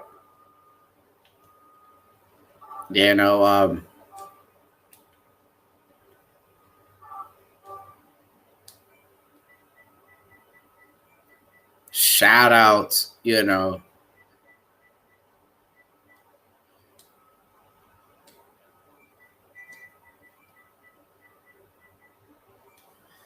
to the great effort that Allen put out, but is he doing enough? In the eye of the judges, are you doing enough? Did you do enough to win the fight? Or are you just going to sit there and cough up a victory because you didn't grind hard enough? You didn't go all out. The words of Dana White, never leave the fight in the hand of the judges. That's why you got to make sure you dominate from round 1 to round 3 and leave no question about it in the judge's eyes. I think that Roman's ahead in this fight. I think he's done everything right. He mixed up the takedowns very well. And he's doing the right, he's putting the right effort in to walking away with a clean-cut decision, in my opinion. This man has worked, on his top game, and it shows how far he's come as a fighter to dominate the way he has. He's landing the ground and pound strikes. He's having the control time. He's on top. He has dominant position into this fight. And, you got to be, grateful to be able to call the fight during a pandemic like this. COVID-19, a lot of states are shutting back down. These, Curtis Blades, a heavyweight, out there training during this whole COVID situation where he has tested, positive for corona, and the main event was canceled due to that corona. So you got to be grateful for these fighters still risking it on the line to have, an event for us to call during this entire pandemic. Roman has dominated for 3 rounds. This fight will be going to the scorecards. Great clean cut win, I feel, for Roman. Another big win for the country of Georgia. And like I said, the prospects, will be jumping in a lot this year. I won't be surprised if the roster is full of fighters out of Georgia. They're coming in like the Russians. They have made a mark in mixed martial arts now. We'll be seeing more and more fighters coming out of this country. I won't be surprised if it's, where it's up to the amount of the Russians and the Brazilians. MMA has came a long way. They have fighters coming from everywhere now, across the world. You have a lot of talent flying in from different countries, and this is just the beginning. Soon it'll be more and more fighters coming in from different countries, that, didn't know they produce such great warriors in the octagon. Great performance from Roman. We'll be seeing a lot more from him. He's a prospect, and he's only getting better. He didn't have that much experience, but he will move on. To becoming 8-0.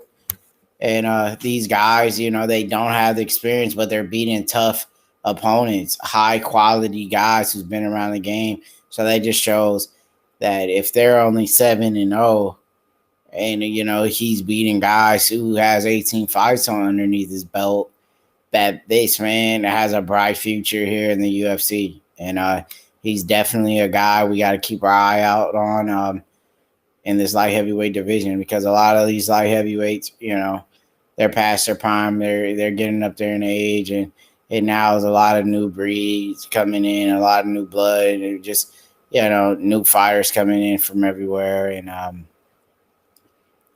he has a chance to crack in the top 10.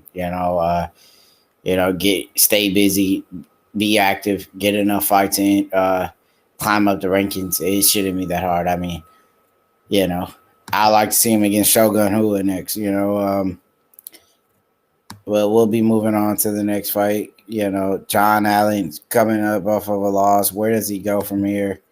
And we're going on to this Gabriel Benitez fight versus Justin Janis. Big fight. Let's go ahead. Take a look at what we have cooked up for us here. Gabriel Benitez, I have him winning this fight. Felt like he has the right tools to be successful in this fight. Jadis is a tough man, coming off of a loss. It's a lightweight fight here, 155. I just feel like, Benitez is the favorite to win this fight. I just feel like his striking, has improved. This is going to be a tough fight to call, but, it's one of those, 50-50 in a way, very tough fight. So I'll be getting a hold of the lightweights here. You couldn't be more happier with the performance here by Roman. It looked like a walk in the park for him, to be honest. And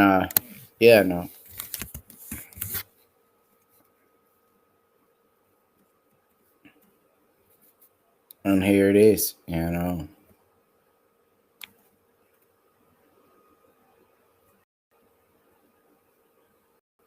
Jackson,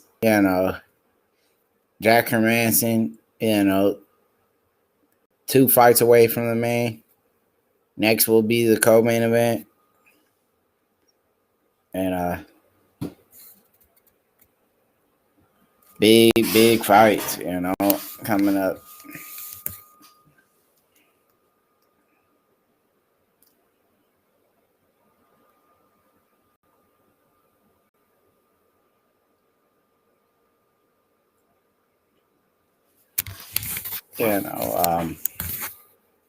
We're gonna see what's next for Roman. Hopefully he gets a step up in competition, get a big name.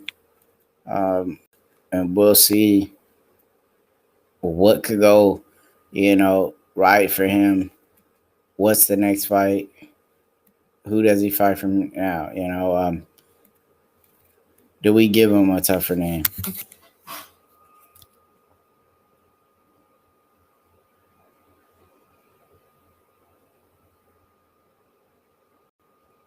Do we give him, the Shoguns,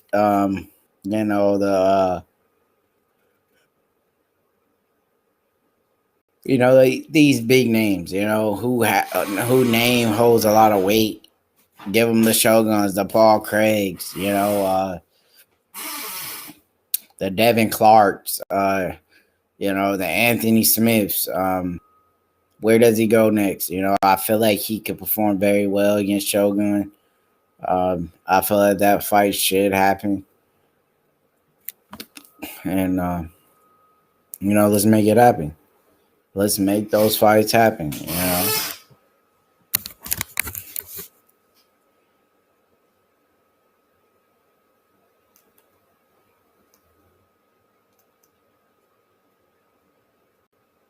And here you have it. Gabriel Benitez. Justin Janice. I told you guys, if you would have listened, go ahead, place that pick. Bet on Luis Smoker. If you guys did, that would have been the easiest money you made in your life. I hope you guys really listen there and place that pick in there. Sometimes that's what you gotta do. You gotta place the right picks.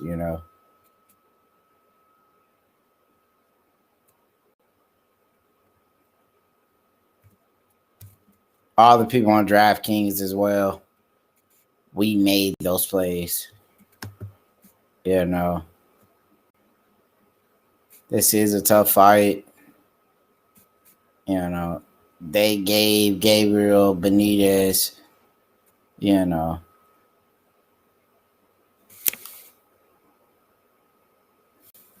they gave him, the moderate favor for a reason.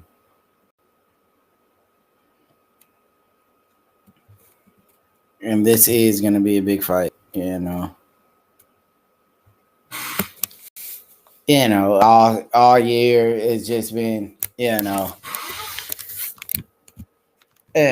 dumpster of a year. People out of jobs, whatnot, the COVID-19, people getting sick, it's been a dumpster of a year, but it can't stop you from out here, making right bets, quality picks. And that's what I try to help you guys with here. I really hope, a lot of people, really listen to me. They would have made that Smoker pick. Easiest fight on the night. Matt Wyman, he was a huge underdog. That would have been you wouldn't have made anything if you would have betted on the favorite on that. Then on Jordan Levitt,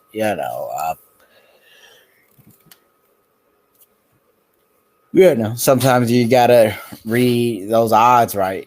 Make sure you're placing the right picks. There's no point of risking so much, to receive so little.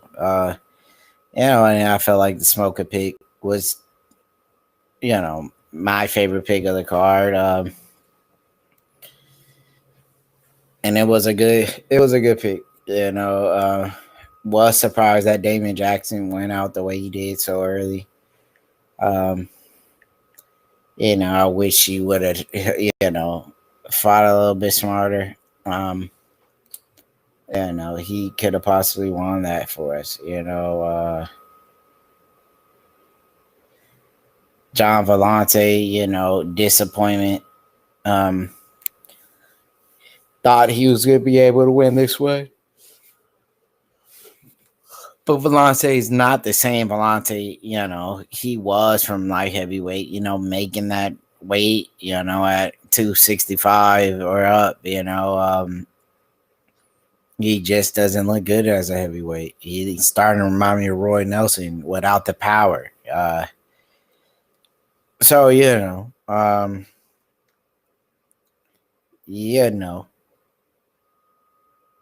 have two lightweights coming up very shortly.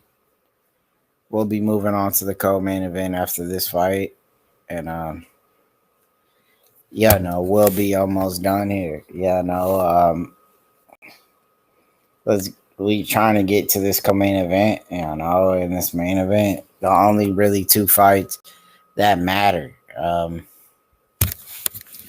know what I mean? And it's a big fight. The co-main event. This is how it's looking. OSP.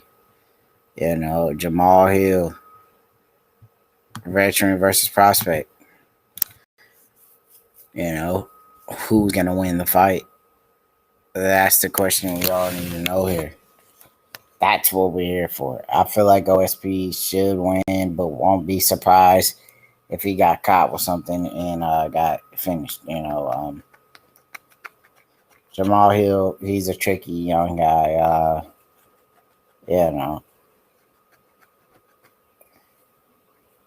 And he has a lot of hype around him. He has the right people in his corner. Promoting him, to becoming, maybe the next John Jones. He has the frame, 6'4". Nice reach as well. Not as long as John, but I think it's a 79.5. And he will go on and do, spectacular things if he could get past OSP. So it's gonna be a big one.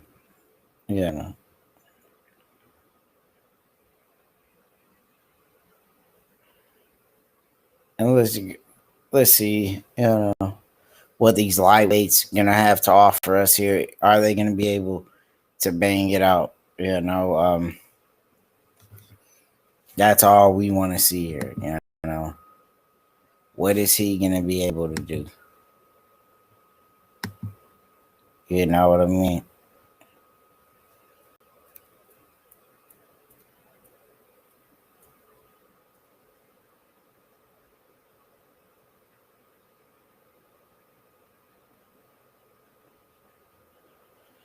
Let's see. No.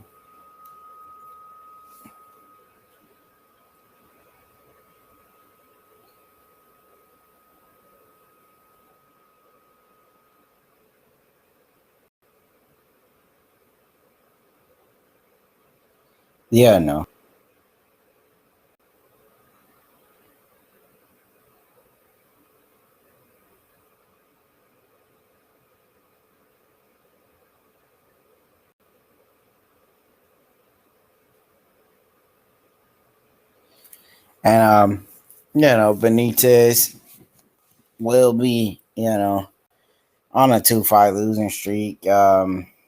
Maybe he could bounce back. Maybe Janice is gonna be the better fighter,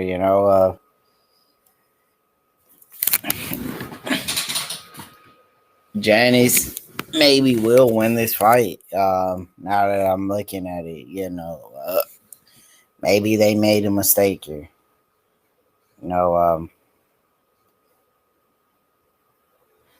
Janice is a very dangerous guy. I can't forget, the time, he knocked out Frank Camacho on short notice on his debut. I feel like, he could pose a threat. Anybody to knock out Frank Camacho on their debut, it says a lot about you. He lost to Gavin Tucker. And Gavin Tucker's a very tough guy, but, Gavin submitted him. So, we know Janice, has to make adjustments at his submission defense. Has he been working on these things in the gym? So I feel like if this fight is, ends up on his feet, Janice could have, that slight advantage. Just because anyone knocking out Frank Camacho like that on his debut, yeah, man, you gotta be somewhat tough. He's trained out of Extreme Couture. They train nothing but great fighters out of there. The underdog maybe could pull off a win here. I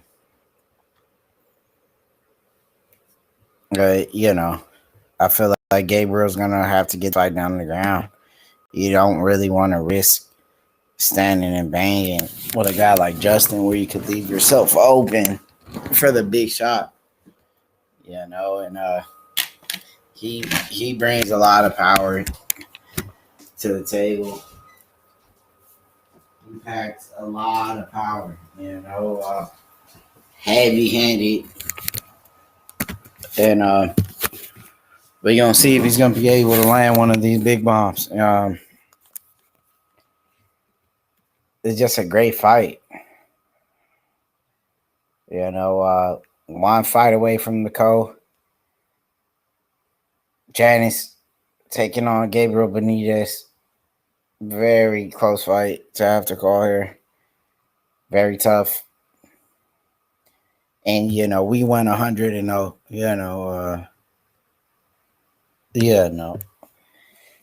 That was the bets. That's the picks we made. And we'll be looking to go to 200-0. We won't lose a pick here. That's just part of the game. You win some, you lose some. And that's just life. You can't go on and win every, pick.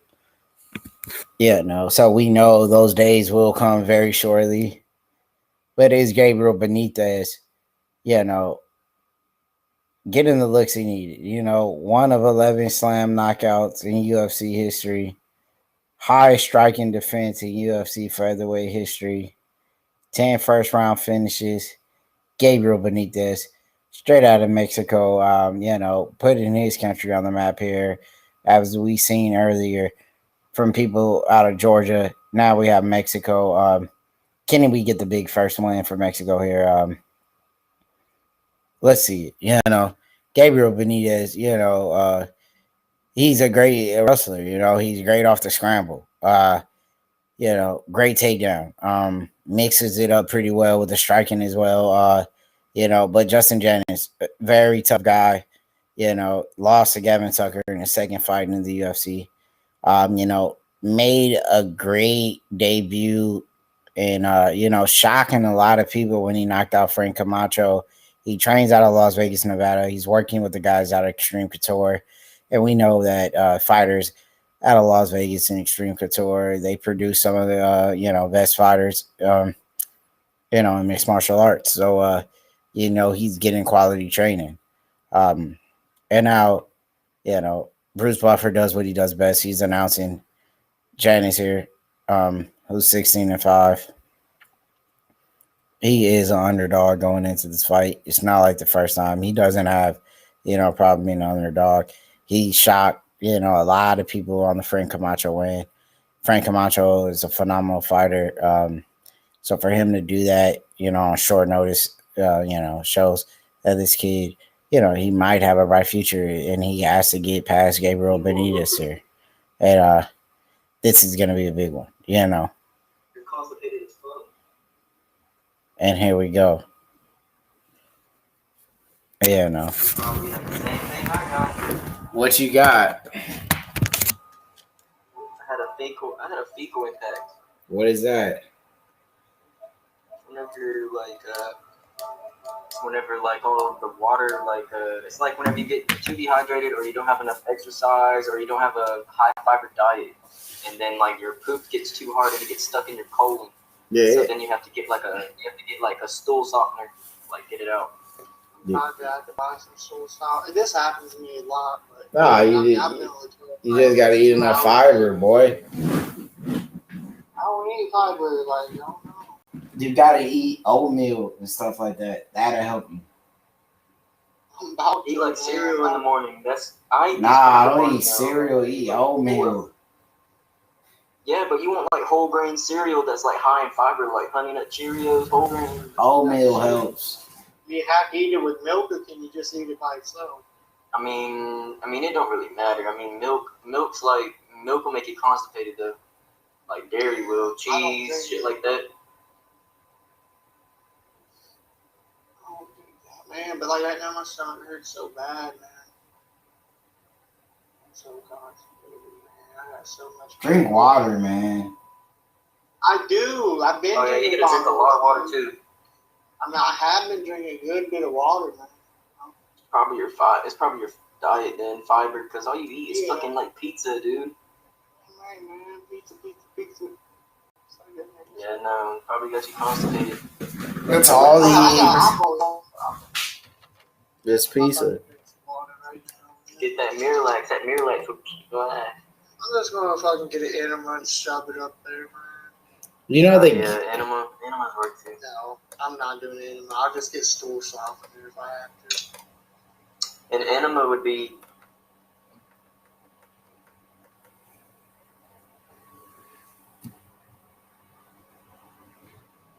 Well, what about stool softener? that is a stool softener, Miralax, shit like that, Dopalax, Miralax. There's different types of stimulants you can take. I gotta do something. Why don't you just get a fiber thing, like fiber powder?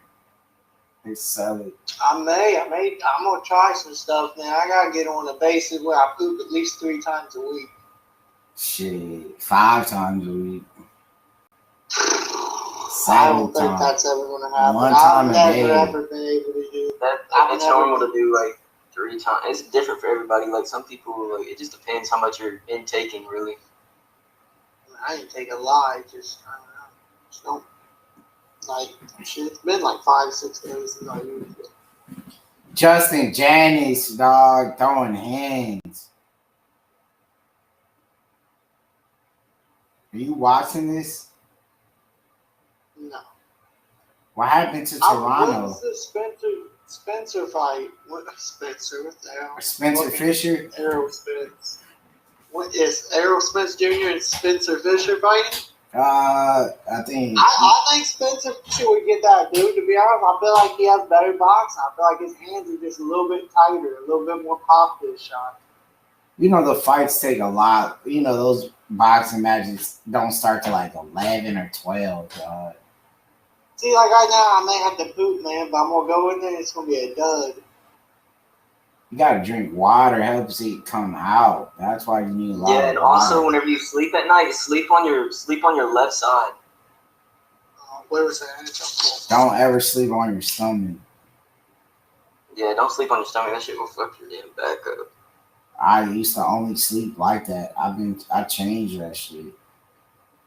I feel a little. I feel like I don't dream as much too. Like usually when I used to sleep on my stomach, I always dreamed, had bad dreams. But now it's like I sleep on my side or something like that, or on my back. I don't really have any dreams like that. Or if I did, it wasn't bad. So like, but I remember it.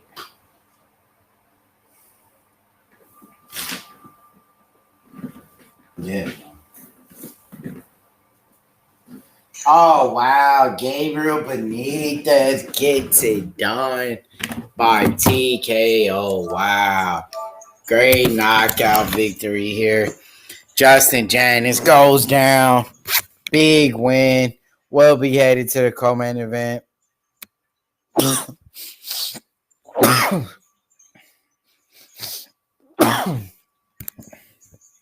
Yeah, no. Caught him with a great shot. Gabriel Benitez, great sportsmanship, goes over there, make sure Justin's all right. Got caught with a good shot.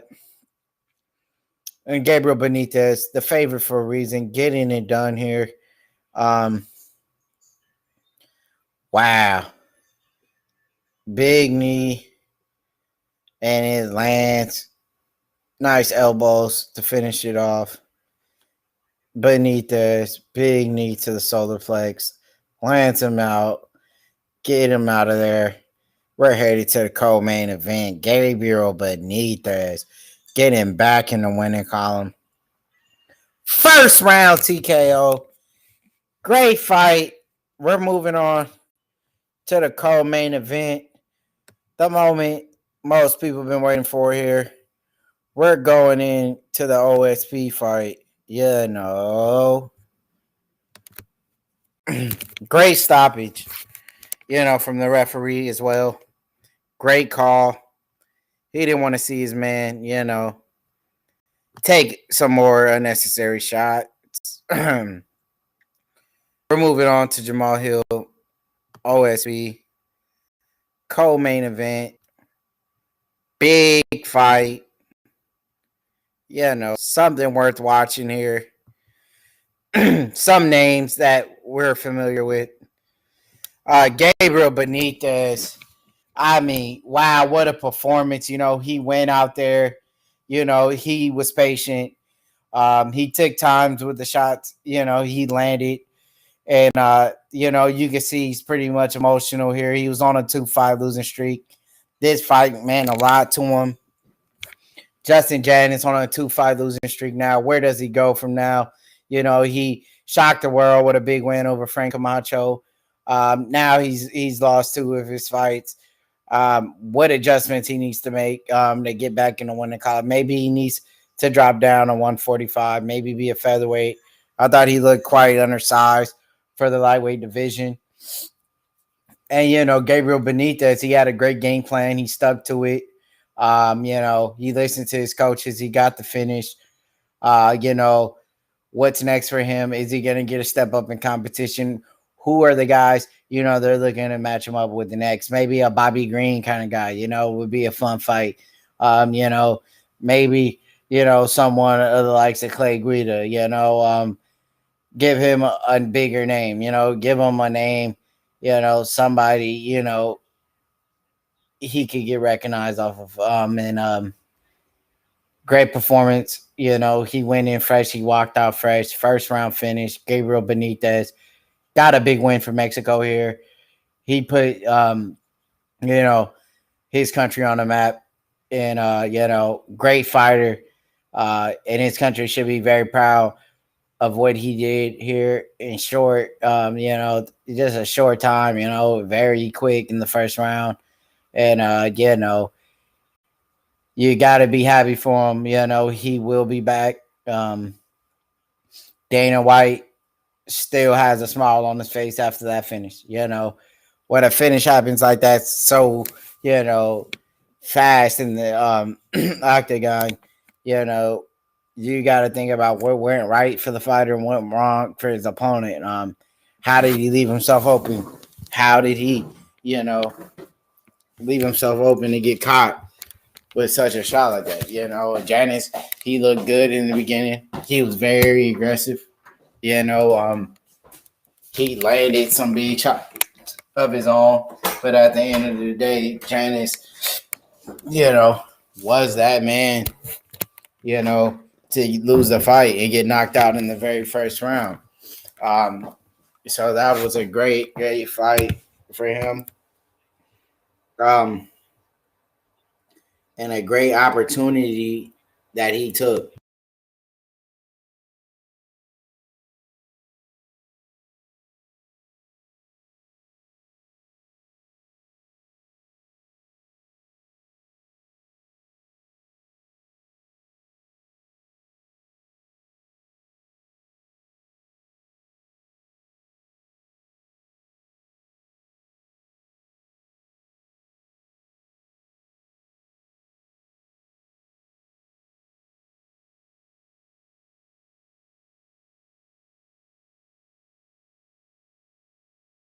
And now we jump into the co-main event. And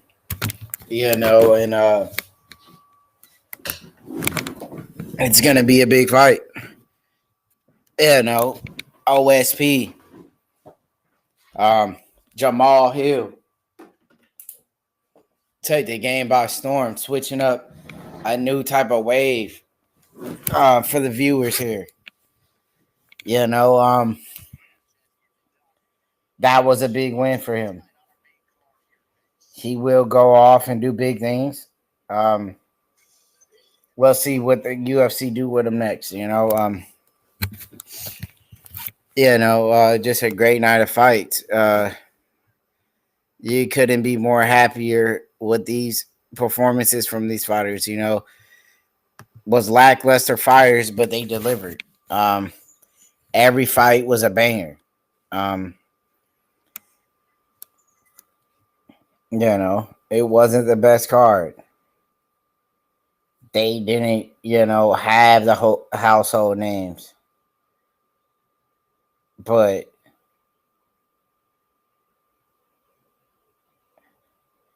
they did deliver. Very entertaining. Great performance. So hats off to them. And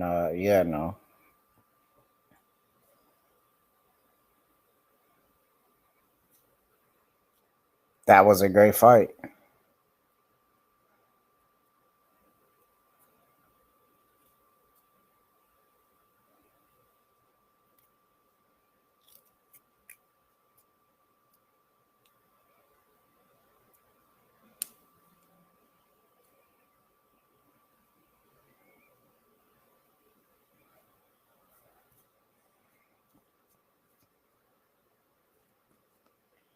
And co-main event.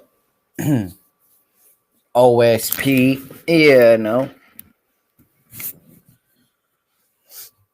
Jamal Hill. Stack ass card, Was it really that stacked? We don't know.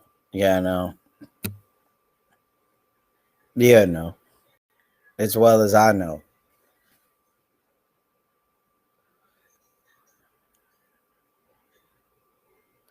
And the numbers keep raising. We've been doing this a long time. I made that deal with H Money, Mr. DAZN. We,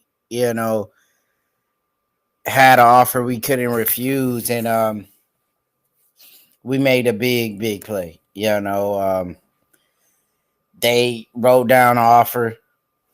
Me and my team looked it over. We did what was right for me and my business ventures. We went on and made a great addition to this platform, with different type of versatility that I provide, just very versatile, talk boxing, talk MMA, talk basketball, talk football, speak about NHL or the MLB. And there's no one near me when it comes to this sports stuff. Followed basketball many years. And that's what we've done. As a sport analyst, we covered every sport, and now I'm at that top level to where ESPN and Fox Sports have gave me offers that I nicely decline to come to this platform and showcase my talents at a high level and really break down and call down these fights for this platform, because that's what the people needs. Going to Fox Sports or going to ESPN. It's almost like, you're selling yourself short. You're going in to operate with these bigger, companies, that, have you sell your soul in a way. This platform, I'm free to do what I want. If I, want to talk some trash, I can. If I, want to lead the people in the right direction and be informed with correct information about the sports, then I'm that guy. I don't want to go out, like the Stephen A. Smiths. The guy's a joke.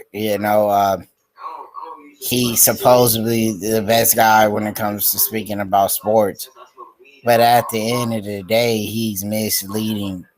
The people, the fans, and we're not here to do that. We're not here to overhype no one.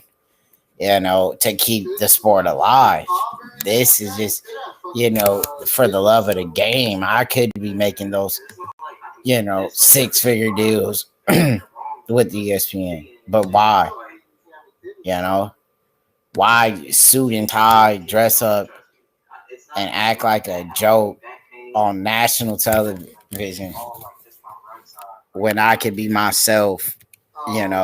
Might not make the revenue as these guys, but keep it real and keep it 1,000 and really guide people in the right direction about the sport of mixed martial arts. Yeah, I've had offers. They gave me those deals. I declined. I didn't want to work for a circus act, and that's what I feel like ESPN, Fox Sports, NBC Sports, all this crap. They're a circus act, and I'm no one's getting paid, Bubba, and that's for damn sure. I've been the number one guy on mixed martial arts for a decade now, and now I'm finally getting the respect I deserve. The numbers don't lie. Check the last few, broadcasts when I dropped over 1,000 views in such short notice, because I was that guy. And we moving to the next level and doing those right movements and headed to the right direction as being a high quality analyst. And that's what I've done for the last decade of my life.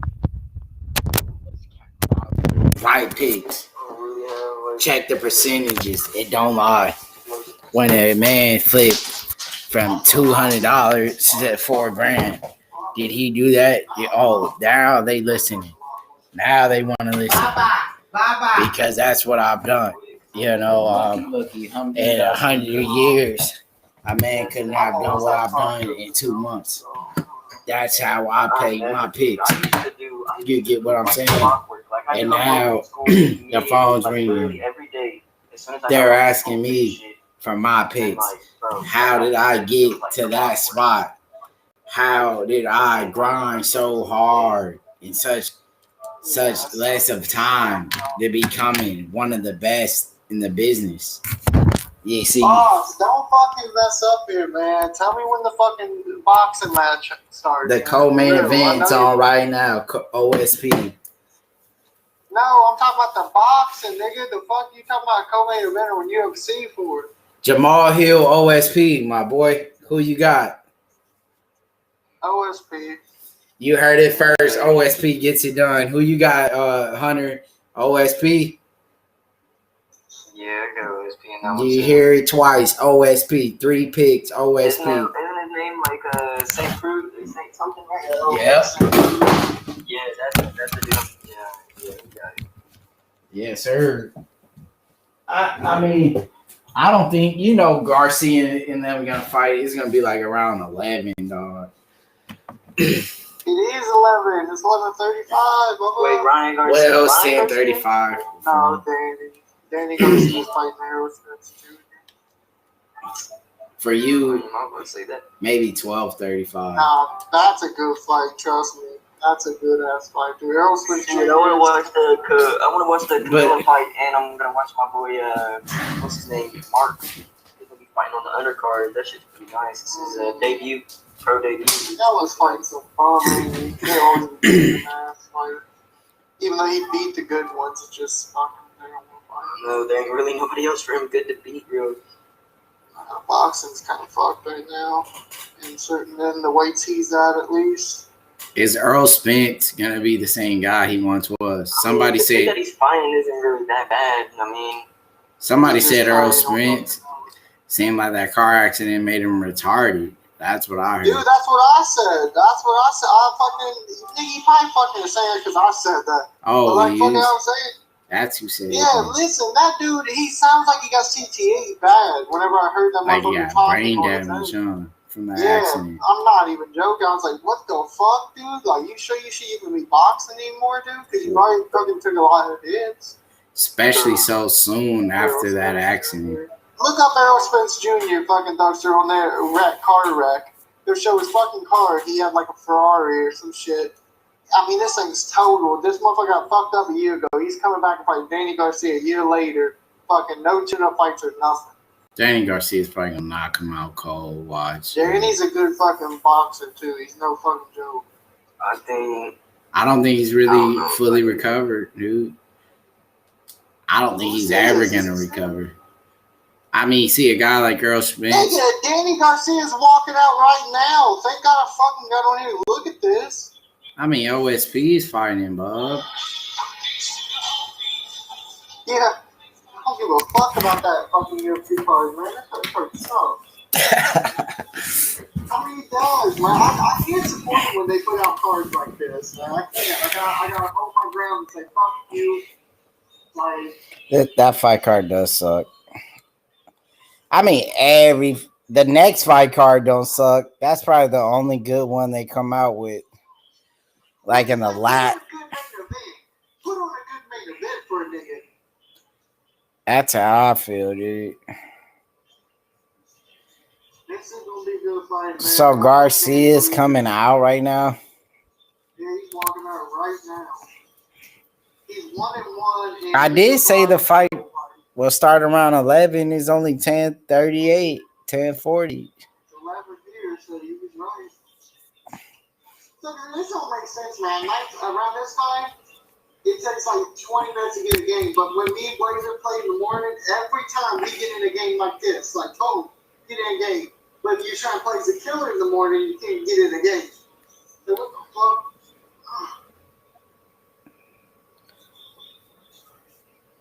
Man, I hope Spence Jr. wins, dude, so that Crawford and him can fight, man. Who? Yeah, right now. They're fighting right now. Arrow's about to walk out right now, man. He just walked out. Well, nigga, he fucking do right on it. Get on crack streets. OSP just made his way out, dog. Come on, Bubba. Come on, Bubba. You gonna watch that streets? I'm gonna watch OSP fight. I mean, he fought John. But he's fought John. Huh? He shared the octagon with John. I'm watching the boxing match on crack stream. It's working good on my phone. But did he share the octagon with John? Who?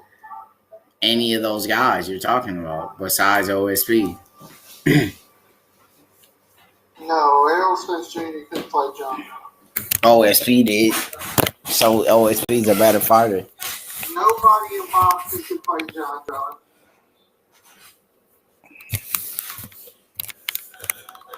Nobody in boxing would even have a chance. Anthony Yard versus Lyndon Arthur. Who the fuck's that? No, Errol Spence. Look for the one below that. No, Garcia. Junior Spence. Oh, yeah. The truth.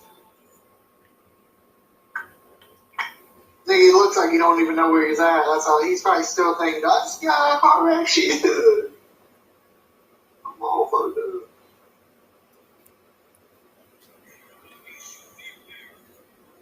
Fucking hell, man. Wait a second, here. Let's leave this game real quick. I want to see this. Bro, don't even remember the car wreck.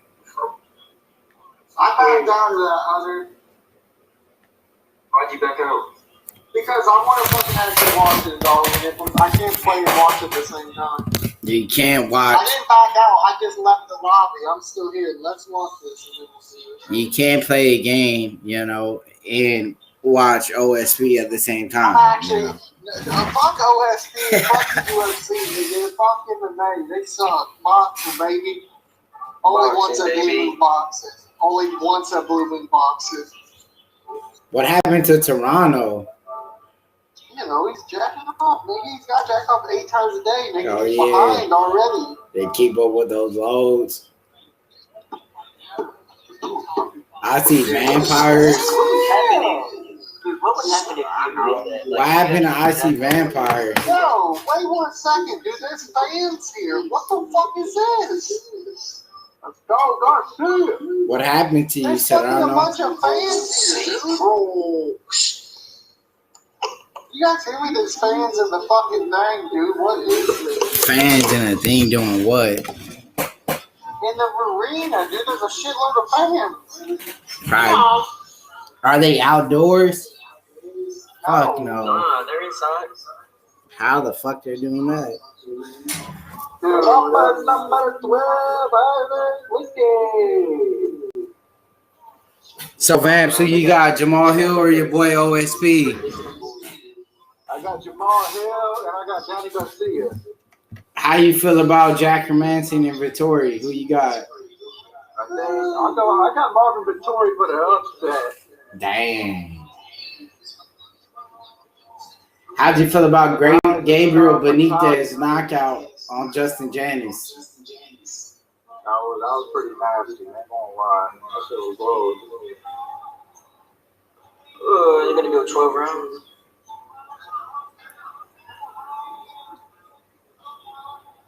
Spin shit took a minor.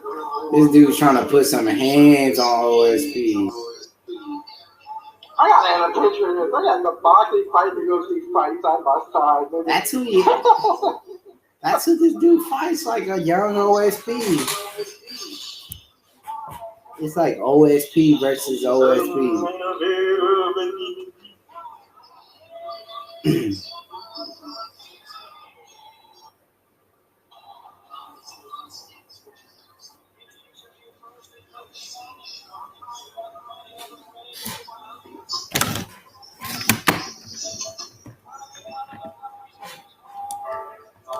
And you know,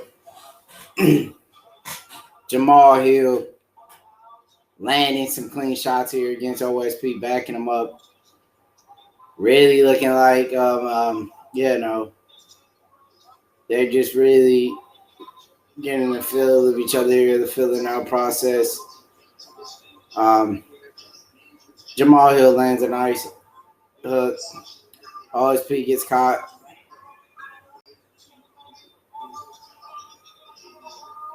Nice body shot by Jamal Hill.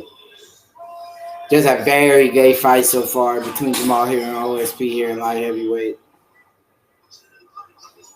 And nice leg kick by OSP. Gets a little tangled up here. Doesn't look like he knows where he's at. Big leg kick by OSP.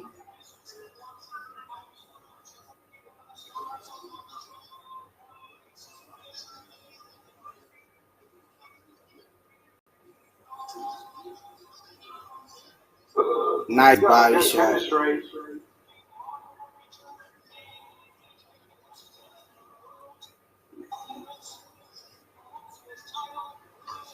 Jamal Hill, being a little bit more active here. Landing the body shots. And here goes OSP.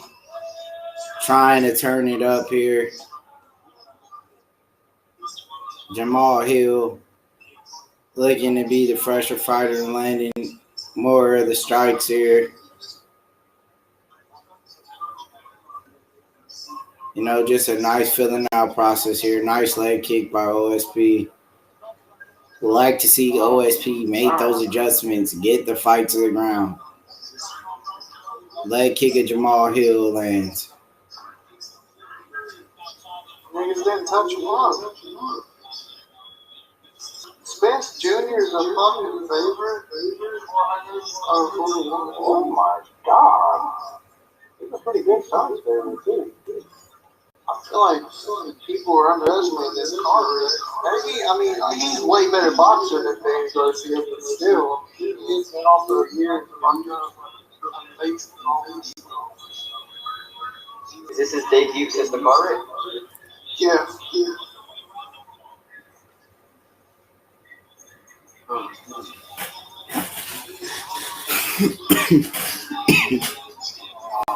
Oh, Jamal Hill.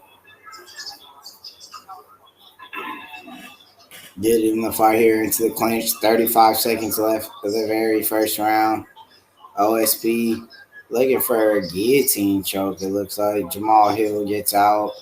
Break free. They're back to standing and trading shots here. Nice front kick in by Jamal Hill. Looks like Jamal Hill maybe will be winning this round one here. Very close to call, but I think Jamal Hill's landed the cleaner shots.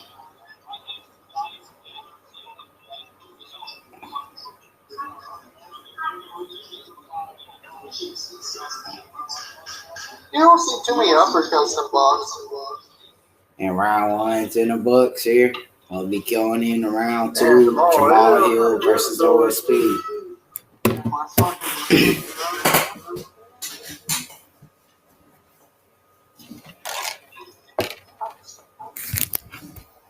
Good close round.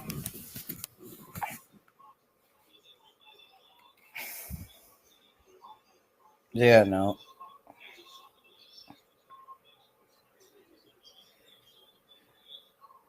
Very, very close round here.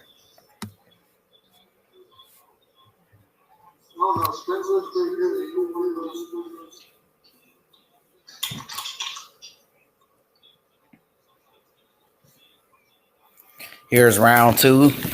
OSP taking on the one and only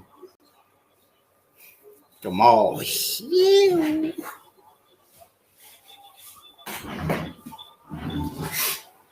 One of the best in the game, you know.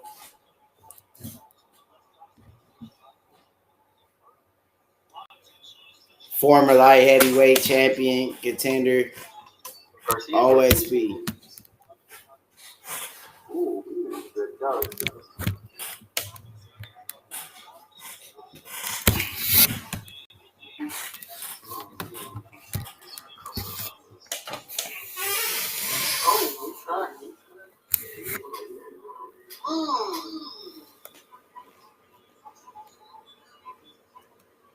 Jamal Hill lands a nice hook.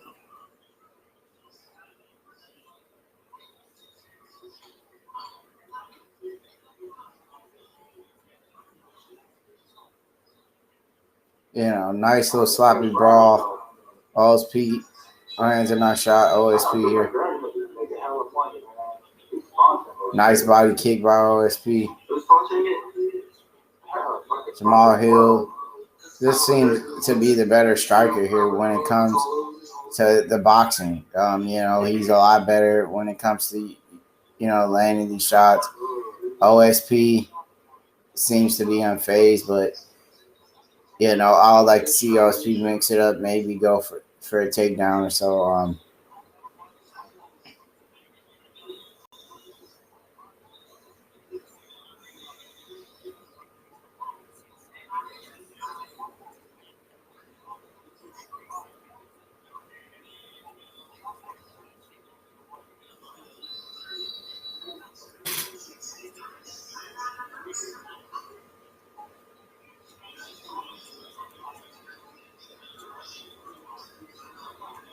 Big head kick attempt by Jamal Hill.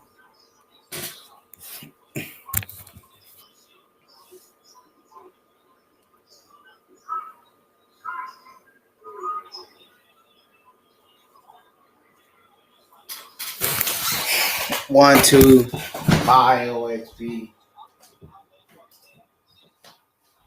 And we're in it for a dog fight here.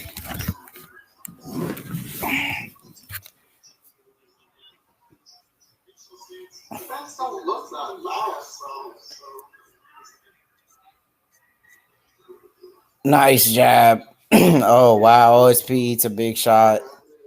Jamal Hill could have him in trouble a little bit. Wow, Jamal Hill landing some good shots on OSP here. OSP tries him up.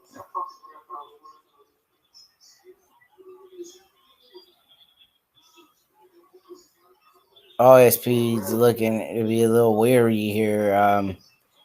He's eating some good strikes by Jamal Hill.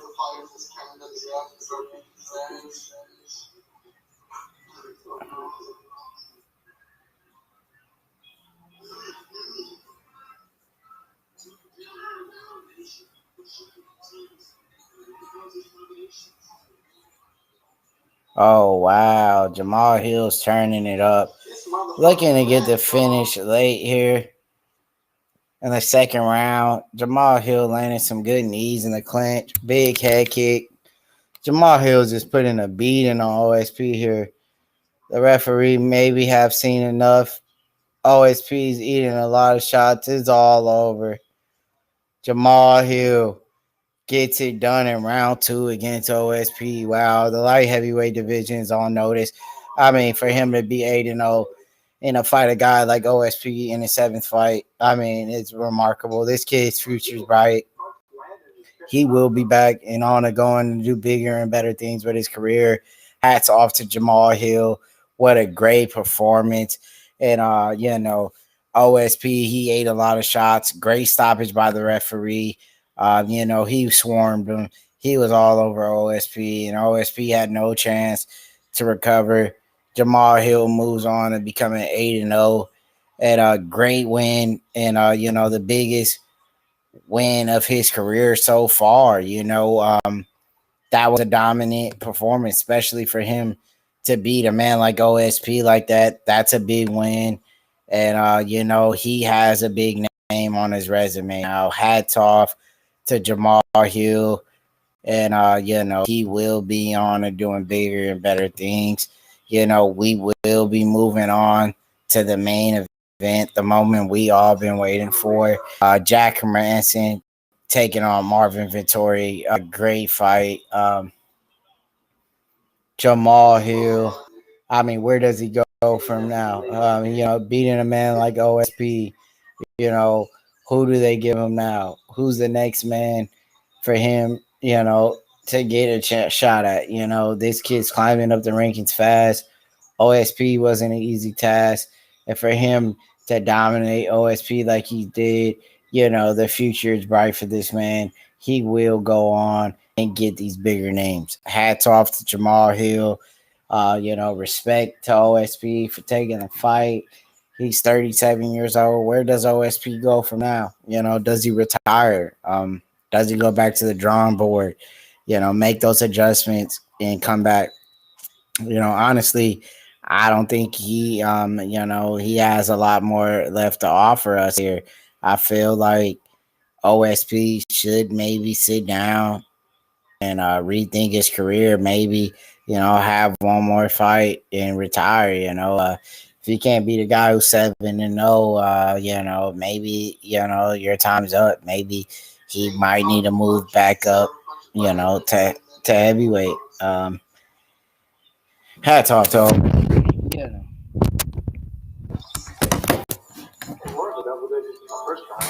So OSP got stopped in round 2. How you boys feel about that, man? Did he really? Yep. Yeah. That's all. So Matt Wyman, he knocked him down. He got his ass. Who got knocked down? No, he tripped. I'm trying to cause drama, get Errol Spence thinking he knocked him down. So how you feel about Matt Wyman getting knocked out the way he did? Did you see that? Yeah, I haven't seen one fight though. The dude picked him up and then he just dumped him on his head. Slammed his bitch ass, yeah. Once the dude picked him up, I already know what's happening after that. I mean, you ain't got to say much else. Niggas getting dumped. He picked him up and dumped him on his neck, like really, and he got knocked out unconscious from that. Oh wow. Matt Wyman, dog, you remember that dude? Yeah, I remember him. He fought TJ Graham. And he fought Spencer Fisher.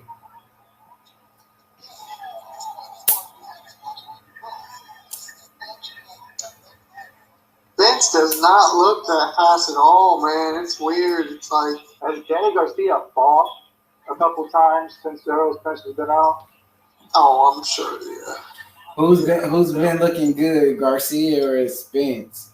I think it's 1-1. I think right now Garcia's winning the third. So Spence still could box good? Yeah, he looks a little slow, though, but yeah. He ain't the same just yet. Just weird with the speed sometimes. He got that Poirier His speed. timing is pretty damn good there.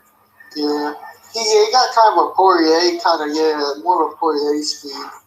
Faster than Poirier, but, like, That's for how boxing, it looks a little slow. he's throwing those hands. Mm-hmm.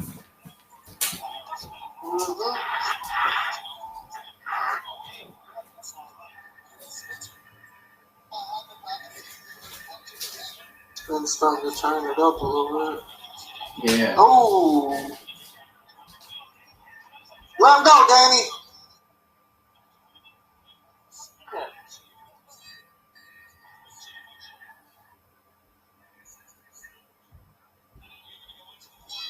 This is this fight's competitive.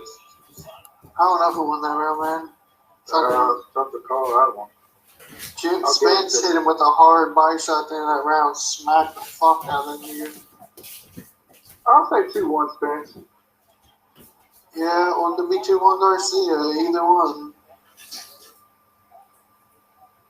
I think Spence is up right now.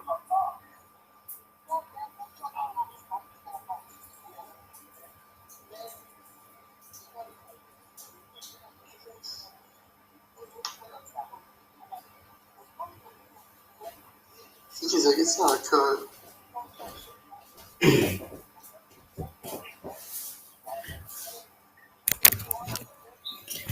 Yeah, no. Big win for Jamal. Why even have that mask on, nigga? Your fucking nose is out, your upper lips out, nigga. Just take it off. Like, fucking hell, you dumb fuck.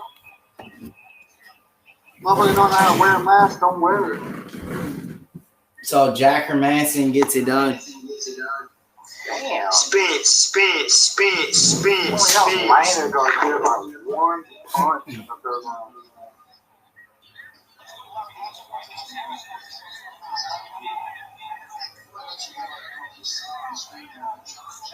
Jamal Hill, Toronto. How you feel about the performance? That's a big performance for Jamal Hill. Win over a guy like that, says a lot.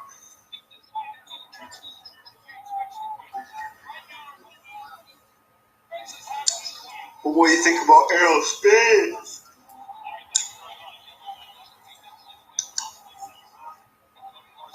You know, Earl Spence. You know.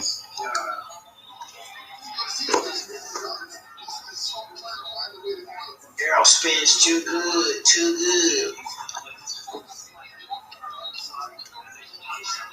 Looking at this, to be honest, man, Terrence Crawford would fuck up Spence. I really believe that.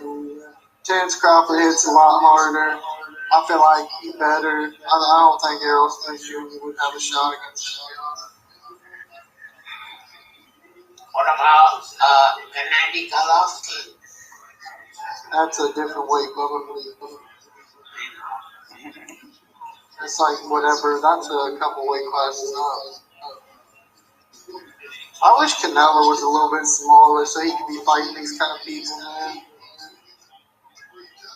Another like what? Weight class or 2 away. Shit, he's a couple weight classes ahead, man. He fought this is at 147. Last time he fought like 147 or something like that, it was against Floyd, and he about died when he was like 23, making that weight. Yeah, like 165. Hell yeah. Floyd fucking just outboxed Canelo so easy.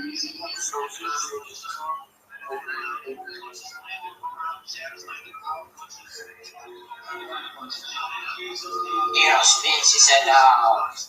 He's starting to take over here, man. He's starting to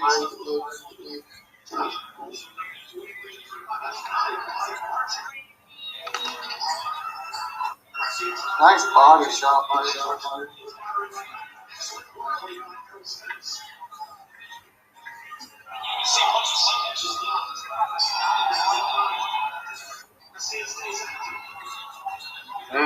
about to get shot.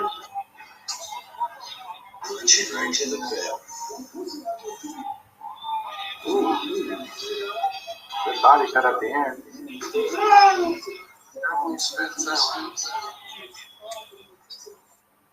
I don't know, every time you think Errol Spence Jr. is about to catch the momentum, Danny Garcia comes back.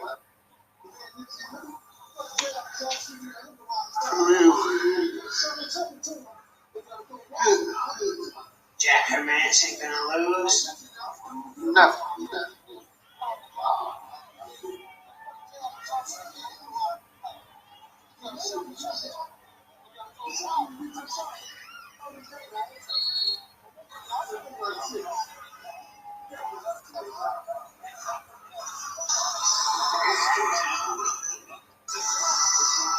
Yo, blaze up, dope. Oh, Rhino, big Rhino? Big Bird. I don't even know his name. Oh, Bye-bye. I might get him. Danny Garcia, that right.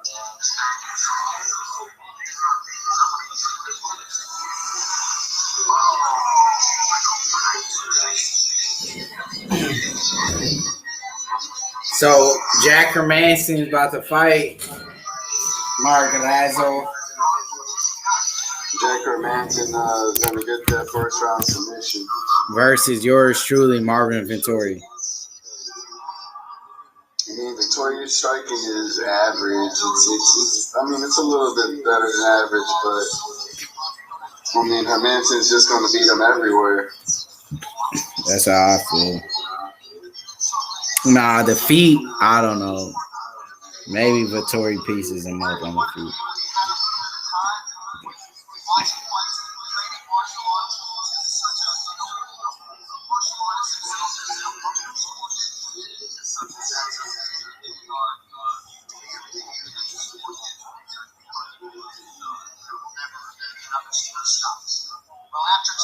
Did he die or what? Huh? Or Scott? Marvin Vettori. You know, OSP got knocked out.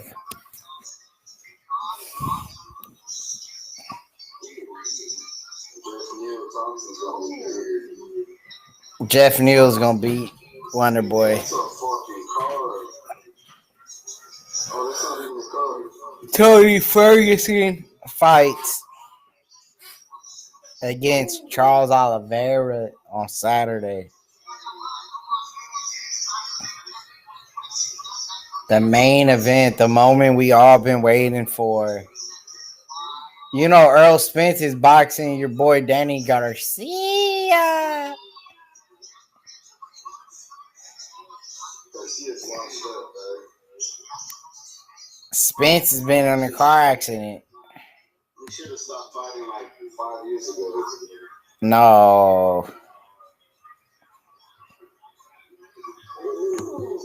Why you don't want him to win? Because he's fighting your boy from Texas, Earl Spence.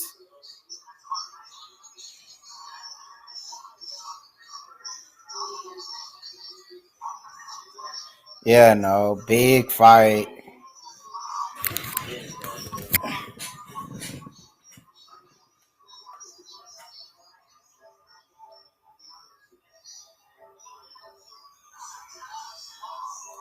Didn't Marvin Victoria get?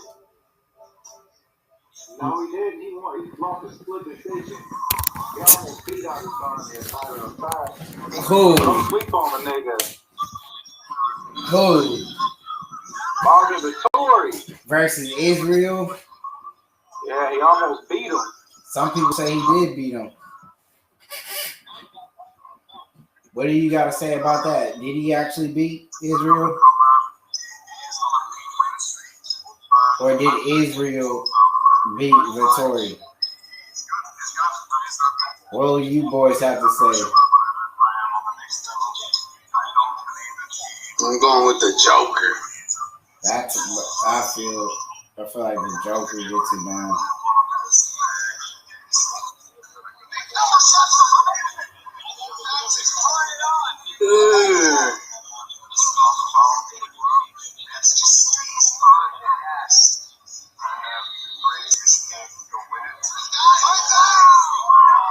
Joker is a man. Oh, he tapped out Kevin Gastelum. That's a big one.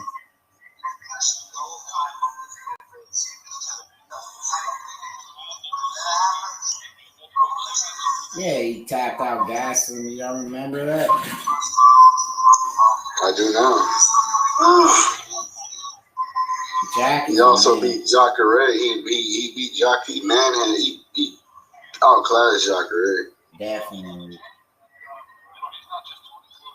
But the thing is, Jack don't do good against strikers.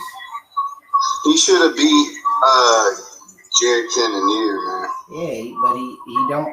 If he's not able to get you down to the ground, he kind of sucks on the feet. He got good footwork. He got a good clinch, but you see how the hell Marvin Vettori look now? He cut his hair or something. Dude looks hella weird. He looks like a vampire or some shit. He looks like a Bisping. He looks like a young Bisping. Yeah, he does. He look like he's starting to look like Bisbing now with that fucking haircut. What the hell? He's like a blonde hair version of Bisbing now. A stocky, swole version of fucking Bisbing. He look like if Bisbing started taking steroids. How much you think he weighs right now,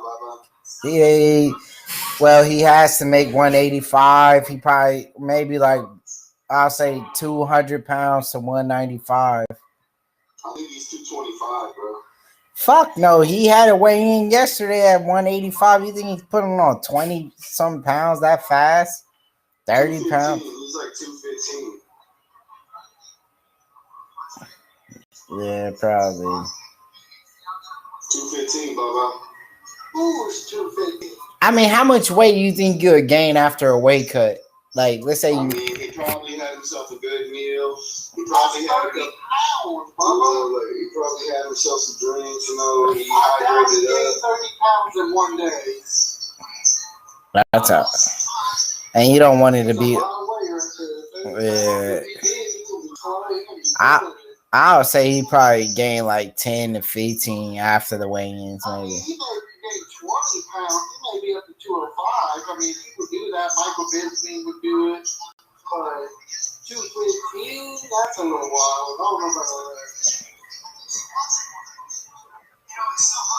He may be 215 was fucking around training, but the day of the fight, you don't want to put on 30 pounds. He's the only fighter I know that reps it. I got to see his eyes. Look. Yeah, it's fucking close. You know what that means, brother? It's a bit tough for him. You said what, Bubba? You know what that means? His eyes start to shut. You ain't gonna be able to see that. Whose eyes starting to shut? You ain't gonna be able to see that left hand coming. Yeah, they got the ink swell though. They do it right there. Wait, That- is that his left or his right eye?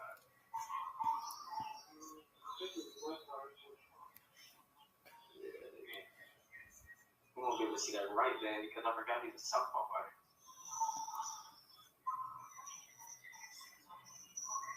Did that play with Jock Hermansson done?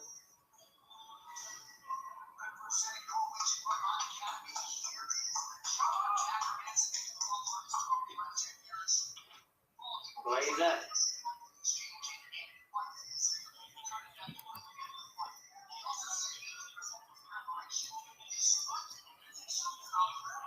Yeah, no. Great fight. The Joker has made his way down to the octagon. Oh, he's killing that body. So Earl Spence looks good. He's looking for you. Wow, I guess the accident didn't slow him I down. don't think he beats Crawford though. Anyone confident that Carol Brooks, man, put that motherfucker out with one punch, dude. And 10 problems, that fucking skill on top of that. Shit. So Terrence Crawford is the best guy in boxing right now.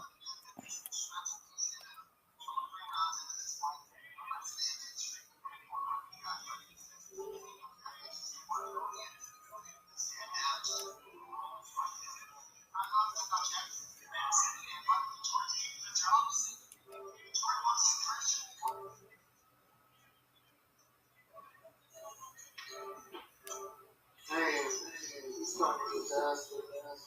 Their bodies are real very cool like this.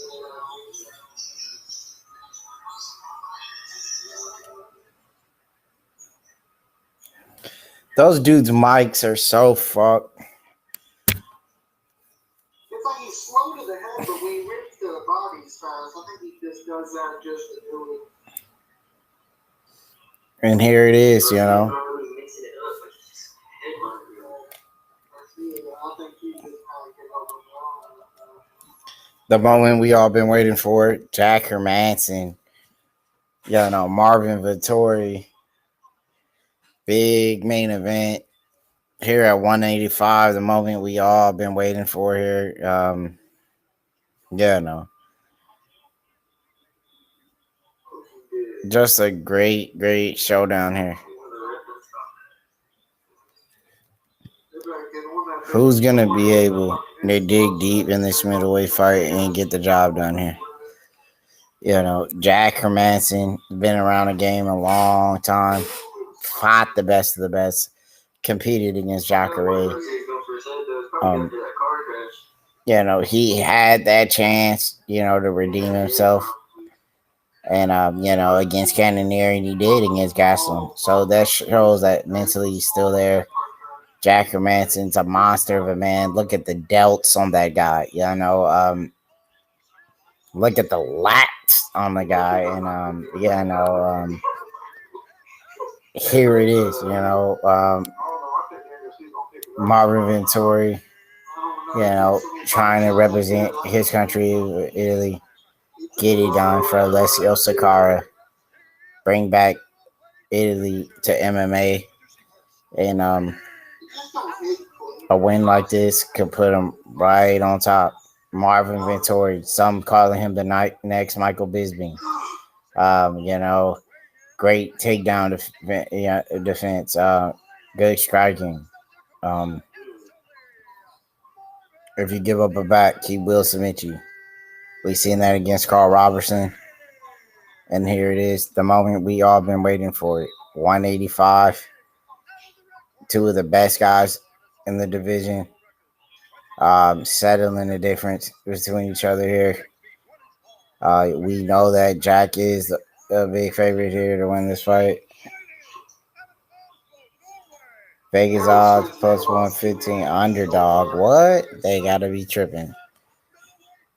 You know, that's a good fight.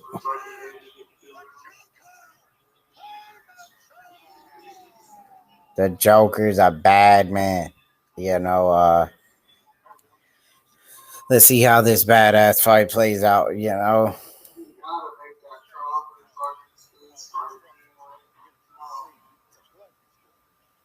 Good fight. Round one will kick off here very shortly. And yeah, no.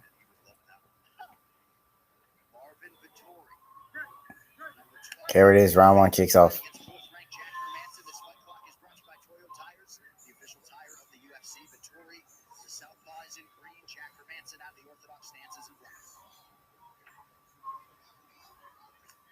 Nice leg kick early from Jack. Immediately attacks the leg.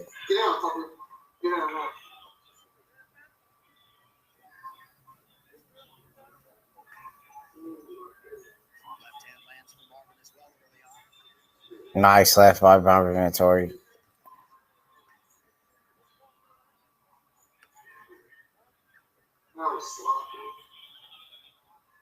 And it's a very tough fight so far. You know, really, you know, filling out each other. The filling out process has begun. Marvin Vettori landed some good shots.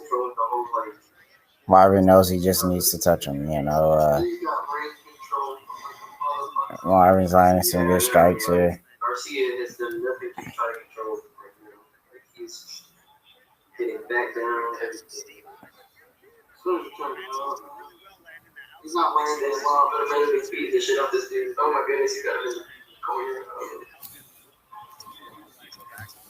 He got tightened up on the hooks a little bit. He's going a little bit too far with him. He needs to kind of bring him in and start to get in front of it. He's trying to do this damn overhand, but Spence keeps dodging it every time.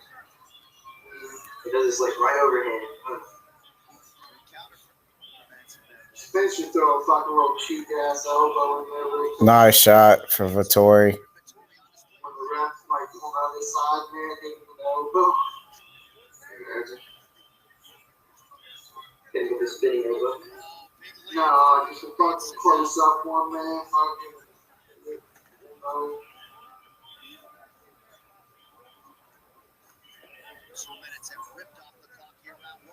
Marvin Vettori landing the cleaner shots here so far in round one. Marvin Vettori pressuring Jack Hermansson through this round. Landing the clean shots on the feet. Having a lot of success here. Oh, wow. Marvin Vettori just dropped Jack Hermansson. Oh, wow. This could be it. Wow. Marvin Vettori trying to get the biggest win of his career. Wow. That was a big shot, Jack Hermansson. 8. Wow. I mean, Marvin Vettori, I've never seen it. He's made a lot of adjustments. He's working on his power. I've never seen Marvin Vettori, drop a man with so much force with his hands. Wow.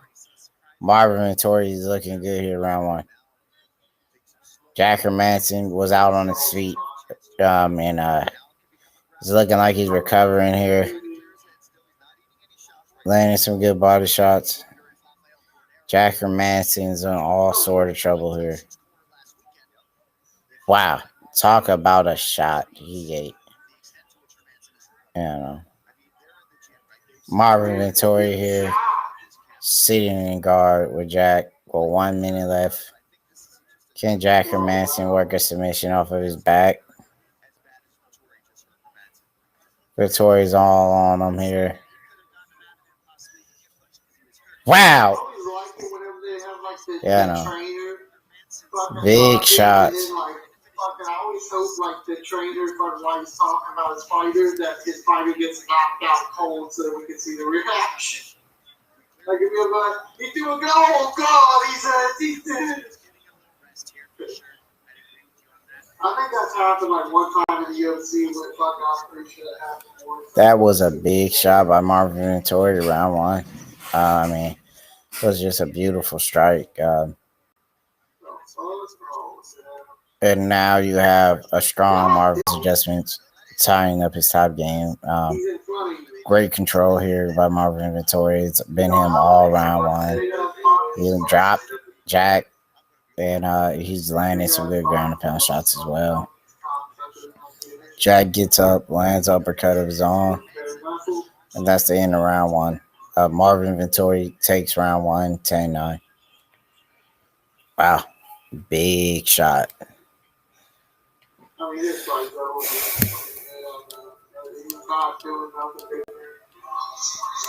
So you guys seen the shot by Marvin Vettori? Drops his ass.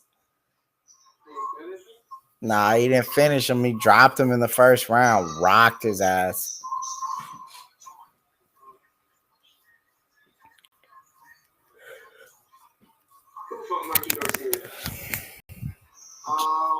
I kind of knew Jack Hermansson was going to get dropped. I just felt it. He doesn't have good striking, dude. He don't. And he can't eat a shot. Everybody that's beat him is usually strikers. He lost to Cannonier. He lost to Santos.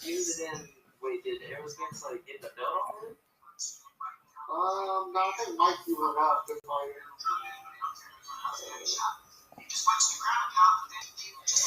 And wow, round 2, Jack's aggressive, Bubba. Yeah, no, just a great all around round. He looked like he was training Baba. He looks like he was eating turkey or something. He looked good. Yeah, no. Here comes Jack the Joker. Yeah, no. Is Jack landing those shots? Shooting in for the big takedown. Trying to get the takedown here. Can Jack get him down? Take him down, Jack. Take him down. Marvin Vettori showing off great takedown defense. There you go. Deep in that leg. Got deep under that leg. He dig deep. He got the big takedown. Marvin Vettori reversed him. Jack Hermansson's in trouble, Bubba. There it is.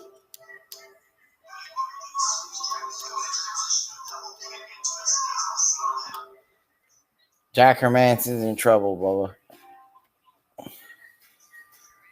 Marvin Vettori just outclassing him so far every way possible. Yeah. Is Jack looking for a submission off his back here? He said the highly good. Bullshit. Still got the half guard position. And Hermansson's trying to use that left underhook, but you see Vettori shut it down. He's got the hand control, the bottom hand there, which is really going to cause problems for Hermansson. He's got to work on the hand control. He's got to get his hands back. He's not waiting. So what round is that boxing match in? 10? Yep.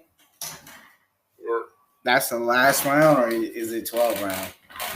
Nah, 2 more rounds left. 12 rounds. Yeah. Yeah.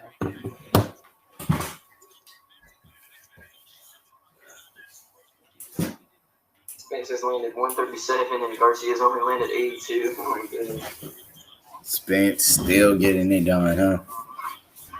Guess the accident didn't slow him down at all. I mean, he's probably going to win. If this goes to decision, Spence has. Yeah, he was.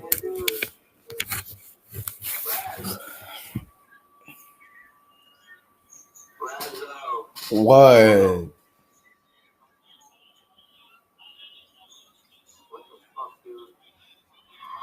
Yeah, you don't want to send it.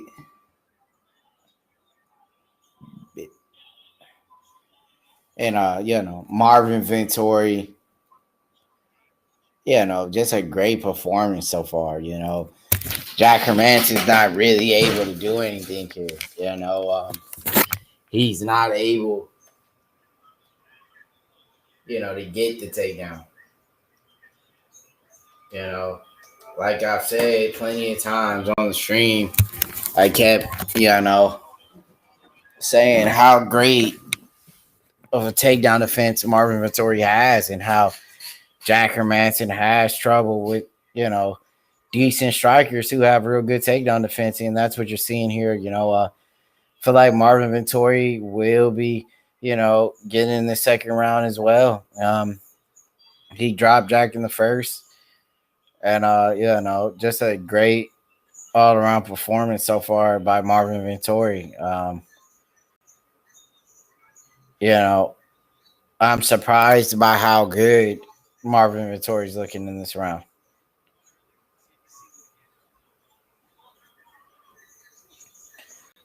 Big takedown attempt by Jack. Nice knee into the body. We would like to see Jack Hermansson keep this fight very close. Keep it very close in the clinch. If he's not able to get the fight down on the ground, work these knees to the body. We've seen him have, success against Jacare in the clinch, but, it looked like he has abandoned it here. Marvin Vettori, 10-9, round 2. we will be starting off round 3 pretty shortly. Feel like Jack is behind in this fight. Marvin Vettori, he's done nothing but great things so far in this fight. Really listening to his corner, tightening up on the striking. And he's fought a perfect fight so far. Making sure Jack is not able to get the fight down to the ground, and if he does, he's not at a position where he could, look for a submission. So, hats off to Marvin Vettori. Him in his training camp, went out with a great, training, just a great training camp. And they made the right adjustments to get the win here and move up in the rankings. Marvin Vettori beats Jack Hermansson now, and he's already on a pretty decent win streak. Maybe one more fight, another big name.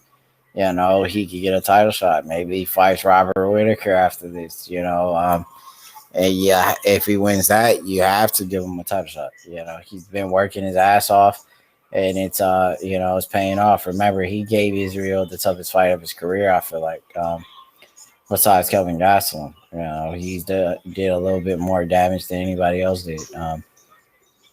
I wouldn't mind seeing the rematch. Vettori Israel, good fight. And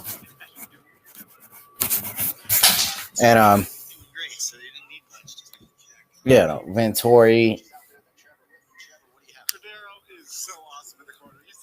he's just doing all the right things here. His footwork's on point. His striking is look better than it's ever been. He's more accurate, I feel like, with his strikes. I feel like he's landing at a high striking rate right now. He came in phenomenal shape for this fight. And it's all playing out here. Round 3, 4 minutes left. Jack Hermansson is behind in this fight. He shoots in for the big takedown. Will Jack be able to get it? He has a leg here. Great wizard there by Vettori. Vettori gets out. Great takedown defense again. And Jack Hermansson has turned it up. He is fighting a little bit aggressive here, knowing that he's behind. 2 rounds. He needs a round, Well,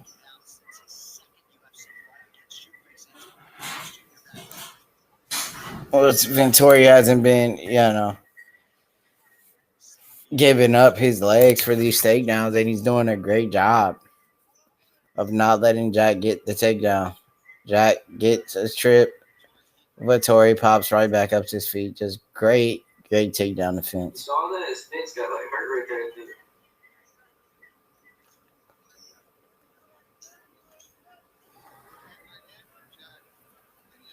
there. Jack is looking good.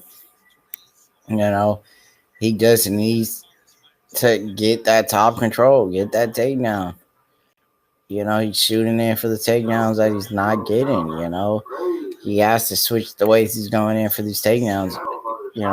Instead of a single leg, you got a chain wrestle now. He knows what he wants to do. The Dan's gonna knock him out early to win.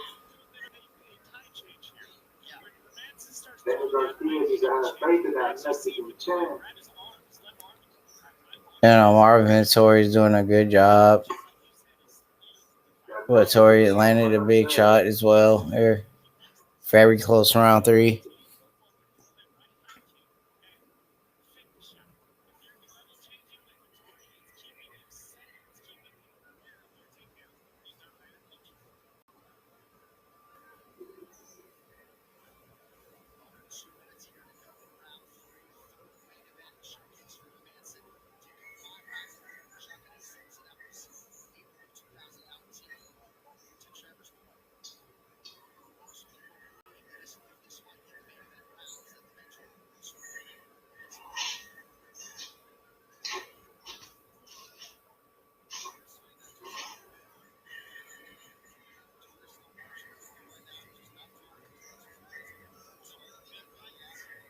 Exactly.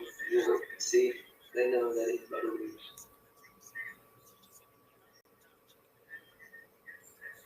Because this is fake, and Good combination here.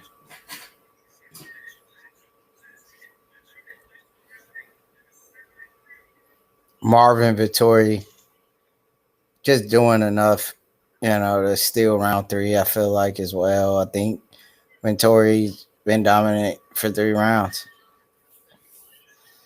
Jack just haven't had the chance, to have some success here in this fight so far. Marvin Vettori's just been too much.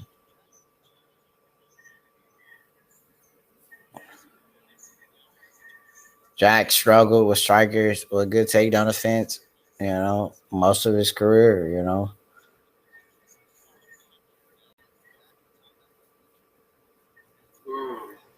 And you heard that pick from Toronto. He said go Marvin Vettori.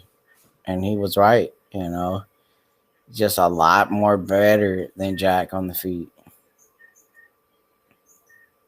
Jack, needs to really work on his striking, he hasn't have that one knockout punch. He doesn't, put people in trouble with his striking ever. And we're going into the championship rounds, round number 4. Jack Hermansson taking on Marvin Vettori. And Marvin Vettori is dominating right now. Marvin Vettori was the favorite here.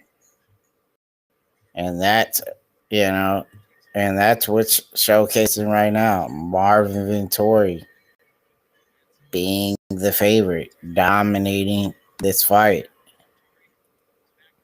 And I'm surprised they had Jack Hermansson not the favorite, and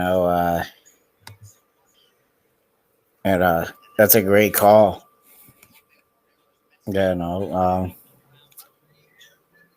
Here we are in round 4, kicking things off. Championship rounds. It's Jack Hermansson. He knows he might be trailing this fight 3 rounds. He needs a stoppage. He needs a finish. He needs to do something where he can steal these 2 rounds. And possibly edge out a decision. Or he could do enough damage to get a stoppage. But he needs to turn it up if he wants to win this fight.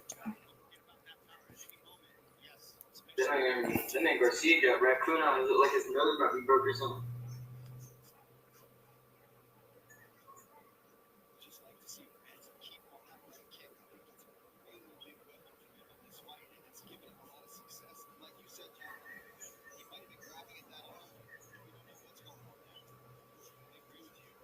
Nice combination by Vettori. Vettori looking flawless here. I'd like to see Vettori, get that step up in competition. Now fight, a tough guy like Jared Cannonier. I would like to see him, maybe fight the Robert Whittaker. Fight these high ranked guys. Go up there, fight maybe, a Uriah Hall after beating Anderson, somebody like that, Jacare's fighting Kevin Holland.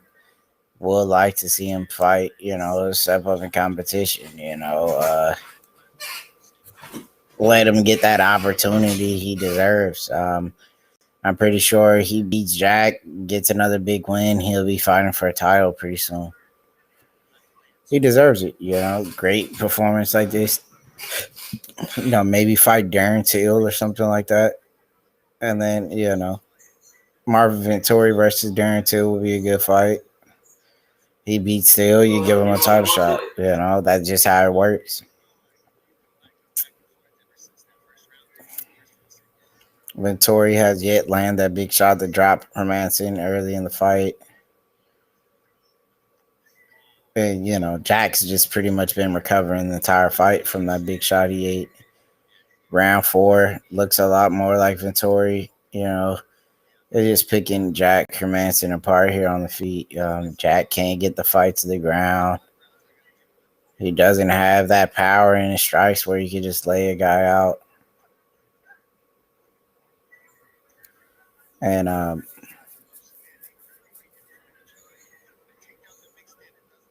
very close round. I'll say the fourth and the third was a very close, competitive round from both men. But,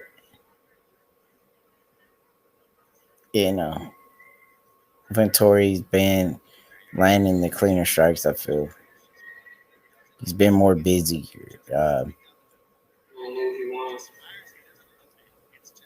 And he's staying busy. 27-0. And you heard it first. Errol Spence get it done once again. That was nice. Boxing and MMA, That was nice.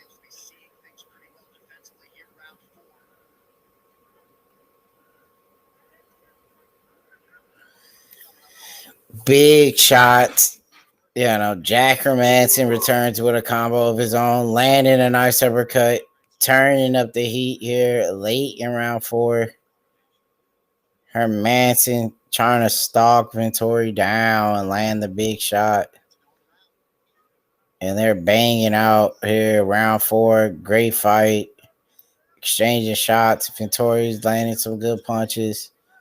These boys are banging out. Vettori looking like he's getting the better of them here.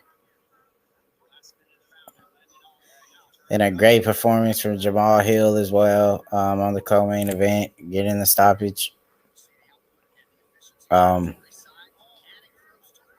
Just a great event. A lot of nice stoppages,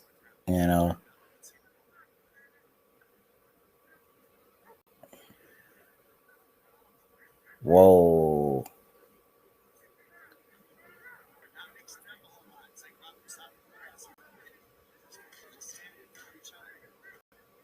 Nice combination by Vettori. Going into round 5. Wow, what a fight. What a great fight. Marvin Vettori been dominant since round 1. Up 4 rounds. We're heading to the 5th and final round. Will we get a stoppage? Or will this fight go to the judges?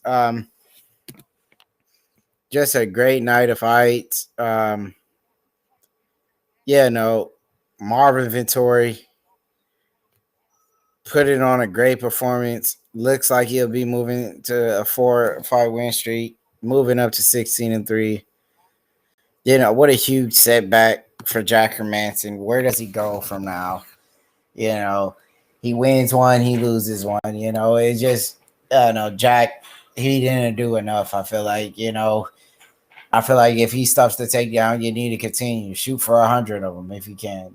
Make sure you use your strong point. You see these strikers, they'll throw a numerous amount of times, but these grapplers, their confidence break once they get stuffed a few times. They don't go back. They abandon their strong point of the game. Jack starts off very aggressive. Round 5 kicks off. Nice shot lands by Vettori. Jack is being very aggressive here. He knows he needs to do something big to win this fight. Now he's getting caught with a lot of shots. He's leaving himself open, trying to get that finish. And Vettori's just touching him up here. Marvin Vettori maybe be the next Michael Bisping with better takedown defense, I feel like. He's looking like Bisping right now. Oh, wow. Jack Hermansson. You got to love Jack Hermansson. He knows he's down, but he's banging. He's trying his hardest to get the knockout. You got to respect a man like that, man. He's down in the fight, but he ain't quitting. He keeps going. Jack's banging out. Vettori's eating good shots here. This is a great battle here. Great 5th round. Wow.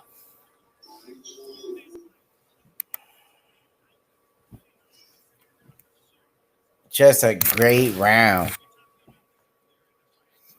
Vettori, they're banging it out right here, man. You gotta love this. 2 men biting down on their mouthpiece, banging it out. Vettori could play the safe route. He knows he's up in the fight. He doesn't need to stand in the pocket with Jack and bang it out, but he still does. That just shows how much of a warrior he is. If he could get the knockout late, he will. This is just a great fight. Wow. Marvin Vettori. What a chin on that man. I mean, a clean shutout by Marvin Vettori. How you boys feel? I mean, we've all had it. Jack Hermansson. Toronto said Marvin Vettori will win, and it looks like he was right once again. And Vampires. Toronto. He's a man who picks the fighters. How do you feel about Marvin Vettori's performance? I mean, going out there and dominating the way he is.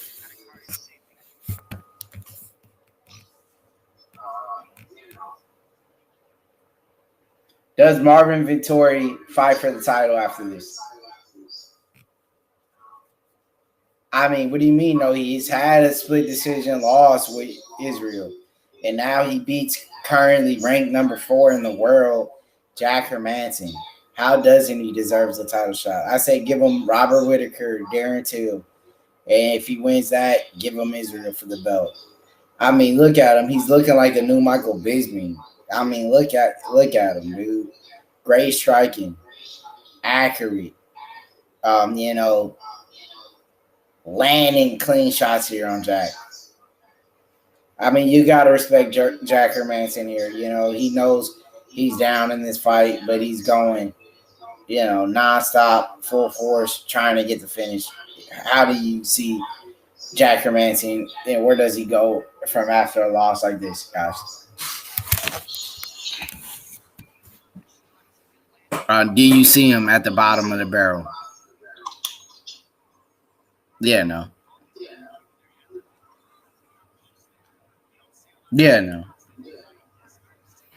Looks like Marvin Vettori walking off with another decision. Yeah, no. He did everything right. He stuck to his game plan. He dominated on the feet. He didn't give up any takedowns like that. He stayed patient. He landed the clean shots, and now he's off to a decision victory. Who would you guys like to see Marvin Vettori fight next? Any names? Wow. Speechless here, guys, huh? And there you have it. Marvin Vettori victorious at middleweight, looking to move up in the rankings. Maybe he's fighting Israel next. Maybe he's fighting Robert Whittaker next.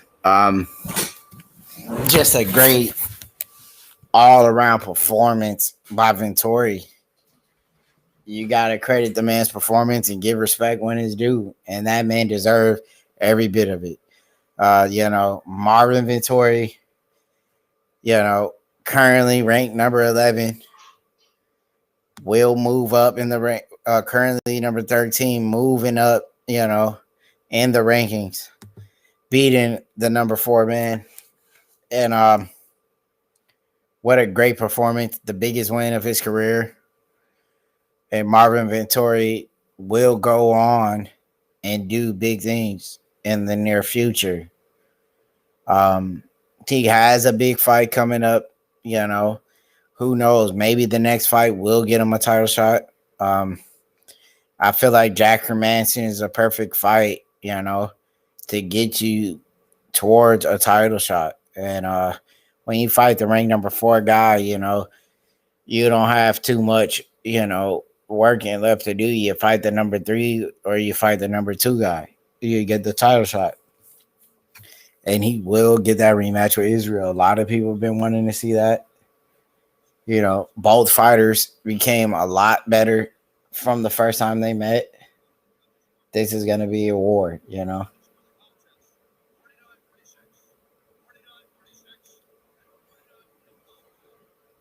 49-46, 49-46, 49-45. Marvin Vettori gets it done. Wow. What a great performance. Just a great night of fights. UFC, they put up a great fight card here. Jack Hermansson coming up short here on the fight. Where does he go from here? But that's just how the game goes. You win some, you lose some. Jake Collier, great performance, getting the win here against John Vellante. Damon Jackson end up getting knocked out here from the fighters out of Georgia. A lot of these fighters out of Georgia, are going to be a problem to be with in the near future in the UFC. They've taken over this whole organization of the UFC. They're getting more and more fighters in from that country. So be out on the lookout for fighters out of Georgia. They produce nothing but great fighters. Luis Smoka, my pick of the night, where he dominated in the very first round, getting that stoppage from ground and pound. Matt Wyman, the man I feel like deserves to be retired. I don't know why they keep giving him a chance. He's taking a lot of unnecessary damage. Jordan Levitt moves on to become 8-0. Big slam TKO from him. Roman, out of Georgia, another great fighter. All the fighters out of Georgia, they went undefeated tonight. He looked good against John Allen. Great ground pound, great submission attempts. He's on his way to doing bigger and better things with his career in the near future. Gabriel Benitez, big knockout victory over Justin Janis. And we'll be seeing a lot more from Gabriel. What a great performance. And let's talk about the big light heavyweight co-main event. Jamal Hill dominates OSP. And, the kid has a bright future. The sky's the limit for Jamal Hill. He's young, very athletic, explosive with the striking, very accurate, make quick work of a great veteran in OSP. And now Marvin Vettori, what a dominant performance here in middleweight at 185. What's next for him? Is he going to go on and move on to becoming a champion? He fought Israel before in the past. And, we will, be back December 12th. You have the flyweight division. You have Davidson Figueiredo competing against Brandon Moreno for the flyweight belt. Great fight card. Tony Ferguson taking on Charles Oliveira. It was a great night of fights. It was an honor to call these fights here with you guys. But I will be tuning out here. I want to, have a shout out to everyone that stopped by in the chat. Shout outs to the UFC, this great platform, Mr. DAZN. And I want to thank, Marvin Vettori for delivering on such a great performance and beating Jack Hermansson. Until next time, you'll catch me back on here with the best of the best. Hats off to you guys. Yours truly, Big Papa Pump.